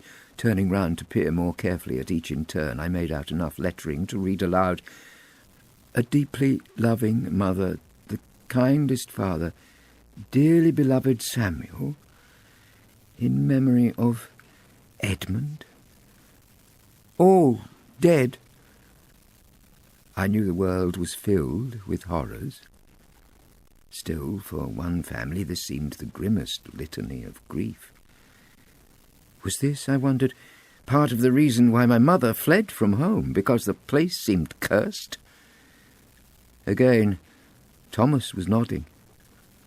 "Yes, all dead." "But how?" He shrugged. "What does it matter now? Death's all one story. Jolyon died young in his bed, Samuel was killed in the woods, and Edmund, Liliana's precious Edmund, was lost at sea." "It is the saddest story. 3 brothers out of 4. 4? For just a moment Thomas looked confused. Then his face cleared. "Oh, yes. Count in her step-brother, and there were 4. Here was another surprise. So Captain Severn was not my mother's brother from birth. And I'll confess that as I walked away back round the spiral of the Devil Walks, I felt as if a load rolled off my shoulders. If he was no real brother of my mother's, then surely the world had far less of a right to blame my mother for hiding him from me, and me from him. He was not part of my blood family. No proper uncle at all. My obligation to stay was, in an instant, gone, and at the very thought my heart lifted and my spirit soared. I think that I was even singing softly to myself as I strolled down the short cut through the shrubbery and on to the river, where the captain stood, flicking his rod back and forth over the water. "Ah, there you are at last. Our lesson begins. Now, seize the rod, and you'll wrap your fingers round. Like so. So, and so." He was a tireless taskmaster. It seemed an age before he would declare my clumsy casting good enough not to disgrace a novice. Then we stood side by side, trailing our lines, fearing that if I left him to brood in silence his mood would change and he might start to question me as fiercely as he had the night before. I begged him, "Tell me some more about your life at sea. Were you adventuring, or were you busy in trade?" "Hard to do one without the other in most of the places we anchored." And out the stories of his old life poured, as I relentlessly kept staring my questions down one track after another. "So, Uncle, did you never want to marry?" He roared with laughter. "Me? Marry? And be forced to keep a roof over some lady's head while she talks nonsense to the babies she dandles on her knee?" I was confused.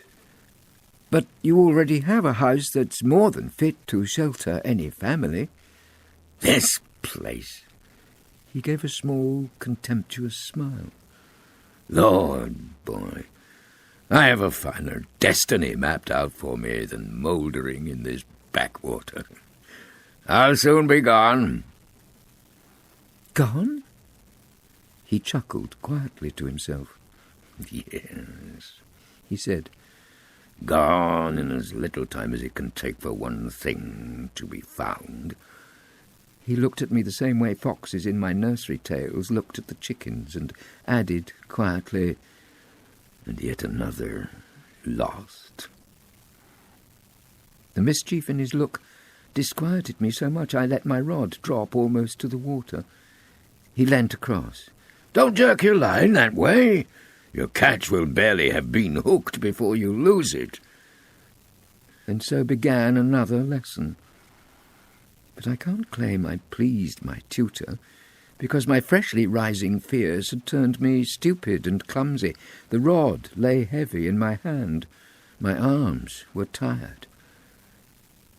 Finally, the captain noticed that, as time passed, I shifted the rod's weight even more frequently from one hand to the other. "You've had enough for the moment," he declared. "And it was fair enough for a first try, but I shall stay, and possibly do better for an hour or two, without your stirring up the water at my side." He took my rod. "Leave that on the bank with me. And in the meantime, do me the favour of asking Martha to send Thomas along with something to keep me in spirits." I looked down at my red, raw palms, and his dismissal felt like the happiest reprieve. "I'll tell her. I'll go now." And gratefully, I slipped away from him into the woods.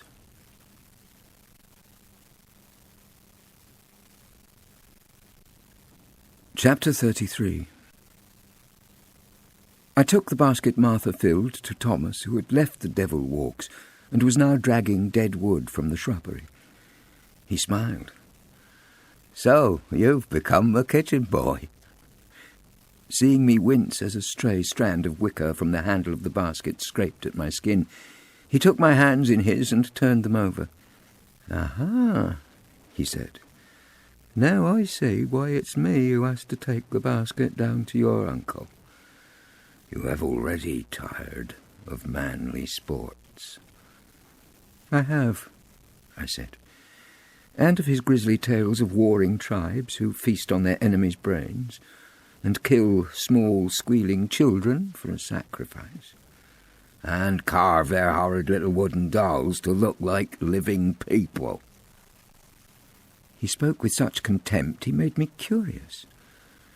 After all, Mrs. Golightly must have been carved to look at least a little like my grandmother for her to end up making Sophie think she was the mirror image of my mother. But I had kept the secret of my one inheritance well enough not to want to mention it now, so all I said was, "But Martha told me you yourself made Liliana a doll's house." He shuddered. "Well, not for the sort of doll the captain talks of. Fiendish things with strange and ancient powers." "Ancient powers?" He grinned. "Oh, not by rising to life and growing large and strangling you in your sleep, no. Much more cunningly. It is a sort of magic. Voodoo, the captain calls it. You cast your spell, and after that the doll and whoever it was you made it for are intertwined till death. If you torment the doll, your enemy writhes in misery. Shower favours on it, and your friend will thrive." I saw again the grey engravings of the Caribbean mangrove swamps, and memories of things that haunted me so long ago rose in my mind. If I'd been left to brood, I surely would have hit upon my uncle's secret even then. But Thomas had had more than enough of tales of savages, and of my worries. No need to fear the captain will come back to order you down to the river for yet another lesson. Once his rod's over the water, he's lost for hours. But I was not convinced. And so, my errand done, I went back to the kitchen where Martha was at work on her pies. I watched her as she spooned out flour, then, sliding onto a chair, I took a couple of apples from the pile in front of me. "Shall I peel these for you?" She handed me the paring knife, then moved along the table back to her pastry bowl, knowing she'd be more free with what she said if she believed that I already knew my mother's story. I framed the first of my questions with great care. "You knew my mother's brothers too, of course. Tell me about them." Brothers?" A shadow crossed her face. "Oh, how you would have loved them.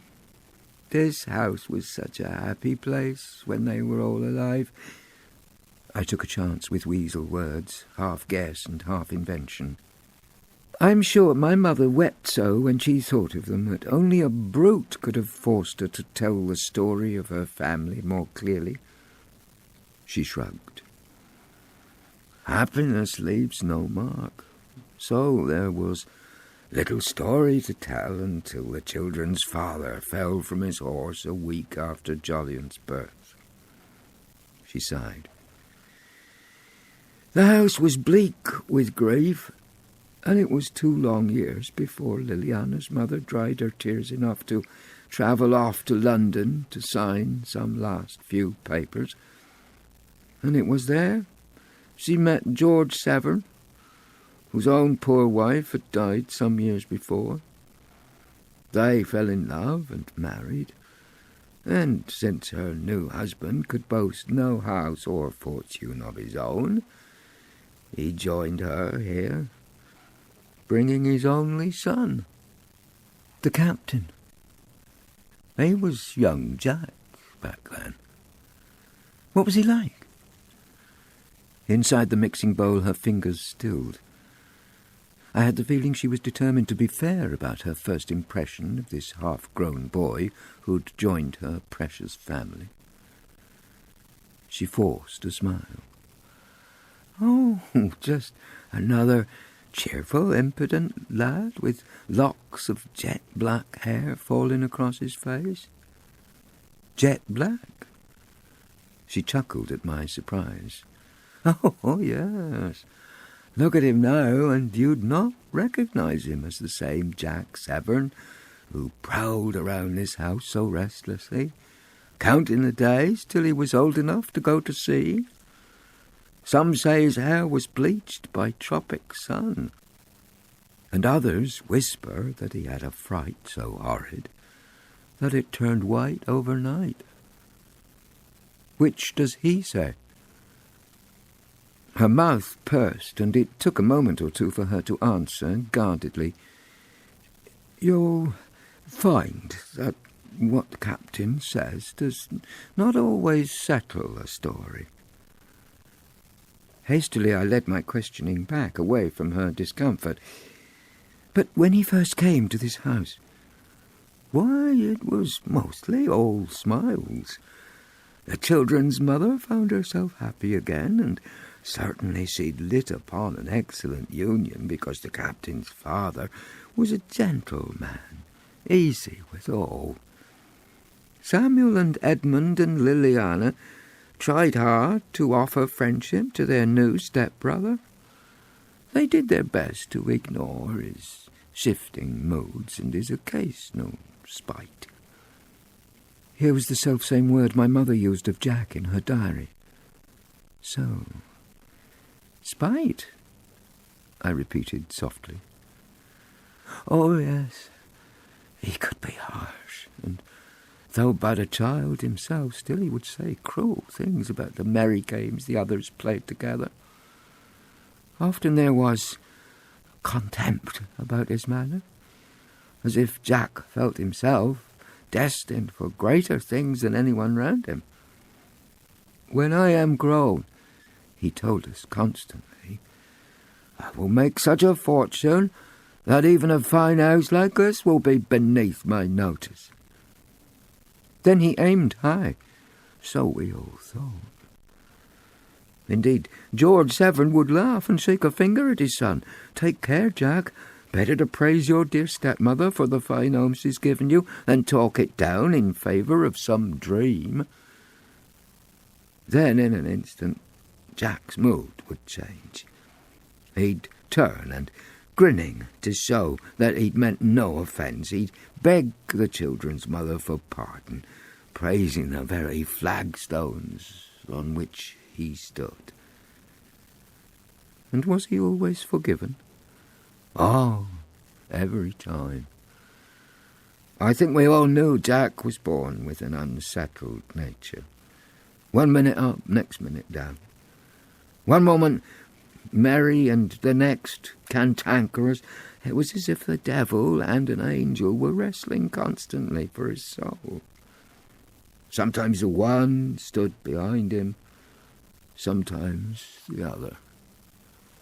Indeed, I remember one of the stable lads saying to Edmund once, "Give your stepbrother Jack a stick, and it's a wager whether he'll choose to use it to beat down weeds or kill his own best friend."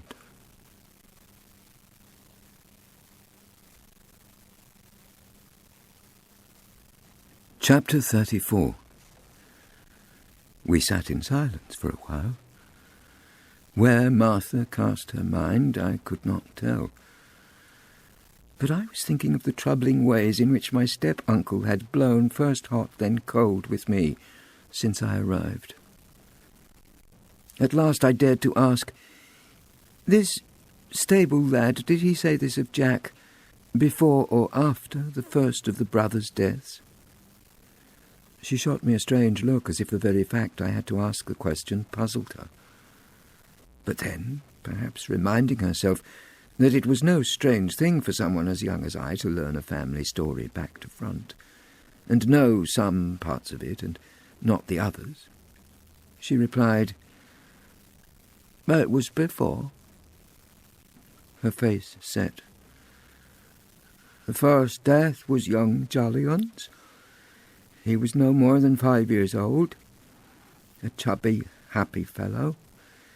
The last child in the world you'd think to come across in bed one morning, black and blue around the face, with all life fled. My mother never brought herself to speak of it," I said, quite truthfully. "Nobody did," she told me fiercely. "Nobody understood how such a thing could happen. Grief stopped our tongues. Sometimes I'd look up at the portrait of him on the stair and think the artist must have imagined him and he had never been on earth.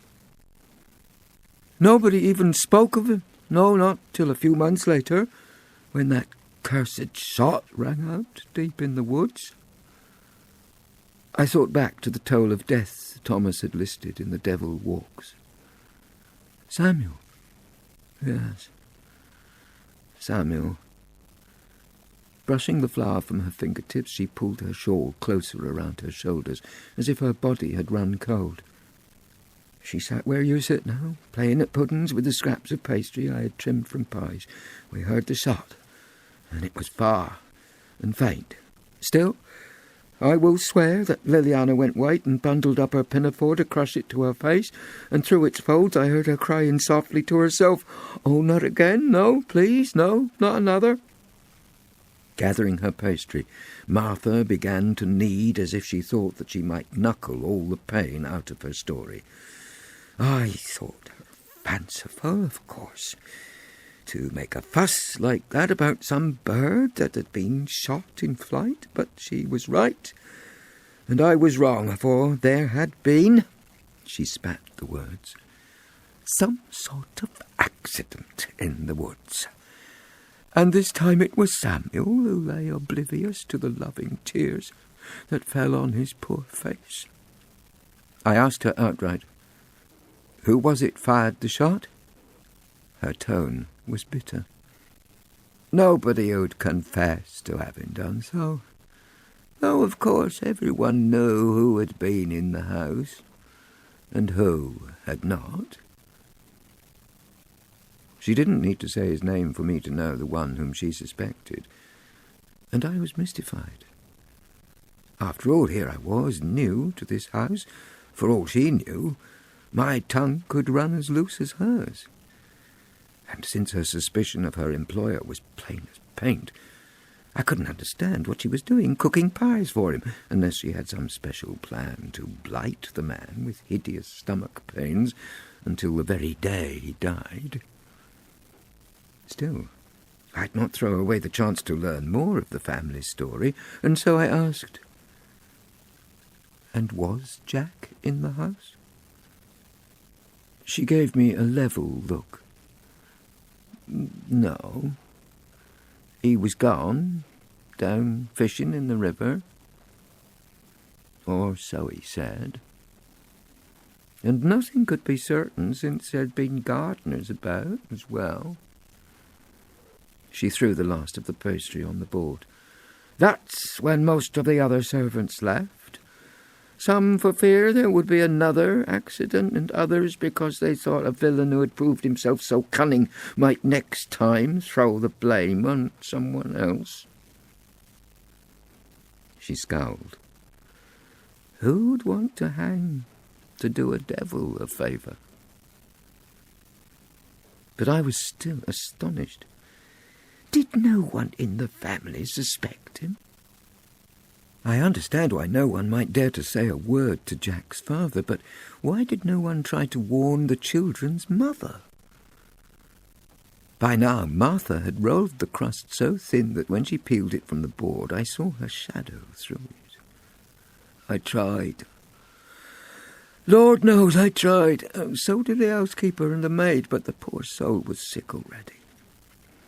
Indeed, she was so weak she barely understood that her dear Samuel was gone. It was a terrible time. She had such cramps. She could hold nothing down.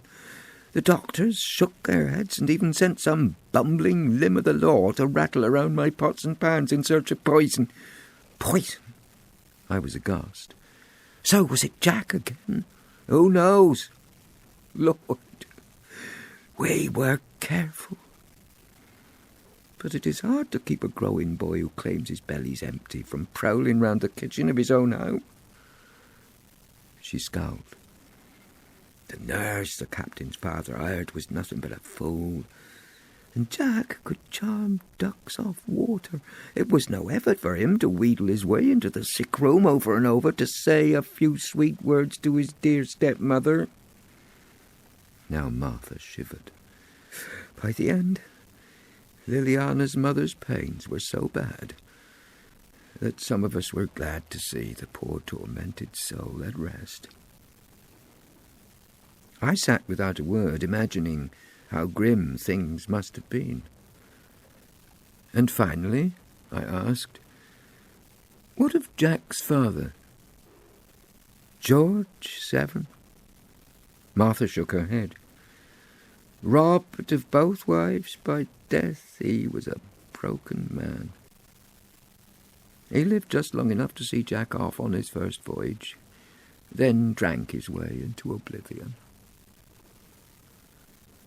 "So you could say that Jack did for him as well?" "Indeed you could." She nodded over my head towards the passage. "That's why there are no longer any portraits in this house. My proud employer keeps one in his room, the one he ordered painted of himself in his fine uniform when he was first made captain. But as for the portraits of all those who are gone, they were torn down during one long, crazed night." Her lips set tight as purse strings, and she added bitterly, "After all, even a painted eye can look reproachful." We sat in silence. It was the strangest feeling. I'd come into this kitchen a crafty boy, fueled with a plan to use whatever trickery I could to learn about the past. And out it had all spilled, as if this woman had been waiting years to tell her tale. Yet nothing made sense. If one small half of what she said was true, then why were she and Thomas still living here, chopping the wood and rolling out the pastry for someone they believed to be a murdering monster? And if he was so dangerous a man, why hadn't one or both of them warned me to run for safety the moment I arrived? Gently, I nudged her back towards her tale. But you stayed in the house? What else was to be done except to try to keep the last 2 children safe and trust to fortune? Still, always to live in terror that what had happened before would happen again. And did. But looking up, I caught the same strained look I had so often seen on my own mother's face, and something in me shriveled at the thought of pressing Martha on the fate of the last brother. All I could do was shudder. So many deaths. Small wonder when I asked the way the village women stared at me as if I'd told them I was setting out for hell. I think the devil walks round here. That's why the captains have no other servants to this day. Then out my accusation fell. But you and Thomas have stayed here all these years. She looked at me as if I were a fool. Her voice was tight. Of course we stayed.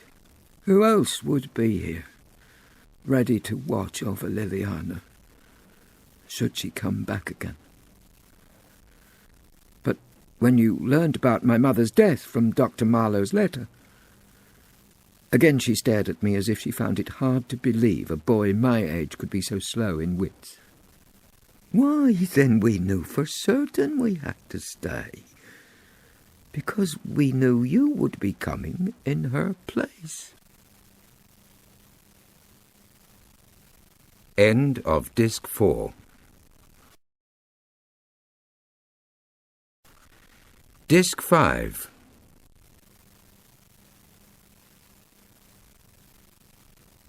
Chapter 35. Then out the terror spilled. But, Martha, I'm next in his sights. You want to kill me too? Indeed, he already does. I've seen the way he looks at me. I've heard the jokes he's made. Why, only yesterday he told me that he couldn't wait to see me in The Devil Walks. She laid her fingers on mine. No. You're safe enough. I snatched my hand away. Safe? How can you call me safe when there's a string of graves behind me with no good reason mine won't be the next?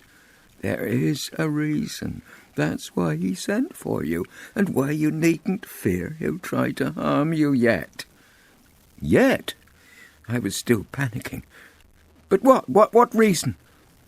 She came around the table to lay a hand on my arm. Listen, she whispered in my ear. You hold the key to finding something that the captain wants. We don't know what it is, but it is clearly something from long ago. Something he lost and thinks your mother took away with her.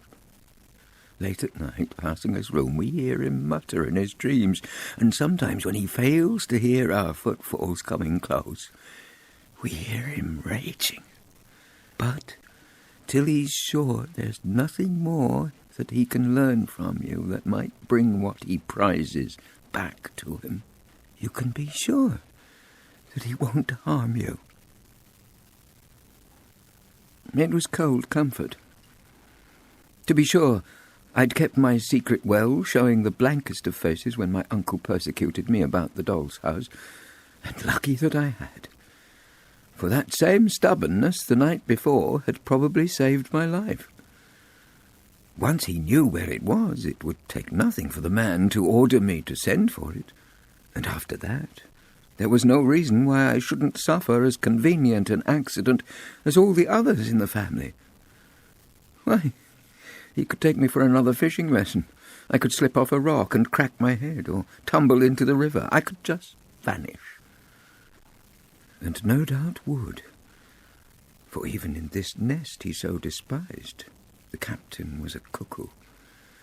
Hal, Rubiana, Topper, and I had run through more than enough high-flown tales of hidden wills and lost inheritances to know that I was one last egg that he might need to smash, to keep whatever prize it was that clearly lay somewhere inside the doll's house. But where, exactly? Was it some buried treasure map from days at sea spread out of sight under the patterned paper? Perhaps it was a handful of smuggled diamonds, each one painstakingly embedded in its small globule of paint and masquerading as a rose over the portico. Or still more likely, packed inside the Severn doll that had itself been carefully entombed under the window seat. I couldn't guess, except to know that hidden in the doll's house somewhere was a prize set fair to drive a grasping and tempestuous man as far as one more murder. Mine. And so I sat, brooding unhappily as I worked on with my knife. Martha turned back to her pie. The minutes passed till suddenly both of us heard footsteps ringing down the kitchen passage. The door flew open, and it was my step-uncle. To add to my confusion, the man was cheeriness itself, in far too lively spirits to notice any pallor about my face or my hands trembling. "Martha! A fine day's sport indeed. Here, take them." He threw the fish he'd caught down on the table and picked up a handful of my peelings. "Neat coils. You're handy with a knife, I see. Then you must gut these mullet." Hastily I slid off my chair. I wouldn't know where to begin. He grinned. "Martha must teach you, but perhaps not now, because I have a host of other things to show you." And off we went, into the drawing room, where he tugged open a door. "See? Last night I had a sudden memory of happier times, when my dear step-brothers were alive and we played games for hours." One by one he was tugging things out of the cluttered cupboard, an old roulette wheel and an archery set, a wooden bagatelle game with steel balls rattling inside a small net bag, a cricket bat and stumps, a set of croquet mallets. "See! Here, you have whole summers of amusement waiting to greet you." He put his arm round my shoulders and squeezed. "I saw your tight little face down at the river, and I told myself, Jack, you have been too harsh. Here is a boy who has been raised by his mother. He's not yet strong enough to withstand hours of river sports. You must be gentle with him. Give the lad time to build his forces slowly." I lifted the quiver and the bow. "They're to be mine?" He waved his hand over the piles he'd tumbled out onto the floor. "All of it. All yours, to treat as you choose. The only thing I want is for you to be happy." And off he strode, leaving me standing in the middle of all these splendid amusements.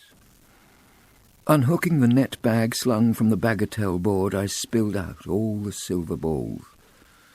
They rolled across the floor in as disordered a fashion as my own thoughts. So, yes, my uncle was mercurial by nature. 1 minute up, next down. On one occasion fierce, thoughtful the next. Did that make him a real, live murderer? Maybe the deaths were truly accidents. And from the very start, Martha had wronged the boy she couldn't help but see as an intruder, with her suspicions that he'd played a part. Clearly her judgment was not always sound. After all, if she believed the things she said, then she must realize that at any time I might, by accident, let slip the knowledge that my uncle sought and put my life in danger. She would have known the safest thing to do was turn me round and send me straight out of Highgates back to the people who had cared for me. A clearer mind would have had Thomas harnessing the cart to take all three of us away the moment I arrived. No, she was old. Old with a mind still horribly befuddled by one sad loss coming so soon after another. Such a grim run of deaths would take its toll on anyone and turn the sanest person mad with grief. Even perhaps my mother. For hadn't Martha called her fanciful? Who was to say that, bolstered by her nurse's frenzied suspicions, Liliana hadn't lost her judgment too when she ran off for fear of young Jack Severn? And so I sat upon the floor and sorted out the bats and stumps and balls I knew about only from books, and vowed to ask some questions of my own next time my step-uncle and I sat down for supper.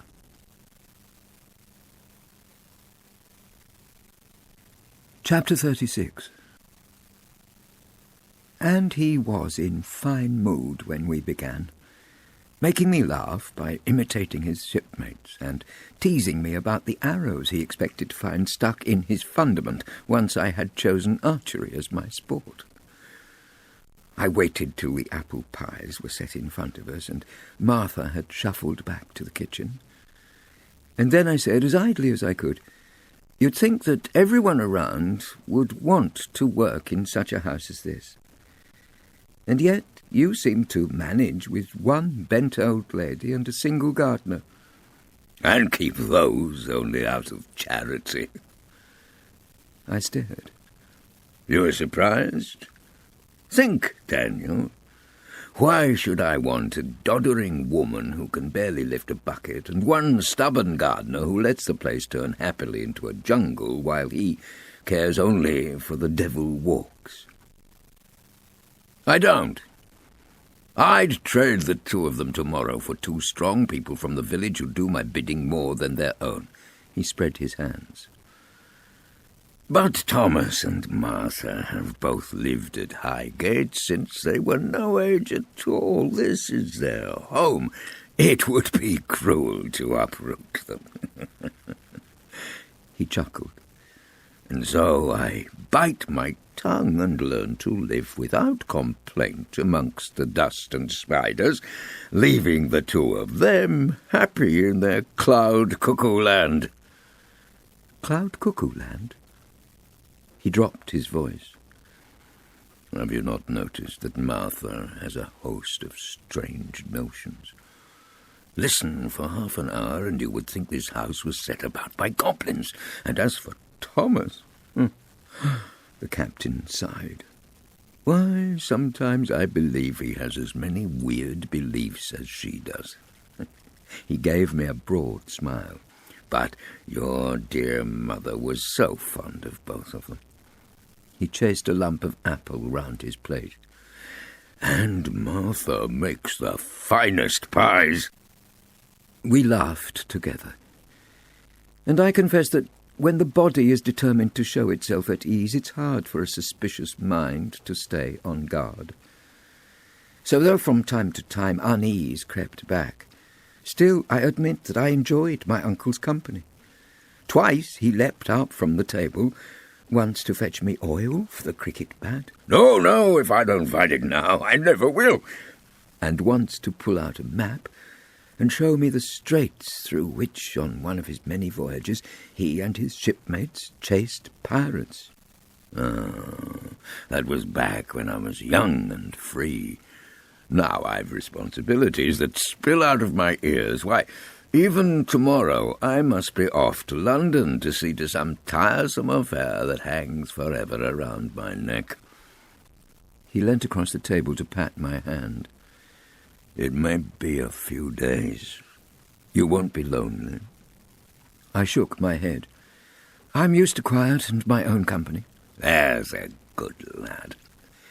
With one last smile, he threw down his napkin and pushed away his plate. I leave at first light. I'll miss our friendly suppers, but I'll be back as soon as I can." He rose. "Wish me good fortune in my quest, and in return, I'll wish you a good night." Obediently I wished him both, then climbed the great curved staircase and up to my room.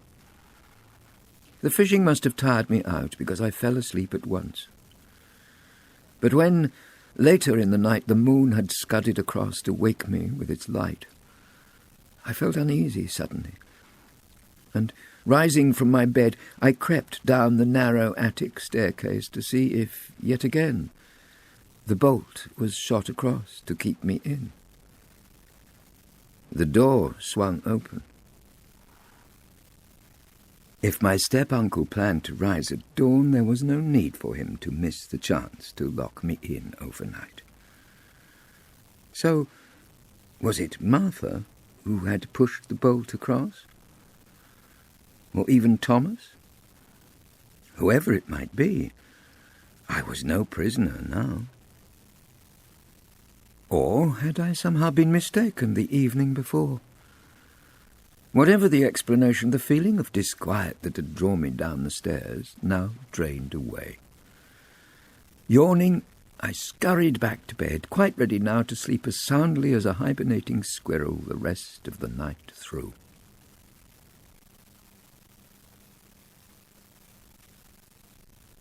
Chapter 37. What was it made the next few days such a delight?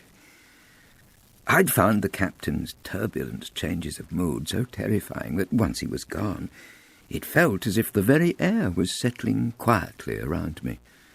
But, if I'm honest, part of the pleasure sprang from being free to test my new-grown strength. Each day, I'd prowl around the grounds in search of Thomas. We'd exchange a few friendly words about some frog that hopped across the path in front of us, or last night's rain. And then I'd take myself off anywhere that I'd be out of his and Martha's sight. And there, with no one leaning on a hoe to watch me fail, I threw balls, tucked my arrows in my bow to let them fly, and swung the croquet mallet. Each time it rained, I summoned an imaginary companion and sat with him on the veranda, where I played both our turns in games of bagatelle until I'd finally mastered the skill of letting the spring uncoil with just enough force to spin the silver balls into the circles with the highest score. My days seemed filled with pleasures, all pleasures new to me, and each one adding to the earlier delights that still felt fresh, the feel of wind against my skin, strong sunlight in my eyes, the drone of insects buzzing around me. But maggots are born to chew and chew and chew. How could I help but start to wonder, in those halcyon days, just how my mother could have remembered, as she surely must, all her own days in this garden, running and jumping and feeling her own growing strength, and yet denied these joys to me, her only son. I couldn't stop the bitter feelings rising. She had been selfish. Selfish! True, she believed she had good reason to keep me close, but to have kept me in my bed? No, that was cruel. And once her long deception had been discovered, why did she hide from me? What would have been so wrong with sending for me from the hospital, then opening her heart to tell me plainly why she'd tricked me into the belief I was an invalid? Didn't she realize I'd have forgiven her gladly?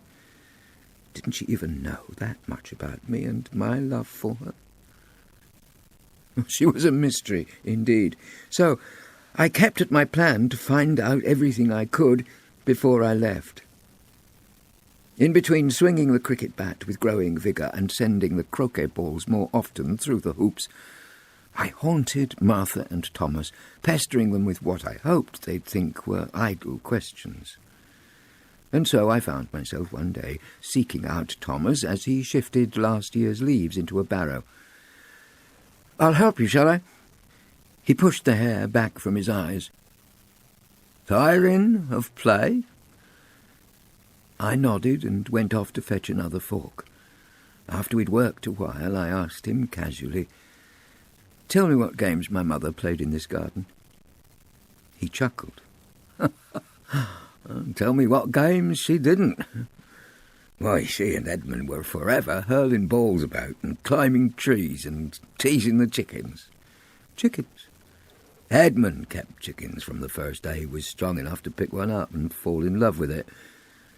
"There are no chickens now." "No." Thomas's face set. "And there'll be no more till Martha's 6 feet underground. One single cluck from a henhouse can set her weeping to this very day." "Because of Edmund?" "Yes, because of Edmund." We both fell silent. Then I said, "You told me that he died at sea." "He did." He thrust his fork tines deeper in the mulch. "And I will not forgive myself for that." I stared. "How can his death be any fault of yours?" He searched my face, as if deciding whether or not to share his story. But then the need to speak overtook reticence. He threw the fork aside. "Oh, I'm to blame. You see, it was my chattering. All of my life I dreamed of seeing high seas, and all those wonders of the deep that sailors talk about. I was forever telling tales of dolphins frolicking in the wake of ships, and whales as big as houses that rose from the waves, and I infected Edmund with my dreams. So, when Jack tempted him, 'One voyage, Edmund, just to see the world,' he couldn't resist." "But he knew Jack. He must have known the risk he would be taking." "I'd more sense than go to sea with such a step-brother. And Jack was cunning enough to know it. So when Jack came back one summer to hear that Edmund had a plan to join the Brave Redoubt, Jack filled our ears with talk of his own new commission on a ship he called the Pride of Passage, sailing from Portsmouth. He even packed his bag and left again within a week. So, till the ship that Edmund joined was safely out of harbour, nobody knew that Jack was also on board." I watched as Thomas kicked a clod of moss and made it spin before he added angrily, "And after that even a child would have been able to guess the end of the story. Just some brief mystery an ocean away, and one more good and loving soul was lost to us forever." "And so my mother was the only one left? Is that the reason she fled?" "That's why we made her go. That very night, though she was weak with weeping. Martha packed up her few possessions before the captain could get home from his dark work." I thought of Martha's claim that Liliana had sensed Samuel's death. But if the boys were on the very same ship, how did my mother know about her brother's death before Jack came back home? "Ah, now for that," said Thomas, cheering suddenly, "we have to thank your father." "My father?" He smiled. "You surely can't be such an innocent. You didn't think you had one?" I felt the blood rush to my cheeks. There was no way to explain to someone who had known a different Liliana just how impossible it was to ask my mother anything about her past. Now he was curious. "You never guessed who it might be?" Guessed? Into my mind there sprang an echo of my step-uncle's chuckle of amusement at the idea of any Mr. Cunningham who might have wooed my mother and offered me his name. I had no reason to believe I lived under the shelter of any name that wasn't mine, I told Thomas shortly. Then, in a sudden burst of words that took my own self by surprise, I raised my eyes to his and added, frankly, though if I had spent time guessing about some other hidden father, then from the first few days I was in this house, I might have thought that it was you.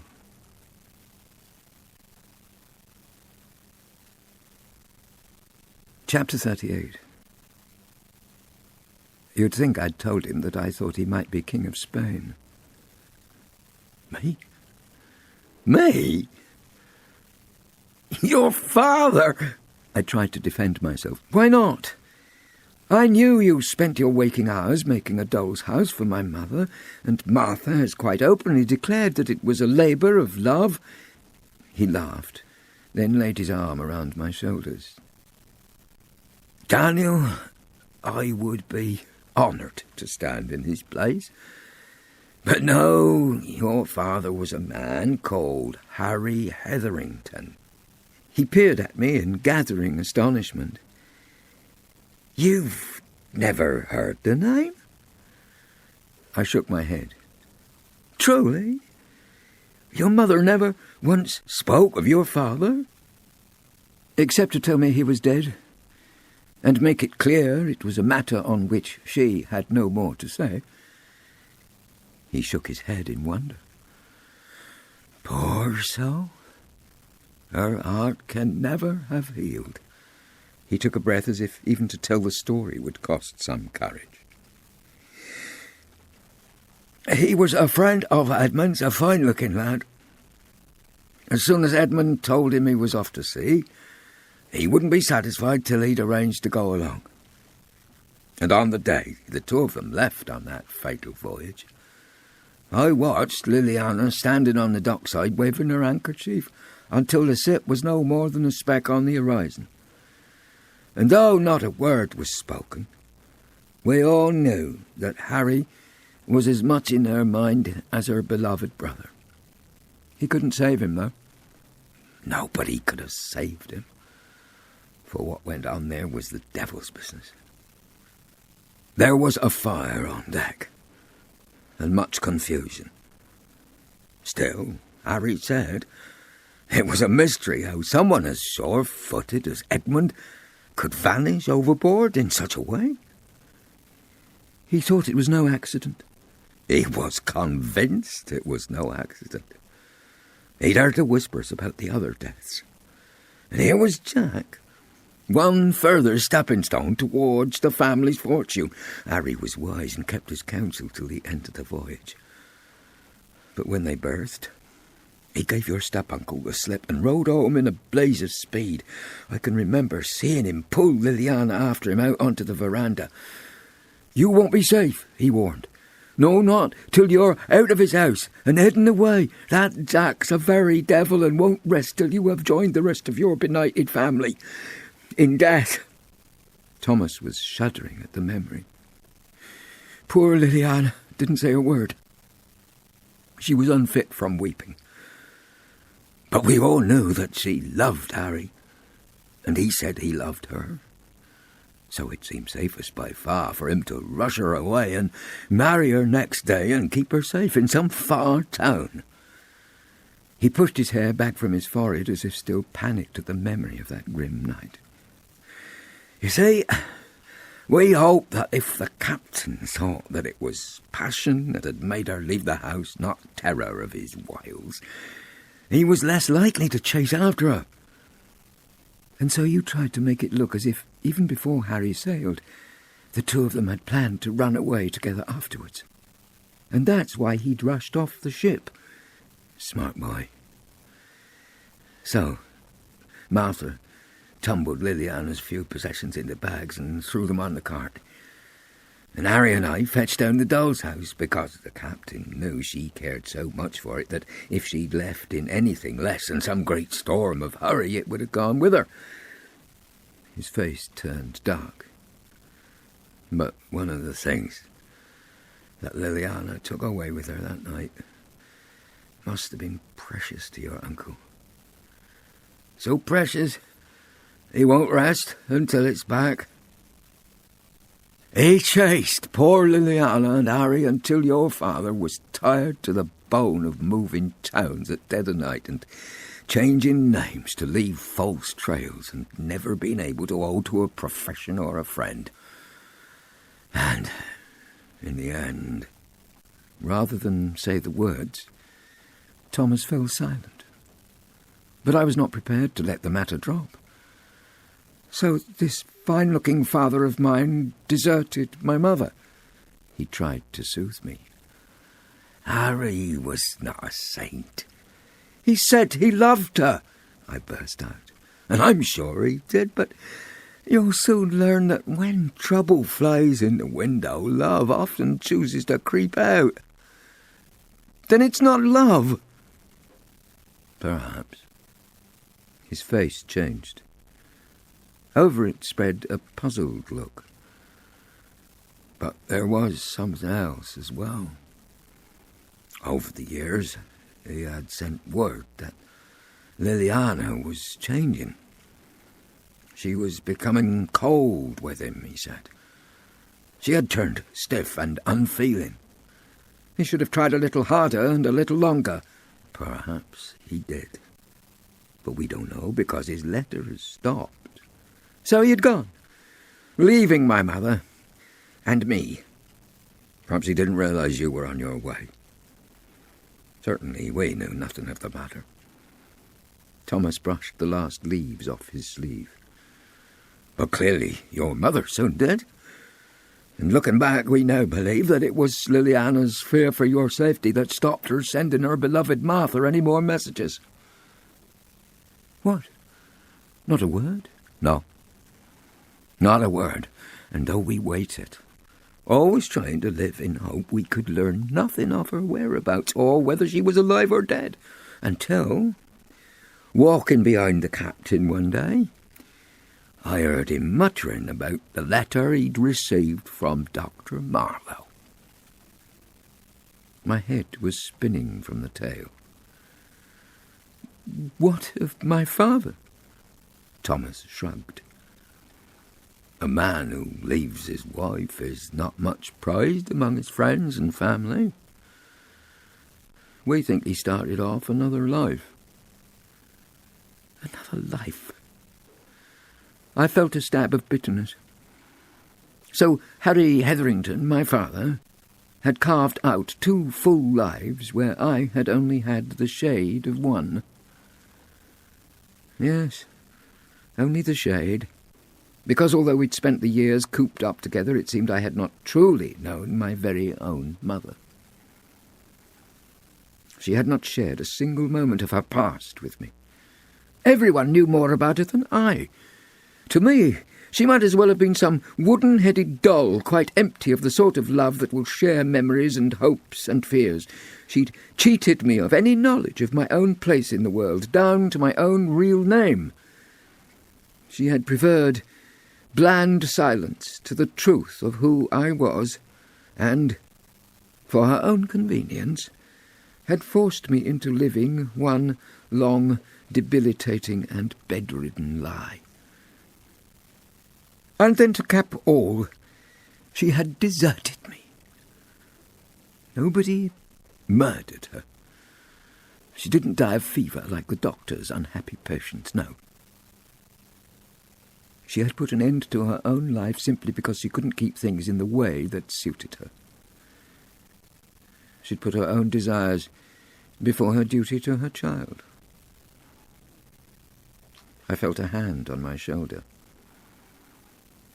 In time, you'll come to understand. I shook him off. I won't. Not ever. No. Both of them made the coward's choice. I won't forgive my father for deserting her or her for abandoning me. No, never, never! Breaking free, I ran away from him, down to the river, to follow the track along to the hollow tree in which my mother spent so many of her childhood hours.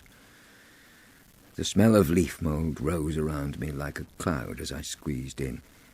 I sat exactly where she must have sat so often all those years ago, on a small, rounded lump that formed a kind of seat, and here I pulled out her diary, and in between spasms of tears I read it through again from first to last in desperate search of some small proof that this young Liliana had always been a spoiled, selfish person who cared not a jot for anyone around her. What was I trying to do? Convince myself that she had never merited a single ounce of my love? If so, it was a hopeless task. The diary was studded with things that proved the opposite. Yesterday Mother decided that Edmund was careless with his letters, and so today she kept him in the house all morning, scraping away with his pen.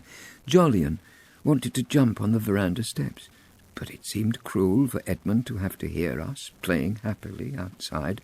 So I let Jolyon into the raspberry canes, where we spent the rest of the morning playing at tigers in the jungle. I turned a page or two, only to find I found a rabbit with a mangled leg. Thomas said it would be kinder to snap its neck and be done, but I let fly at him, saying I wouldn't trust a single mouthful offered to me under this roof from that day on. So Thomas sighed and laid it carefully in a cage. I hate to watch the poor thing shivering. It longs all day to be free. If only it could understand that its imprisonment won't last forever. Then on the next page, yet another tale of someone else's woe. Poor Jolly! The tiny fellow woke covered in angry spots, and Martha is insisting he rests in his crib. He roars and roars, though whether from the irritation of the pox or from the horrid business of being cooped up, no one can tell. I snapped the diary shut. No, it was hopeless. This was no tiresome, heartless girl going her own way with no thought for others. This was a loving, caring child. So in the end I sighed and slid the little leather-bound book back in my jerkin, ready to leave my mother as the mystery she had become to me, and pack my bag. If I could not make sense of my own past, still I could do my best to build a future. And I would. Filled with determination, I went back to the house.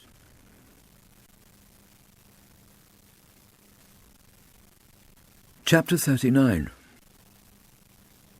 There, in the open doorway, lay my uncle's travelling bag. I hoped to slip past, but he must have seen my shadow on the steps, for out he came. There you are, boy. He pulled me into the house. So, Daniel, have you kept this place in order while I was away? Without waiting for an answer, he drew me closer. Why, I believe you've grown another inch since I've been gone. It has been only days, sir. Enough for a bean to sprout. He thrust me to arm's length and studied my face. Your eyes are raw. Have you been weeping? Ha! He roared with merriment. Did you miss me so much? No, I said stubbornly. Something stung my eye. His tone changed. Thrusting his face at mine, he told me threateningly, You'd best take care. More than one thing can sting under this roof. And then again he roared with laughter, reeling around under the chandelier, almost as though he were dancing with an invisible wife. Where had he been? What had he been about, that he should come back home in such a mix of anger and elation? Suddenly spinning to a halt, he pointed a finger at me and declared, We shall have supper together, yes, and we shall have it now. He reached down for his bag. Tell Martha she must root up something to serve at once. I'm as starved as a bear in spring. As he went up the stairs, he added in a mutter I'm sure he thought that only he could hear, And I'm as sick of playing the gentleman as any man can be. By the time Martha had laid the food on the table, his mood had changed. He barely raised his eyes as I came in to take my place. I wished him a good evening and picked up my napkin. Still, he said nothing. As I sat, wondering if I dared ask if I'd somehow displeased him, down came his giant hand to make the silver rattle and the plates jump. "So! Now we play the frightened rabbit, do we?" "Sir?" "Staring down at your plate like some waif in a poorhouse. Come, you're a guest under this roof. Sing for your supper." So I obeyed. Although my heart was thumping at his rage, I stammered out some tale about my growing skills at archery and bagatelle. I told him how I'd been helping Martha in the kitchen and wandering around the grounds. The whole time I was spilling out my childish news, he kept his eyes on me, but still I had the feeling he barely listened to a word. Was he just satisfying himself that nothing had changed and I was still the stupid and unthinking boy he'd left behind some days before? Or was there something else that chewed away at him? I couldn't tell. Still, maybe he found the mere sound of my voice soothing, for soon I saw that he'd begun to nod along with things I said. Then he began to prompt me. "So you've enjoyed the books that you've been picking off the shelves? Then we shall find you more. You took to archery? Then you must let me show you how to sharpen arrow points." The minutes passed, and gradually I saw that he had slid back into that elated mood I'd seen before, grinning away at me as if each word I said pleased and amused him. Feeling a little safer, I dared ask, "And your own business? Did it go well?" "Go well!" Again the fist came down on the table. "Why, it could not have gone better if I'd found a pot of gold at one end of a rainbow." He chuckled. It was well worth the journey." Now he was eyeing me with such great mischief that I felt shudders of terror. I couldn't help but think again of that strange face that haunted me through childhood. That illustration in my book of fairy tales, which, looked at one way up, was just a smiling girl, but turned the other, showed the wicked stepmother. Narrowing his eyes, he leant across the table and added in a dangerous tone, "And I have spied out a secret." Martha had said there was an angel on one side of him, a devil on another. I almost saw them as I stammered out, A secret." He leant even closer. "Oh, yes. A secret that someone else would no doubt have preferred to keep." My hands were slick with sweat as I laid down my knife. His eyes looked devilish green as he kept on. "And why, I ask myself, would anyone try to keep a secret if he did not hope to cheat another?" I trembled. "I'm sure I don't know." "Oh, but I'm sure you do." The clock ticked grimly on. I was as surely gripped by those strange cat-like eyes as if he mesmerized me in the candlelight. Suddenly I felt the urge to tell him everything. I couldn't bear the weight of secrets any more. I would explain about the doll's house, throw myself upon his mercy, hope against hope that... The door swept open. There stood Martha, and I shook myself back into sense. How could I even think of helping the captain in his quest to make my life no longer worth a bean? And so we sat in silence, as Martha gathered up the dishes that had been pushed aside and left the room. Tick-tock. Tick-tock. Pretending my attention was on the apple pie she'd slid in front of me, still, every few seconds, I stole odd glances at my step-uncle, only to see him spooning up his food in great haste, glowering horribly. Then, with one last quick grimace of contempt, he threw down his napkin. "This meal is done. So, off to bed with you. There was no chance of that, for I was terrified and didn't plan to stay a single moment longer under his roof. The moment I was sure he wasn't following, I hurried to the kitchen, where Martha stood as usual, bent over her stained sink, rinsing the crocks. I came up behind her. "Martha," I whispered hastily. "Wherever the captain's been, whatever he's done or heard, it's changed things. I'm not safe to stay." I tugged her arm. "Promise me now that you'll come after me. I swear the Marlows are the kindest people. I know that they won't rest till they've found you and Thomas work and shelter." She kept her face turned. "No point in running, Daniel." My panic turned to irritation at her stubbornness. "You saw his mood at supper. I'll be safer gone." She turned to face me. "Safer? And just how safe is that? This is no fairy story, Daniel. Think.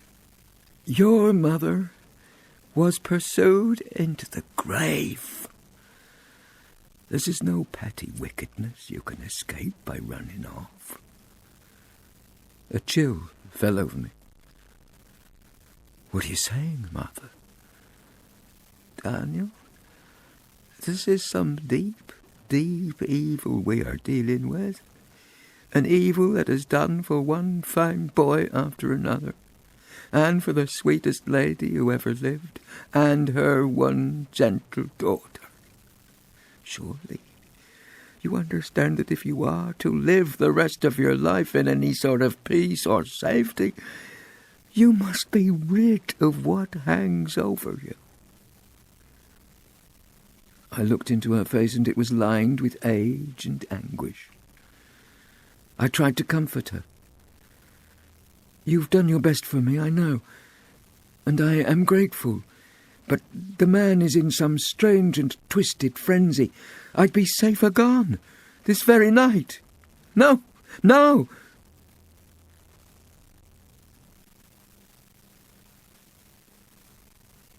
Chapter 40. So off I stumbled in the gathering dark across the courtyard into the shadow of trees. I didn't dare go down the drive to the main gate. Suppose the captain were watching. So I set off directly for the nearest stretch of garden wall, planning to find a tree that I could climb to drop myself over. I stumbled down one path after another that seemed to snake the way I wanted through the thickening woods, only to turn on a whim to lead me in some other.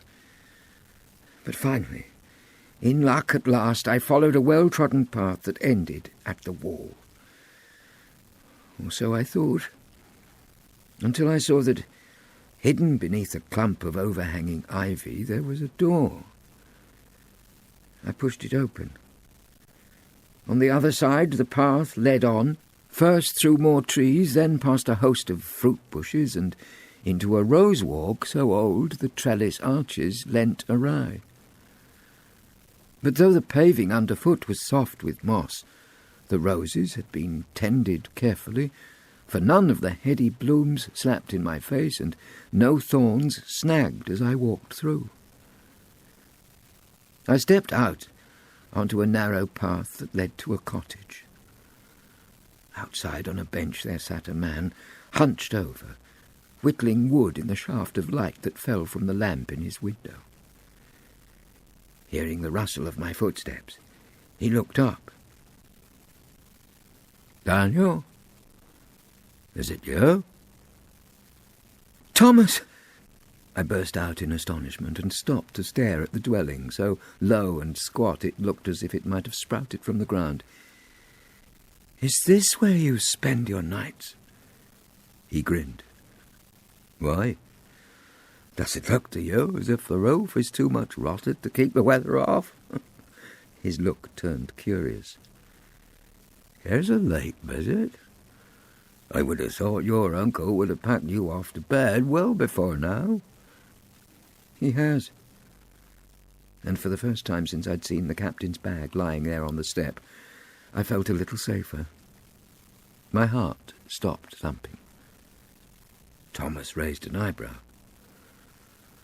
So, was it Martha sent you here? I shook my head. I found the door in the wall by accident. In the dark? After the captain ordered you up to your attic? Plainly bewildered, he rose to lead me into his little house. And while he pushed a few untidy pots of herbs along the table to make room for his lamp, I peered around at his cosy bed against the wall, his tools hung up in rows, the jug and ewer, and his heap of clothes piled on an old armchair. I kept as close to him as a duckling would to its mother as he set out his supper. My offers followed one another as fast as raindrops running down a window pane. I'll slice that loaf for you. I'll stir that soup. Let me bank up that fire. He found my clinging manner tiresome. Sit down, he ordered me at last. Then he asked outright, "Were you running away?" The pitiful attempt at explanation tumbled out. I didn't dare to stay, not even to pack my bag or wait to say goodbye. The captain's come back in the strangest mood. His eyes shine and he wheels about, punching the air in triumph about some wonder that has come his way, some secret he's unearthed. He says harsh things and thumps the tabletop to make spoons dance, then smiles, as if he were the cat and I the mouse, and Thomas put out a hand to quieten me. No need to take fright at the captain's moods. That's just his way. Whenever his business affairs go right, the man is giddy for days. He made a wry face. And when they don't, Lord, how we pay for it. His business affairs? At once I felt a little calmer. For truly, what had stocks and shares and London banks to do with me? Up till that moment it had never occurred to me the captain could not live only on air or some small naval pension. Of course his financial gambles and investments would matter to him, and if they went well, he'd be triumphant. Thomas was grinning now. And things must be going well. For years the captain's barely left his house. But in the last few weeks we've seen his restlessness growing again, until this week he took us by surprise and hurried to the city. Still he was grinning. Whatever business affairs he was about, things certainly must have fallen in his favour, because the moment he was home he called to Martha to warn her that a cart arrives tomorrow. And couldn't we do with that? Martha claims she is almost out of flour and meal, and if I have to crawl much further into the cellar to find a bottle of wine, I shall be nibbled by toads. I tried to smile, but Thomas could see the effort fail. He raised the lamp to my face. "Ale is a grub," he declared. "The captain all too easily forgets you're just a boy." He pulled back the bed covers. "You can stay here tonight. You'll be quite safe." "Quite safe?" I wailed. "I fear I won't be safe till he has shaken me to a limp rag to check no secrets fall out of my pockets. But Martha says that if I leave, he'll only follow me." My tears were flowing now. "I'm like a rabbit in a cage." Thomas said cheerily, "We have had those before and set them free." He handed me a rag to wipe my face and sat beside me till my spirits rose and I felt braver. Then he insisted that I take the bed and pulled the covers over me. "There's time enough to talk about your future in the morning." I knew the only future I could countenance, and thought with longing of the family to whom I was determined to return. Thomas, I knew, could easily be persuaded to leave his morning tasks and walk me safely into Illingworth to catch the earliest train. And so I lay, with eyes obediently closed, willing the clock to tick faster through the hours, till, soothed by the soft clatter as my tranquil, confident companion moved around the room and damped the fire, I finally fell into a deep sleep. I was the first to wake. Thomas still lay, wrapped thickly in a counterpane in the armchair, dead to the world. In the dawn light, I looked around the cottage. Over there, in that dark corner, did I see tiny, staring eyes? I threw the covers off to cross the room and look more closely. Along the top of the oak chest, there sat a row of dolls. Fat baby dolls in knickerbockers and flounces. Tall, stately dolls and pretty, childlike dolls. Dolls who were made to be cuddled, and dolls so stiff and stern they looked as if they could be left in any schoolroom and, though made only out of wood, keep perfect order. When Thomas woke, I asked him, "Did you make all of these?" He stretched and yawned and nodded. "I make the dolls, and Martha dresses them, and they're sold in the village shop. Sometimes I make them to order, and sometimes I just make a doll I choose to make." He waved a hand towards the tumble of wooden people on the chest. "If no one buys it in a matter of months, then back it comes to join my little family." Pushing his body stiffly out of the chair, he went towards the range to throw more sticks onto the fire. As he reached for the bellows, I asked, "Do you make houses for them, too?" He shook his head. "The one I made for Liliana was the first and last. Since it could never be matched, I never tried." My brain felt as if the jumbled pieces of a puzzle inside were shifting suddenly.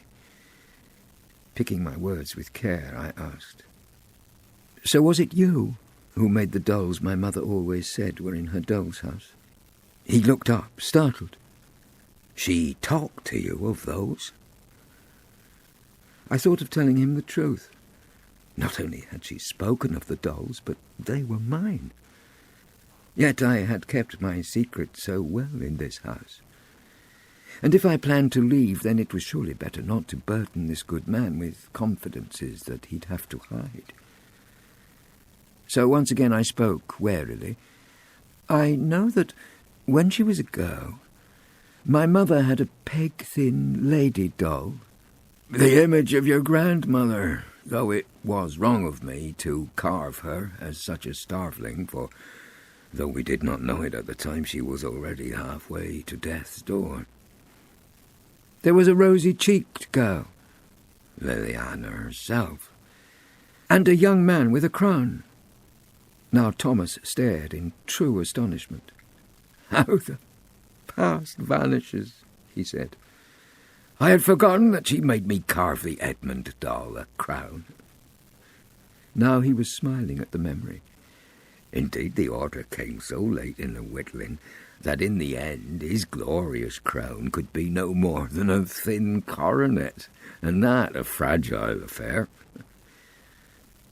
Again I felt the pieces of the puzzle twist to take a newer, more disturbing shape. "What of my step-uncle?" I asked. Thomas reached for the kettle, whispering on the hob. "What of him?" "Did he ask you to make a doll for him?" "Jack, as for a doll, he had no mind for games like that."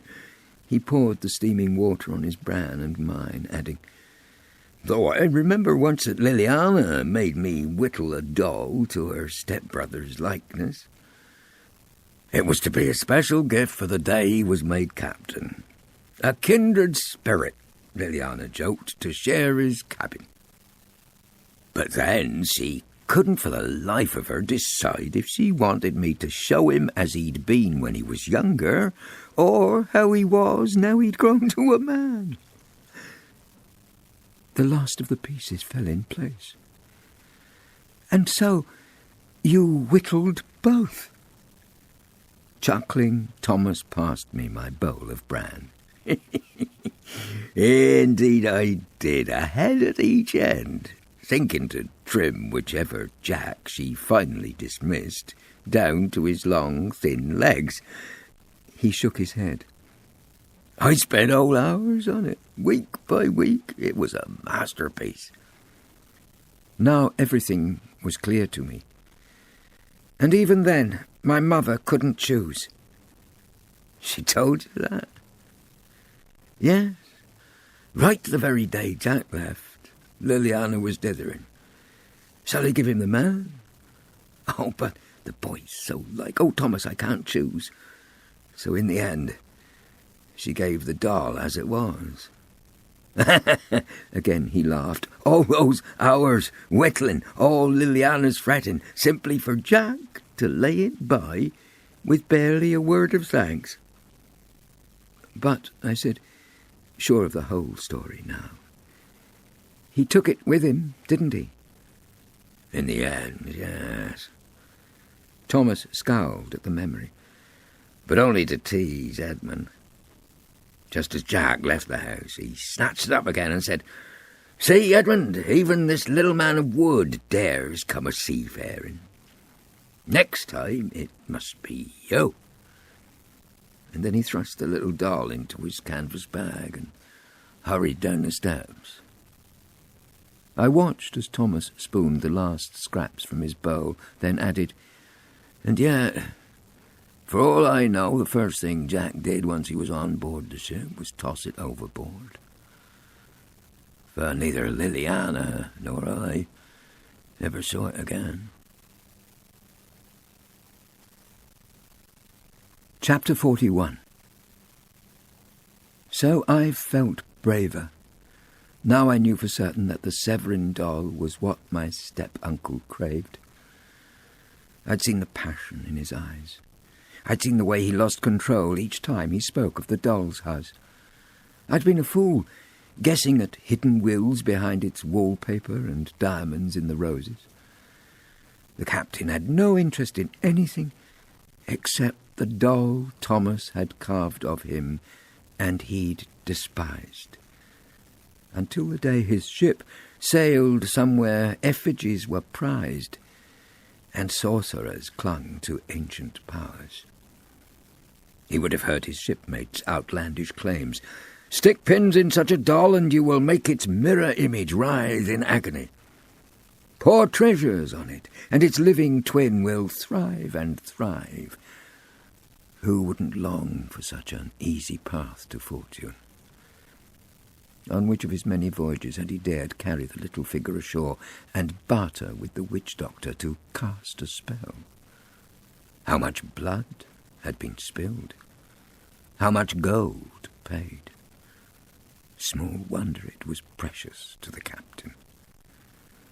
And on the day he sailed away on one last murderous voyage to tip the last son of the family into a watery grave, what better place to hide the little figure than in a doll's house?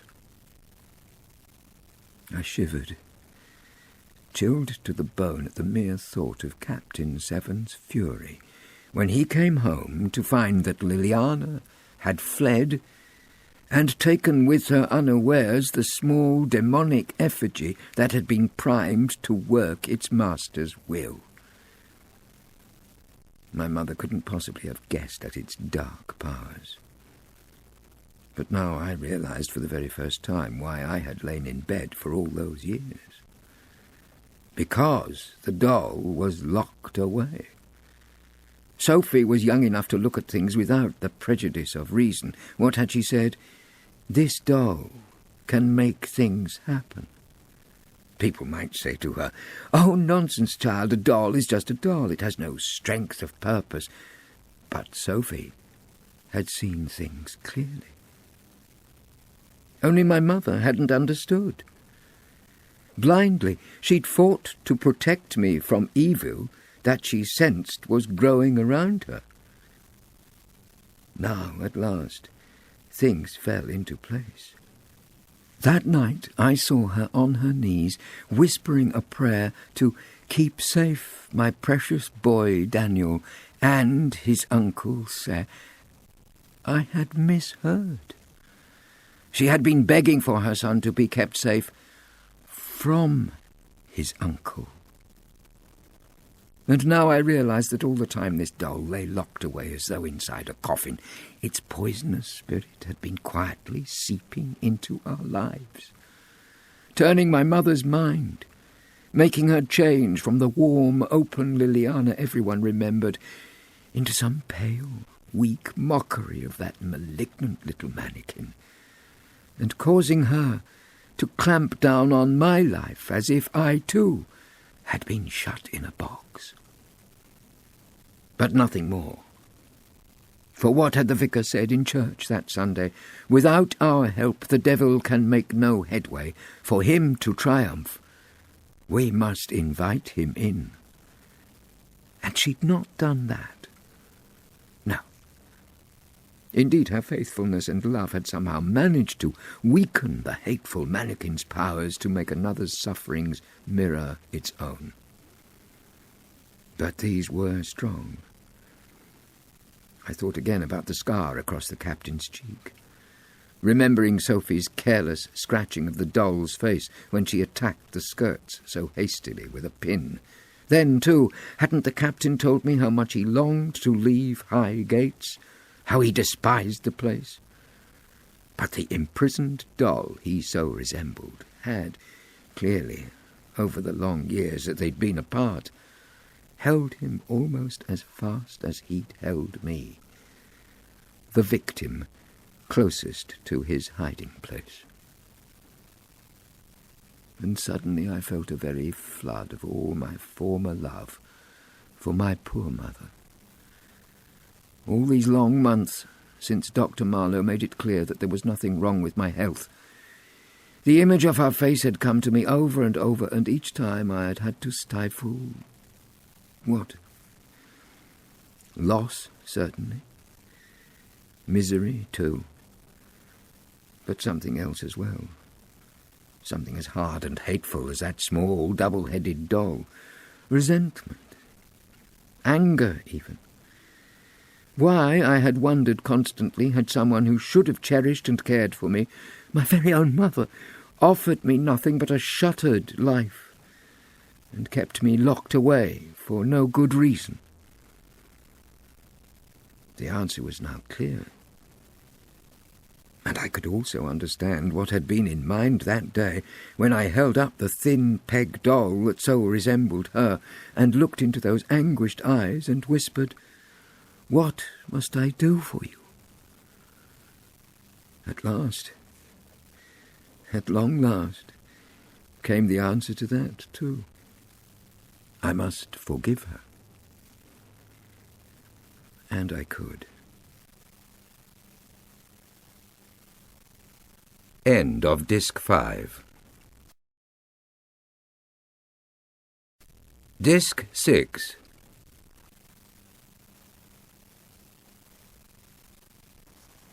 Chapter 42. Along with the relief I felt, courage poured into my heart. Oh, I was still determined to leave Highgates, but now it was for quite another reason. I had begun to wonder what mischief the doll was pursuing alone with Sophie. Was she again speaking in horrid voices, or being forced into her bed? "Thomas!" I grabbed his arm. "I must get back to the Marlows. See me safe to the station stop." Come, come," he soothed. "What will the family think of a boy who hurries back to them without the shirts they took such care to stitch, and boots that cost so much?" And so I hurried after him down the path into the old rose walk, telling myself that though my uncle might be puffed with city secrets, he'd not discovered mine. I must be safe. We fell in step through the door in the wall and then along the path in the woods. I looked across the lawn. My step-uncle was pacing up and down beneath the portico. "See," Thomas said, "his mind's on more important matters than where you are. He's waiting for the cart. I know his moods, and he won't rest till it's arrived. If you're determined to go, there's time enough for you to cram your few possessions in your bag." Again I looked across to my step-uncle as he strode up and down. and it was hard to believe that anyone in such a frenzy of waiting might be distracted. "Go through the courtyard," said Thomas. So I did, and once in the kitchen did indeed feel myself secure enough to make my way along the passage. Now I could see the shadow of my uncle as he paced to and fro outside the open door. I hurried up the stairs and thrust my few belongings into Dr. Marlow's bag in such short order that I knew that I'd be out of the house in half the time it would take any cart to spin up the long drive. I hurried down the attic stairs and along the landing till I reached the door to my step-uncle's room. Why did I stop? Had I lost all sense? Or was it just that, with the gradual unravelling of this great mystery that had consumed my life, I felt impelled to snatch this one brief chance to see the only portrait in the house, the one I knew would mirror perfectly the most feared half of my step-uncle's doll? I leant over the banister, and from the hall I could hear nothing but the sound of pacing. So I took my chance. Dragging a chair from the alcove, I climbed onto it to dip my hand into the porcelain jug. Yes, there was the key he hadn't realised others with sharper ears might guess he kept in there. The key turned in the lock, and I crept in. Drapes made the room so dark that it was difficult to pick my way across to tug one back. The narrow ribbon of daylight I let in lit up a tide of papers lying carelessly across the floor, a strip of faded wallpaper, and there, above, caught in the tail end of the shaft of light, the portrait. There the captain stood in full dress uniform, the Severn doll, with that familiar face smirking contemptuously as if to say, "Who would have thought you would be such an innocent as to be fooled by a little white hair?" I knew at once why Martha had spoken of the painting with such bitterness. How well I knew that haughty, taunting and malevolent smile that had tormented me so often over my supper. Indeed, the very sight of it was enough to bring me to my senses and send me flying, first to tug the drapes back into place, then to the door. The room was now again so dark that I was feeling for the handle like a blind mole. My fingers brushed the coat he had left hanging on the door and touched thin papers tucked inside a pocket. Each nerve in me insisted, "Go, get out of here at once." But still I stayed to feel around the folded edges. Opening the door a crack, I listened out again and heard the same impatient footsteps, up, down, as I unfolded the pages. They were in Sophie's hand.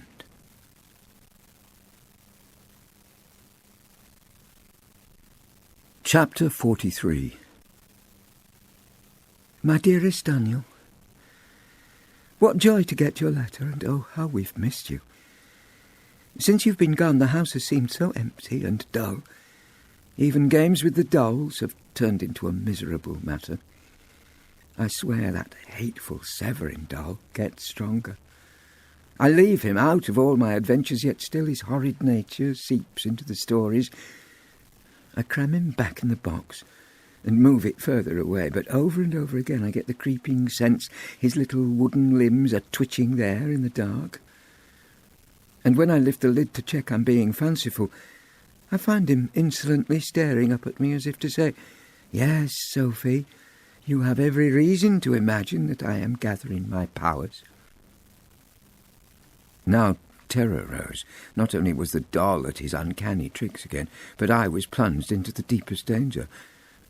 My only hope was that the captain had stuffed this letter into his pocket without the bother of unfolding it and casting his eye over the outpourings which would so quickly have led him to the proof of my deception. I turned the page. And things get worse. Yesterday I burst into tears at his foul meddling in my imaginings for Hal and Topper. I raised the box lid only to find him smirking at me with so much spite that I ran to Cecilia to beg her for pins. And then I hammered him back under the window seat where we first found him. But, Daniel, would you believe it? That very hour he took revenge by making Mother lose her temper over some small tease, so that, instead of sending me as usual to shell peas or string the beans, she locked me in my room for the whole day. So things are horrid, and I am miserable. If that mischievous doll is free, he poisons all my games. And if he finds himself locked up, then so must I be, out of sheer malice, as if he has the power to punish me with some small shade of what is done to him. I held the letter away from me and tried to still my thumping heart. Why did she call the doll mischievous? The doll was evil. Oh, this was fearful stuff, confirming all my worst fears. I forced myself to read on, skimming the next few lines about some book Sophie had tossed aside, some walk that came to grief, and gossip from the kitchen, to reach the bottom of the page where suddenly the writing broke off. I turned the letter over. There, in a far more hasty hand, was added, "Oh, Daniel, such a surprise! A rapping on the door, and Kathleen opened it to find the cheeriest man you ever saw, who said he was on business in our town. And only guess, it was your uncle." My heart stopped. The captain? Truly? So far from London? So, Father invited him to dine, and he has spent the last hour telling us how settled you are, and that you have become an expert angler, and chatter merrily all day, and that the two of you already have become such good friends and companions that you've decided to stay. And though our faces around the table must have shown disappointment, Father frowned warnings at us all to rally and assure the captain that we are glad you're happy. So we have made the effort to persuade him, though I for one have to admit I cannot yet feel anything except my own dismay. And then the captain said you'd begged him, as he left Highgates, to make the fastest possible arrangement to fetch your precious doll's house. I had to read the words a second time, but they were clear as paint. So it no longer mattered a jot whether the captain had read this letter of Sophie's through or thrust it idly into his pocket. The secret he'd so triumphantly unearthed was indeed mine. In deepening shock, I read on further through the pages Sophie had added in such haste. "But I accused your uncle. That's not the truth you're telling." "Sophie," cried everyone. But I was firm, and told them all how, only a moment before, when Mother sent me to the kitchen to ask for more red currant jam, I'd overheard George, the carrier, gossiping with Kathleen and Molly. And he was saying that a man with ash-white hair had spent 3 days striding about the town, seeking out carriers to ask about the clearance of Hawthorne Cottage all those months ago. And George said, when he told this man about the doll's house coming here, the stranger's eyes had flashed, and he'd smashed his fist into his palm in triumph, as if this came as splendid news. So I knew I was right. How, I asked everyone around the table, could Captain Severn be so astonished and delighted to hear from a carrier that the doll's house was here if, even before he left his own house, he had been begged to fetch it? Now I was trembling as I read on. At that my mother and father glanced at one another across the table, both deeply puzzled. But almost instantly your uncle chuckled and said, "Sophie's a sharp young miss, and I admit she's fairly trapped me in a small deception. Daniel begged no such thing." He turned to father and added, "But I could not help but recall you told me in a letter that all my sister's goods were sold." How father blushed at that. And knowing that she would have kept her doll's house to the very end, I hoped that I could track it down in secret and buy it back to give to Daniel as a grand surprise. And so, of course, Mother assured him that the doll's house was yours to keep, and therefore his to take. Then he astonished everyone by saying briskly that the carriers he'd hired to take it with him to Highgates were already waiting outside. How we all stared. But just then, Kathleen hurried in to say that Molly had fallen into one of her faints, burning her hand as she fell. So father rose, saying, "Forgive us, Captain Severn. Now we will be in turmoil. Please ask your men to come again in the morning." Your uncle wasn't pleased. "But I've a berth on the night train, and would be glad to see this matter settled and the cart safely on its way." But father insisted Burns need fast treatment, and ushered Captain Severn from the house, with mother following, assuring him that she herself would pack the doll box and the furniture safe on the cart, along with the doll's house, first thing tomorrow morning. And Daniel, I can't say that I'm sorry. I'll be so glad to be rid of the nasty Severin doll that I won't mind losing Rubiana, Hal, and Mrs. Golightly, even beloved Topper. It's good to think that within a day or so they will be with you again, if only to remind you of happy hours we spent together.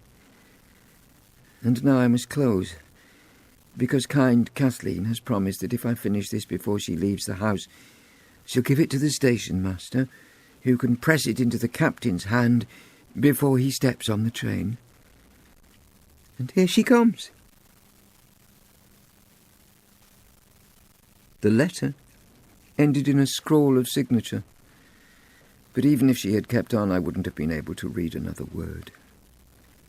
Terror had frozen my brain. I thrust the letter back into the pocket of the coat and hurried out. I locked the door behind me and dropped the key in the jug, half sick with fear, at realising that since the moment that the captain spoke to George the carrier, he'd known that I'd been lying. Worse, my step-uncle now knew that what he prized so much was on its way. Clearly, until his heart's desire was in his hand, he thought it best to play along with my evasions and deceit. But once the cart arrived, bearing the doll's house, he would prize up the window seat he had once thought such a safe hiding place, and I'd be cat's meat. I had no secrets now. I pushed the chair back into the alcove and leant over the banister. The sound of pacing had stopped. "Quick, quick," I urged myself. "Get out of here at once." I took off down the servants' stairs. Reaching the kitchen safely, I pushed at the back door to sneak into the courtyard. At the gate, I looked in every direction. There was no one in sight. Desperate to find Thomas, I moved into the shadow of the trees and worked my way around the grounds, not daring to call out, just stopping now and then to catch my breath, or listen for the thud of a spade or scrape of a hoe against gravel. Just as I reached the high beech hedge, I saw a shadow move around the curve, and turned in time to see the sunlight flash on Thomas's spade as it was carried through the arch into the Devil Walks. I'd found him. But where was my step-uncle? Had he lost patience and hurried off to meet the cart at the gates? Or was he spying out on me from some dark place? Determined not to be seen in this, the last few moments before I ran for safety, I took my time to creep around the outside of the hedge. Then I was through the arch.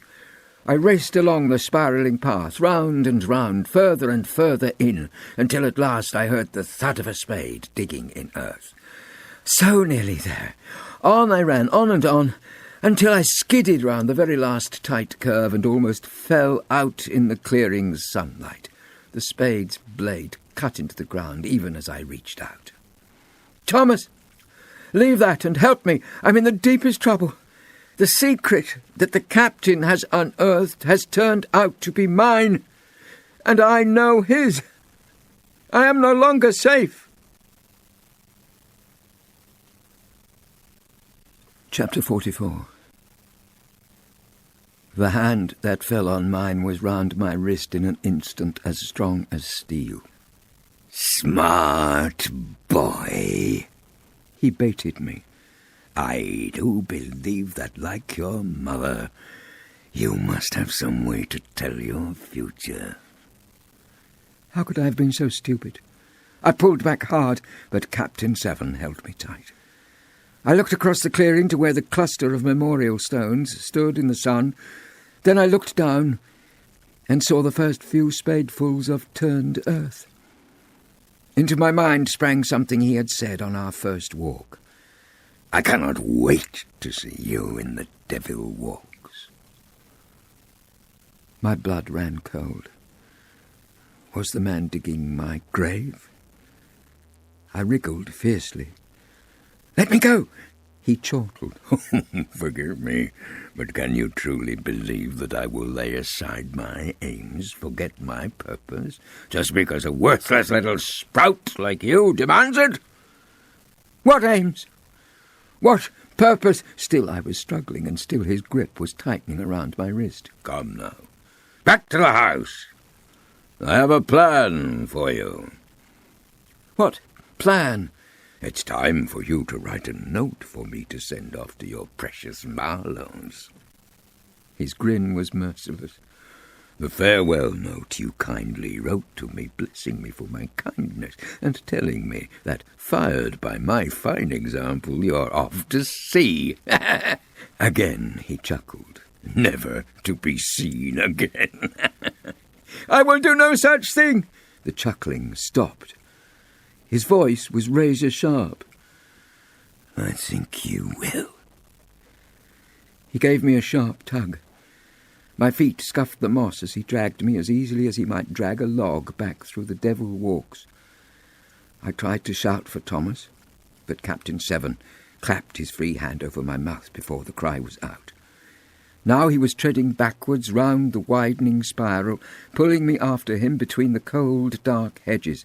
Strips of sky spun above as I tried to dig my heels down into the gravel underneath the moss to slow our progress through the Devil Walks. I fought the whole way to the house. As he manhandled me towards the stairs, I kicked out, sending chairs flying and grasping at everything in our path in hopes the clatter would bring Martha to the passage door. But he was strong enough to lift me bodily. I might have been a child of 5 for all the good my struggles did me. Within a minute we were on the landing, and he was pushing me through the attic door onto the stairs. The bolt rasped as it slid across. His voice came barely muffled through the door. There. Kick your heels until I finish my work. Digging my grave? His work? With one last effort of will, I doused the fears that sickened me enough to shout the warning, "Thomas and Martha already know you for a murderer!" What's that to me? He called back carelessly. I'll chain the walks so well the devil himself won't get inside to see my handiwork. Then send those old fools packing. As with the other accidents in this house, they can prove nothing. I heard the thud of footsteps down the stairs and hurled myself against the attic door. Small as it was, it held fast. Surely there would be something I could find to beat a way through it. Some heavy lamp stand or some rusty tool. I rushed into one dusty and neglected attic room after another. But there was nothing but a few old chairs whose worm-ridden legs would serve no useful purpose. I would be trapped up here until he'd finished the black task he'd set himself, then doubled back to force me into writing the letter he would need to cover his tracks. Then I'd be mincemeat. What could I do to save my life? And it was in that self-same thought that my deliverance came. The very words triggered a memory. What had my mother said to Martha once? That if the doll's house was made perfect down to the last trap door, then one day it would save a precious life. Sophie had made the trap door slide. She'd stuffed our brigand doll out on the roof and made him climb the ancient coils of ivy down to the ground. The thought of looking down from such a height made my head swirl. But this was not a moment for squeamishness or lack of courage. I had the shortest time to get myself out of my step-uncle's clutches, and if this was the only way it could be done, then I would do it. Hauling the rickety desk out of my room, I set it under the trapdoor and climbed on top to see what could be done. There was no catch, no hook, no bolt, nothing that I could see to push or tug or lift to slide the hatch across. Was I on a fool's errand? Desperate, I peered more closely, running my fingers around the edge. Surely, if there were any way at all to shift this heavy wooden mass, there would be something to see, something to feel. And then I noticed it. A hole as tiny as a woodworm's passage. Was there some cunning sort of spring inside? But how to reach it? My little finger was 100 times more stubby than this hole, no bigger than a stitch in lace. A stitch in lace. I dug my hand deep in my pocket, and there it was, my mother's last, most precious gift, the dainty ivory case. I spilled the tools into my palm. That one? No, this. It could have been made for the task. Balancing myself with care, I raised it over my head and slid it in the tiny hole. I heard a click. The hatch sprang to the side a finger's width. The job was done. I slid in both my thumbs and pushed. As if it had been oiled yesterday, the hatch slid back, and I was blinded by a shaft of light that fell through a cracked roof tile. Now it was just a matter of a leap. The desk beneath me toppled as I kicked out to scramble up. It clattered down the stairs, leaving no clue as to the route I'd taken to get away. I slid the hatch back over carefully, knowing that if nothing over his head looked odd or different, my uncle would be bound to waste at least a few precious minutes going through all the attic rooms in search of me, his vanished prey. Then I was off, crawling along the splintery joists that lay beneath the rafters until I found that second heavy trap-door that led out onto the wide roof.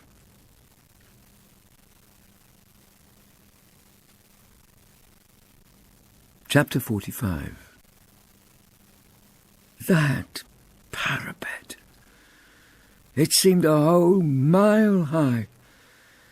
I could see all the way across to Illingworth, a better, braver prospect than looking down. But I'd no time to hang about, gathering courage.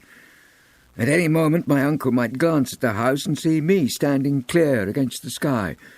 So dropping to my knees, I crawled along to where I knew the ivy might be strong enough to bear my weight, right at the end, where, all those years ago, Thomas had carved the thickest of his pear-wood coils. The ivy that was sturdy then would surely be as strong as iron now. I sat astride the parapet.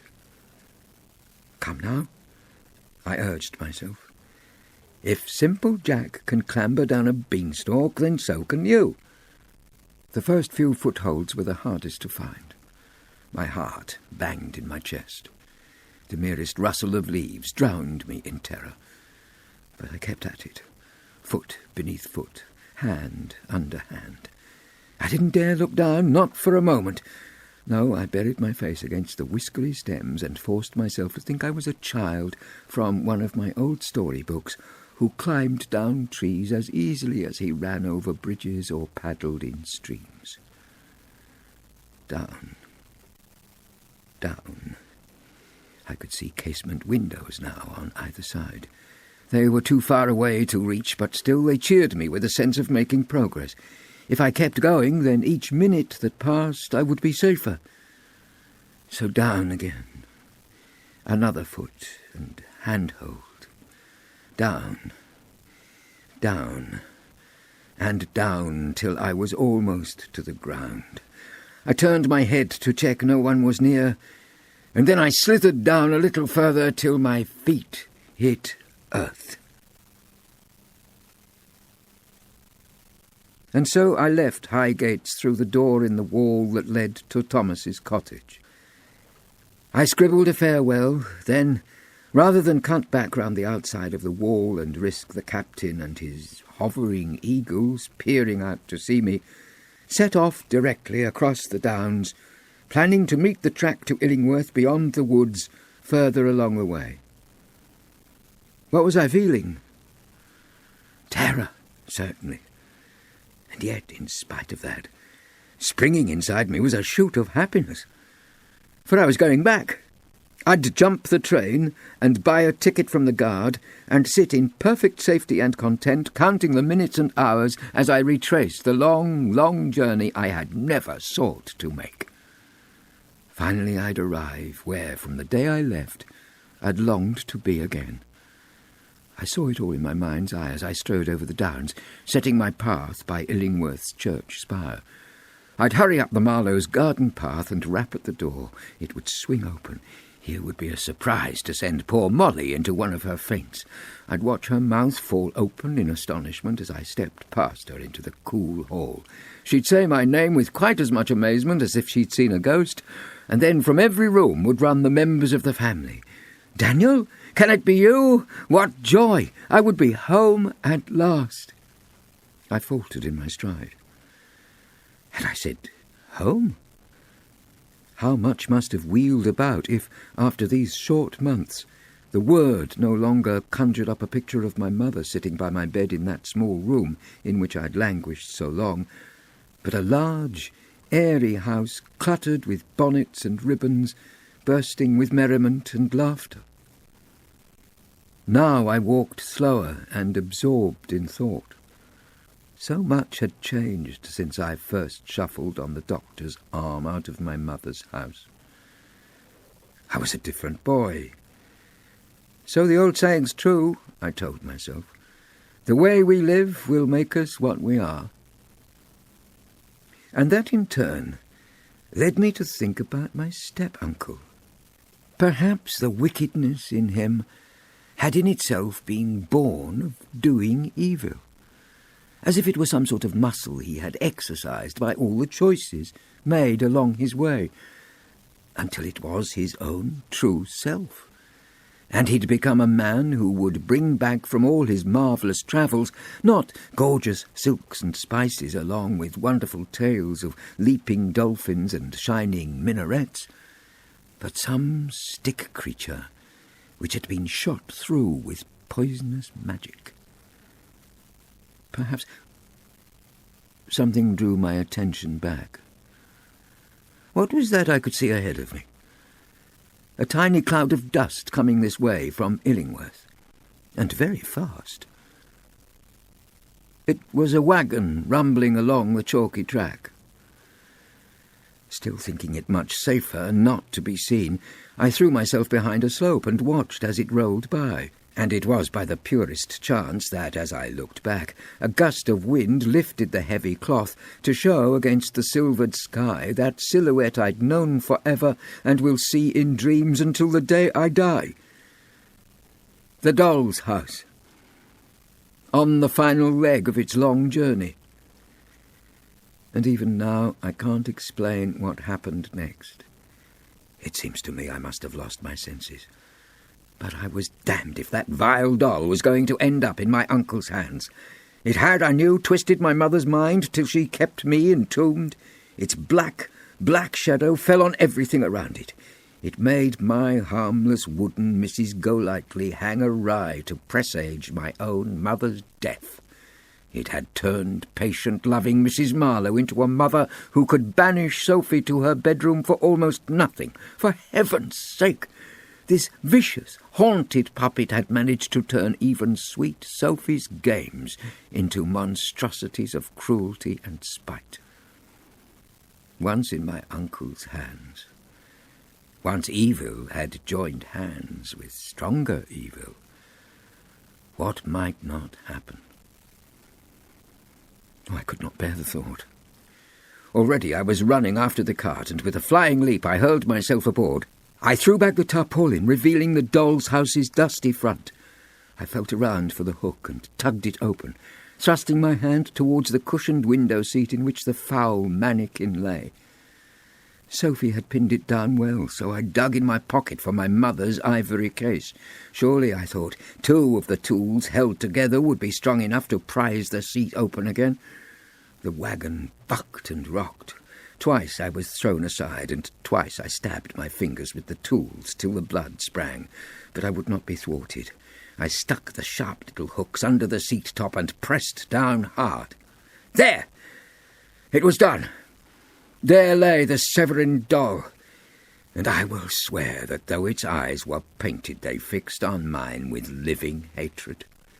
Tugging the stiff thing out, I felt a scorching burn shoot down my arm. Then everything around me seemed to chill and darken, as if some monstrous cloud had swept across to cut out light and warmth. The doll was hard to hold.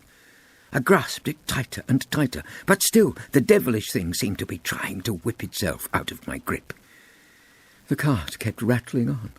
I tried to hold the doll down on the boards. Was it just stones on the path that seemed to send us flying from side to side, hurling me this way and that? I felt true anger. Yes, this doll could pass its feelings on to anyone around. It was a coiled spring of nastiness, a powerhouse of fury. But, holding it so tightly, so was I. Its power fed me, and I felt my teeth grinding together as I bared my lips and snarled at the strange thing that seethed in my hand. Oh, no, you won't defeat me now. I'll stop you struggling.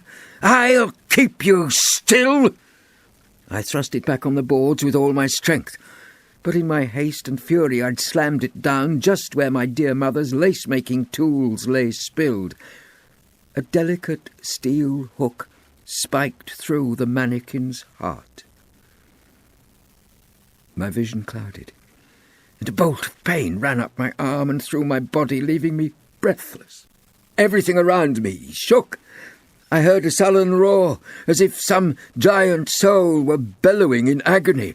Under the rocking of the cart it felt as if the world itself were heaving angrily, and in an instant I'd been hurled empty-handed backwards onto the chalky track. Sensing a shift in weight, the driver turned in his seat. Seeing me sitting in the dirt, he shook his head as if to say, "Rude boy to steal a ride and not give so much as a word of thanks." And then, presumably without another thought, he whipped the pony on towards Highgates.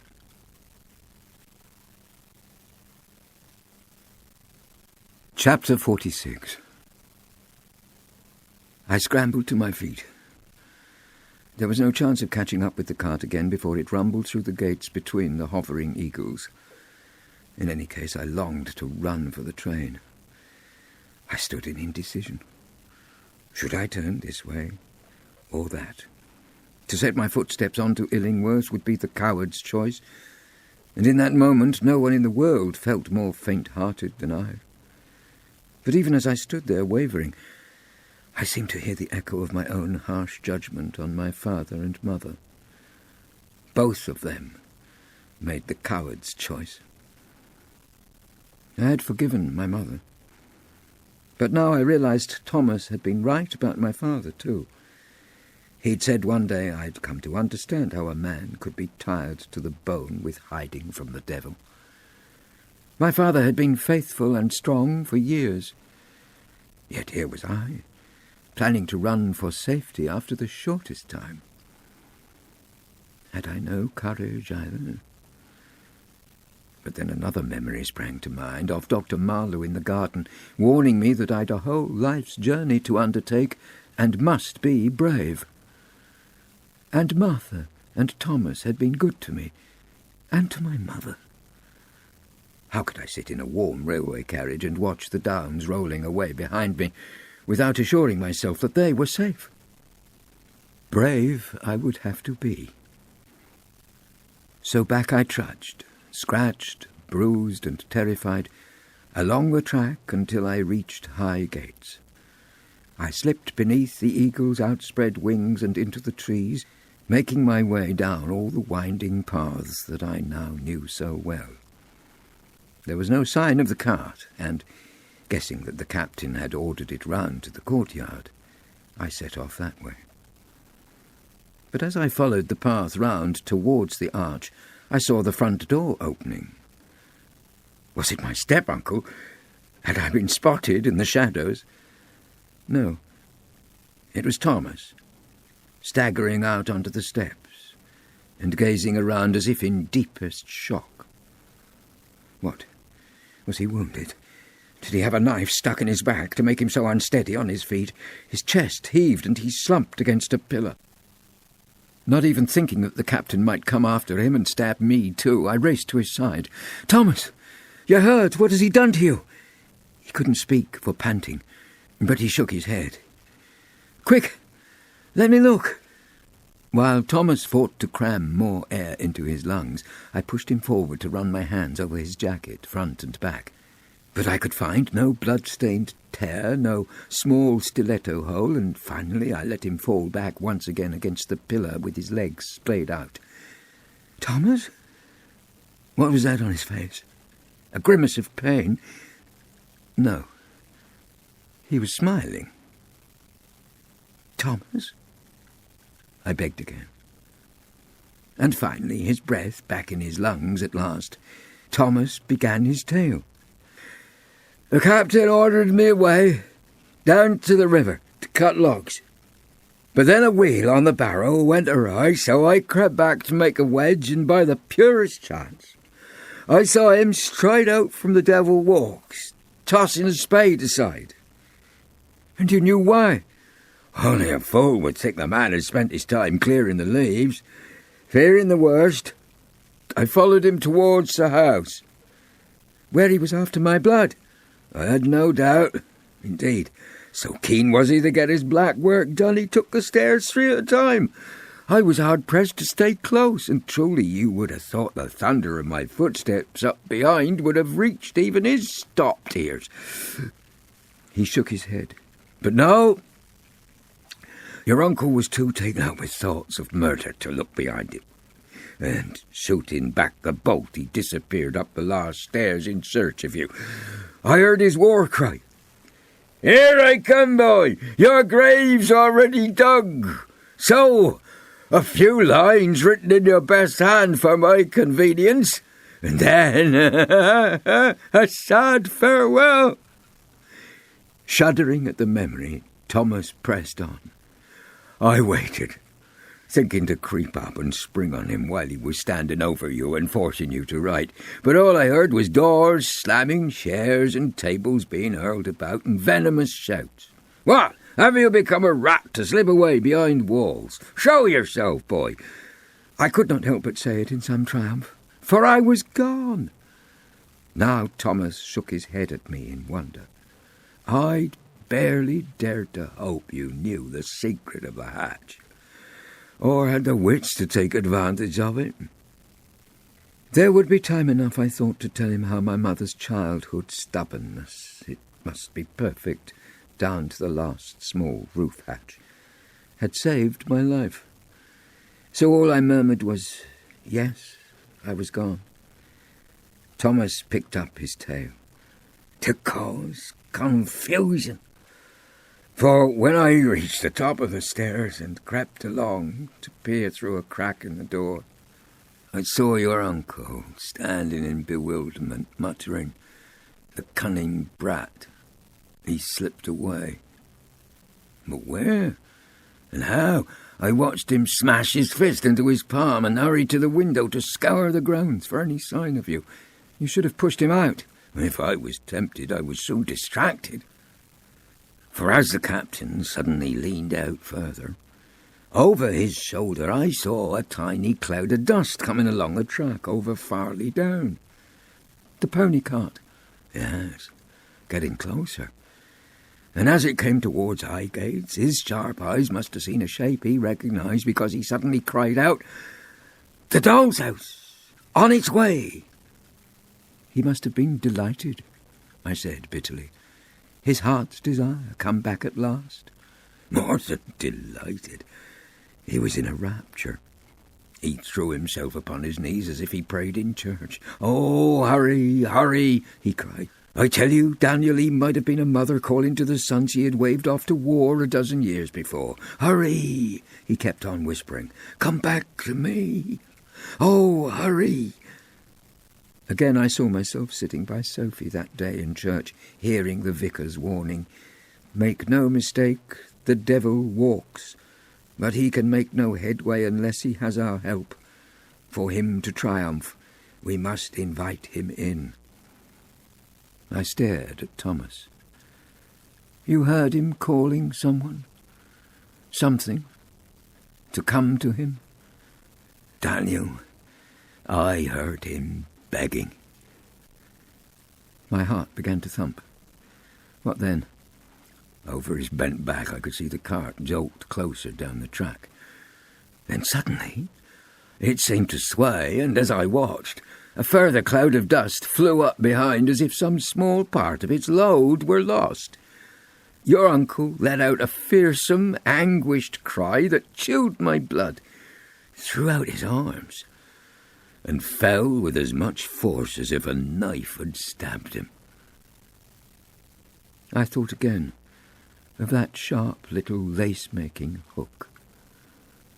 What? In the back? Just so. Thomas spread his hands, though there was nothing to see, nothing. And then he started screaming, "No, no, not me, not me." I watched as Thomas shuddered. There was one last long, awful writing.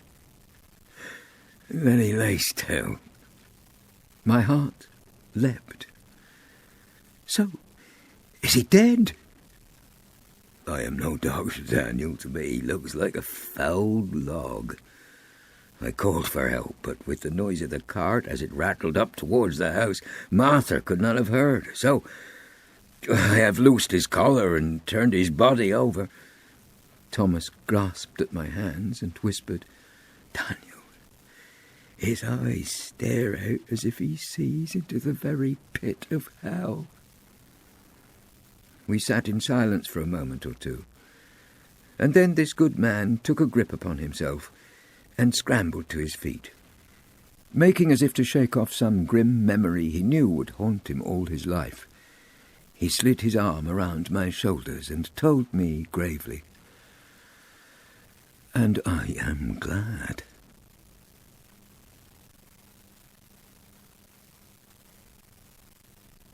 Chapter 47. The cart was in the yard. Thomas walked up and raised the cloth that hid its load. As I watched, his expression softened. Pulling a rag from his pocket, he rubbed it over the small portico and round a coil of ivy. "So," he said softly, almost as fresh and gleaming under the dust as if I'd made it only yesterday. Since there was no sign of the carrier, he turned to me. "It's home at last. Come, help me pull it off." Unwilling, I stepped back. Thomas rebuked me. "Daniel, a carrier must fetch a doctor to the captain's body. He'll travel faster with no other load." So up I reached with Thomas, and together we slid the doll's house to the back of the cart. Then, with an intake of breath to aid the effort, lifted it off and lowered it to the ground. Thomas went off in search of Martha, but the two of them were like two Swiss men in a cuckoo clock, for as he vanished through the kitchen door, Martha came out of one of the courtyard sheds, bearing a bottle of cordial to refresh the carrier. "The doll's house!" Thrusting the cordial away on the nearest ledge, she hurried forward, then drew back her skirts as if she'd almost stepped on something precious lying on the cobbles. I watched her reaching down. She was within a moment of picking up the Severn doll before I gathered wits to shout, "Martha, don't touch it!" "But Daniel—" "No, Martha, it's not just one of the old dolls you remember so well. It's changed, changed? How can a doll—" But I'd pushed her aside, and reaching out a foot, I tipped it over. Sticking out from its back, Martha saw something else she recognised. "What's that? Can it be Liliana's lacing hook?" Her old griefs quickened by the sight of something that had once been so familiar. The blood drained from her face. A bitter sob rang around the courtyard, and her shoulders heaved. Her knees gave under her, and though I tried my hardest to hold her upright, down she sank. Thomas came running. Once at her side, he took one look at me, then, clearly reckoning my strength not great enough for the purpose, called to the carrier, who, hearing him, peered round the kitchen door, and, seeing Martha on the cobbles in a faint, hastily hurried over. Together, the two men lifted her onto the cart. "Drive her round to the front," said Thomas. "The hall is cool. She can recover there. I'll find some bedding she can rest on and meet you on the steps." He vanished through the kitchen door. The carrier whipped the water bucket away from his resentful beast and led it from the courtyard. I was left alone, staring down at the monstrous thing my uncle had bewitched and planned to use for all those grasping purposes he'd had in mind when first he brought it home from that strange voyage all those years ago. He and the doll were supposed to work as one, but with their parting, something had gone wrong. Perhaps because its master was so far away, the little voodoo spirit had grown its own patterns of spite. Its poisonous dreams had worked on my poor mother to drive her mad, then send her to an early grave. It worked on Sophie till her mouth spat horrid voices that were never hers. It worked on all our games to darken them and spread its shadows of cruelty. Its powers had whipped around in futile wrath, bringing down everyone they touched, and yet achieving nothing. Small wonder that my step-uncle had banged the tabletop and gnawed his fists and longed to have it back. Once in his grasp, the evil, no doubt, would have swung round like a compass to face his own true north. Not just damage and hate, but deep corruption, theft, embezzlement, and crooked influence. To what heights might he have risen in the wider world with the doll's help? What awful powers might he have gained? How much destruction might he have unleashed? But mercifully he had died before he'd ever had the time to harness properly the forces he'd let loose and steer them back from scattered devilry into the grander orbit he'd so yearned to command. He was the snake, felled with his own black venom.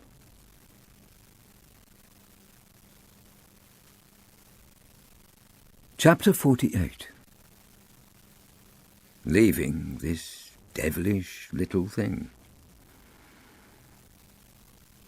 And what to do with that? While I was wondering, I reached down for the doll and tugged at my mother's pretty hook to free it. But something about the very feel of that vile thing under my fingers struck to the core of me, and I went wild. I shook the doll as if it were some weasel a miser had caught stealing eggs. "All of this trouble," I hissed at it, "all of this pain and misery, these ruined lives, all of it springs from you." Then I was given a mortal fright.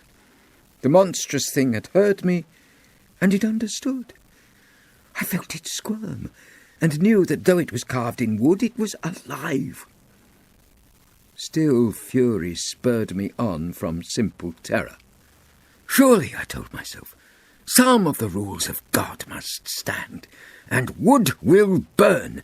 And so, for all its writhing in my hand, I held it tight and carried it into the kitchen. There I tugged open the range door and thrust the doll into the flames. I slammed the door shut. "There," I hissed. "I know that you came out of hell, so get back there again." From inside, I could hear the frantic hiss of scorching sap. And then the oven door flew open. I could see the doll inside, writhing so horribly that you would think it was real flesh that burned. I'd swear a wooden stick on fire could never jump and twist like that. And then the monstrous sprite sprang out. Even before my eyes, it sprang out onto the floor. And there it danced as if in agony, throwing out frenzied sparks and seeming to screech and whistle in its pain. I look back now and am amazed that I dared stay to watch. That vile thing was as filled with spirit as anything alive.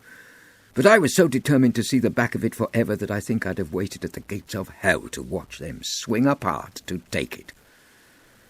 However small it was, however scorched and charred, it fought and fought. I snatched a broom, and each time the devilish little fiend tried to escape, I pushed it back into the middle of the flagstone floor. And there it burned and burned, flinging itself about over and over until the charred bits dropped and burned to ash on the stone. And then the stem of it flared up, first high, then lower, lower. The smell was foul, as if a score of midden heaps were smouldering. Acrid smoke fouled the air till it was hard to see through the cloud of it enough to poke the last few shards of glowing wood back in a pile to burn to the very last. Then it was gone, and all that lay on the stone floor was one small ashen circle, white as the captain's hair, as if a tiny version of my step-uncle were sinking through the flagstone down to hell. I turned away, desperate to get outside and ease my burning lungs with good, clean air. But then I saw, between myself and the door, a spreading ripple of flame. In its death throes, the frantic thing had thrown out enough sparks to set light to the mess of twig and bark beside the log pile. Even as I watched, the fire spread to rags that drooped from Martha's washing basket, and then, lithe as a snake, blazed up to snatch a sheet that she'd left hanging. Hearing a crackling behind, I spun round again to see that one of the logs spilled from the range when that foul thing jumped out had set alight a heap of papers on a woven stool, and flames from those already licked at Thomas's jacket. Racing into the scullery, I wrenched the tap. Only the usual turgid trickle ran from that, and so I turned about and jumped the spreading flames to reach the door. Outside stood the rainwater tub. Beside it lay the bucket the carrier's horse kicked over as he was so hastily dragged away. Snatching it up, I filled it from the tub and ran to the door. Already flames were billowing out. Oh, I tried hard, hurling in water by the bucketful, shouting for Thomas and the carrier all the while, until the water in the tub was gone, and smoke and fumes drove me back. And then, despairing of my own lone efforts, I dropped the bucket and left my post to run and fetch the two men back. Seeing the sooty state of me, they came at once and hurried to the courtyard gate. Thomas took one look at the leaping flames, then turned away. "If we're to lose a battle to save your kitchen or your cook, I know which I choose." I stared at his departing back. "My kitchen? And my cook?" he called back over his shoulder. "Whose else?" Whose else indeed? I stood a moment while the idea lodged itself inside my brain. Then, while the carrier dragged the doll's house over the cobbles, further from the fire's reach, I raced after Thomas, and between the two of us we guided Martha down the steps and onto the safety of the lawn.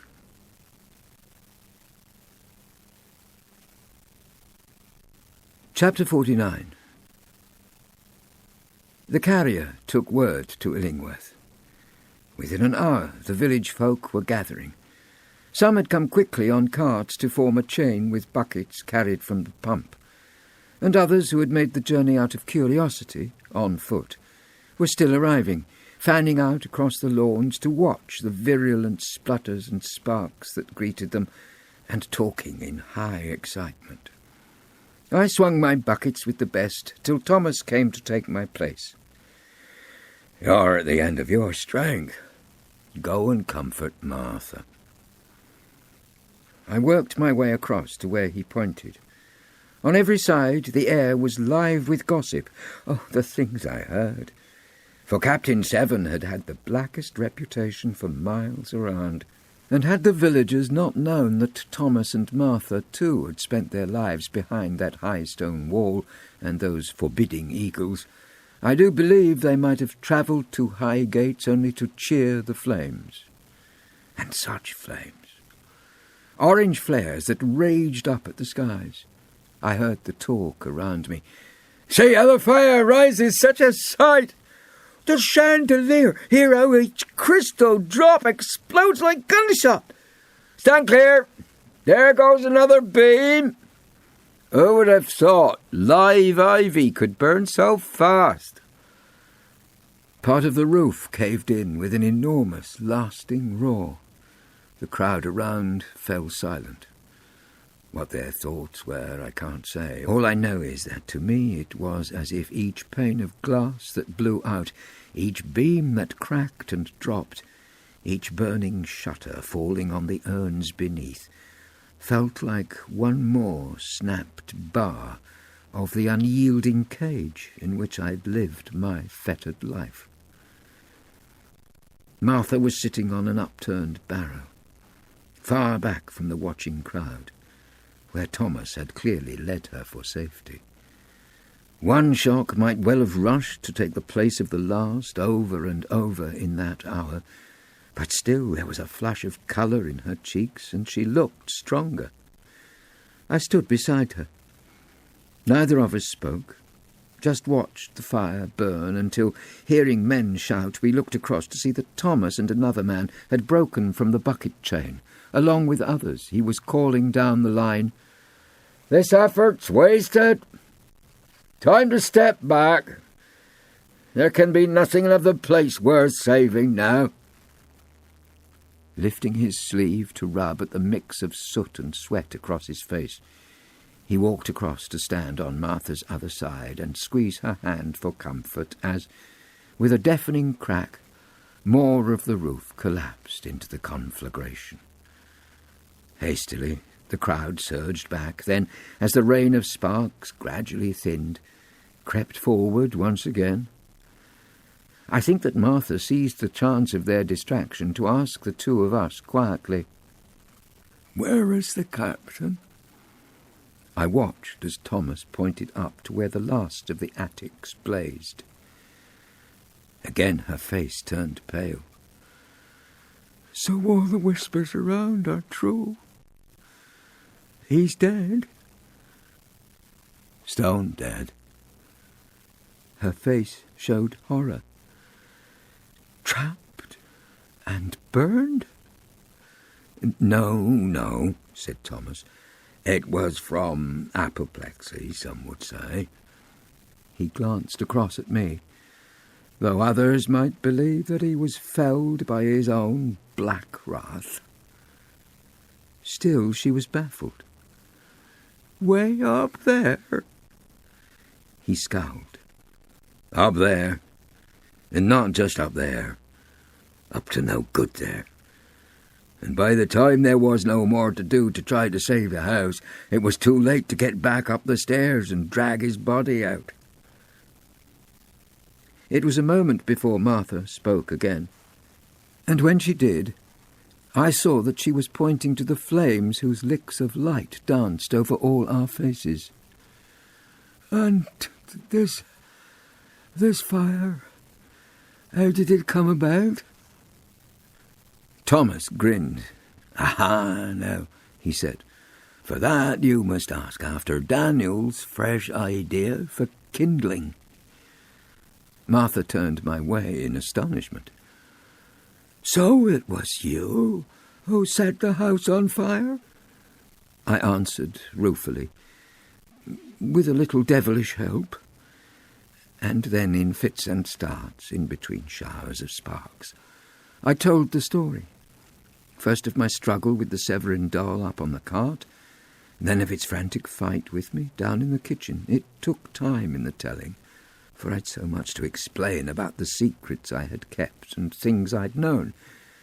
And when I'd done, all that the two of them could do was stare at me and shake their heads in wonder. Martha looked back into the roaring flames. "And so the pattern lasted to the bitter end. The captain's body shared the foul doll's fate." We all fell silent as we watched the great house burn. And in my heart, I could feel nothing but relief.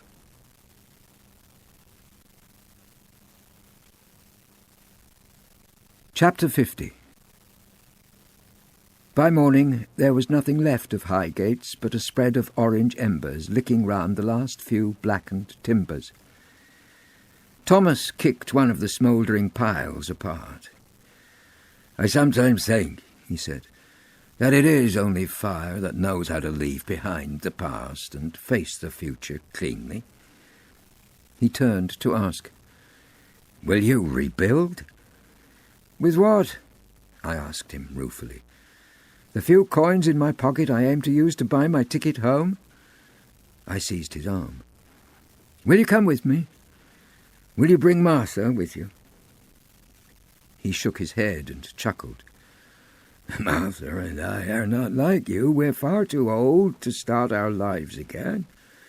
He ground his heel into the soft earth we were standing on. "But with your permission, she and I can make a living on this land." "With my permission?" Another strange reminder that all these pretty ripples of flame that he and I had stood, as if bewitched, watching all night, belonged to me. So did the spluttering ashes, the heaps of blackened stone, and all the woods behind. Could I live here in peace and happiness? Perhaps someday.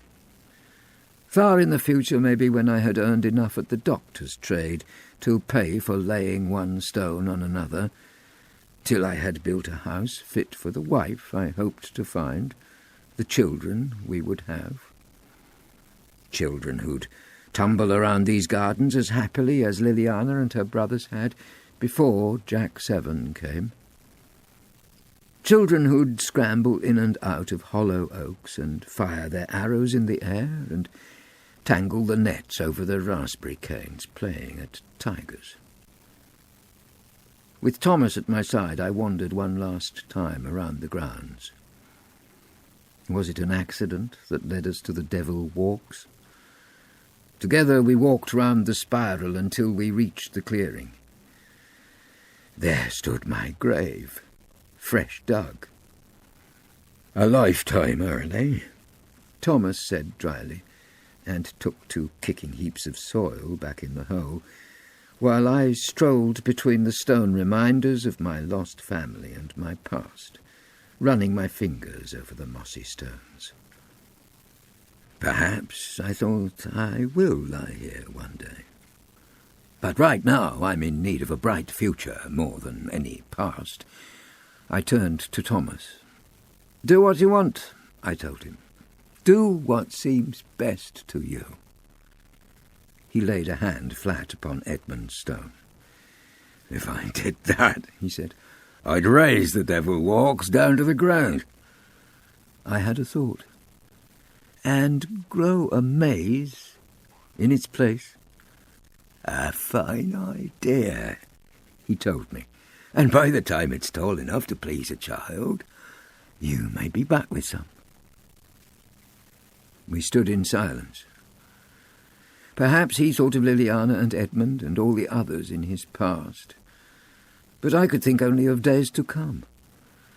I could think only of the family I longed to see, the family who took me in as keenly and as warmly as if I were their son and brother.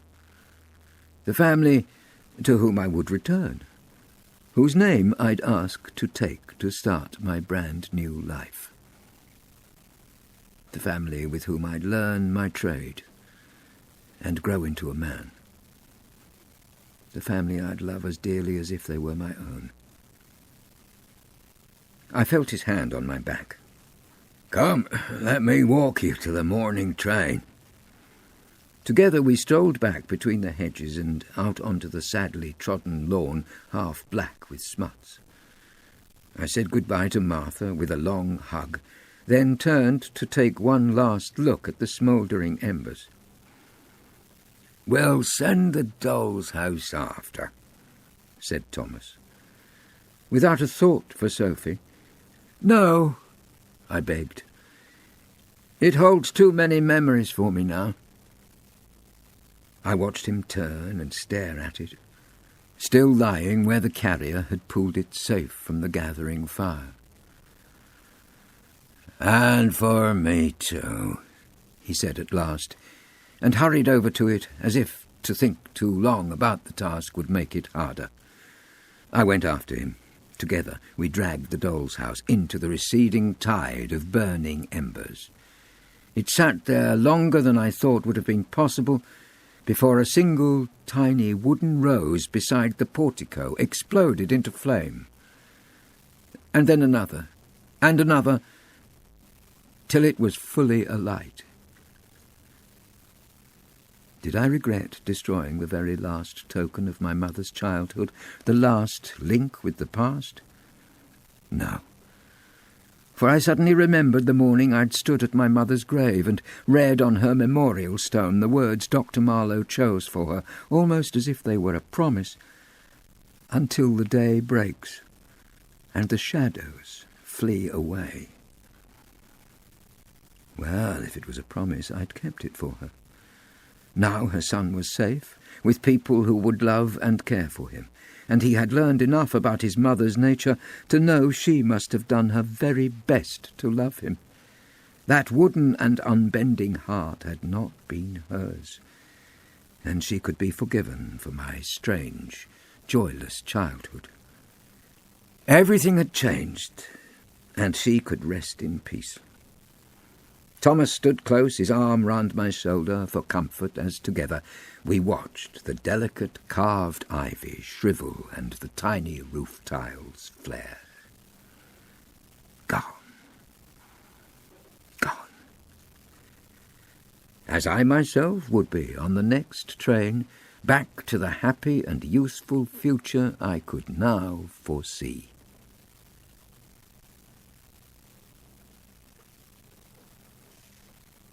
The Devil Walks by Anne Fine was read by Bill Wallis.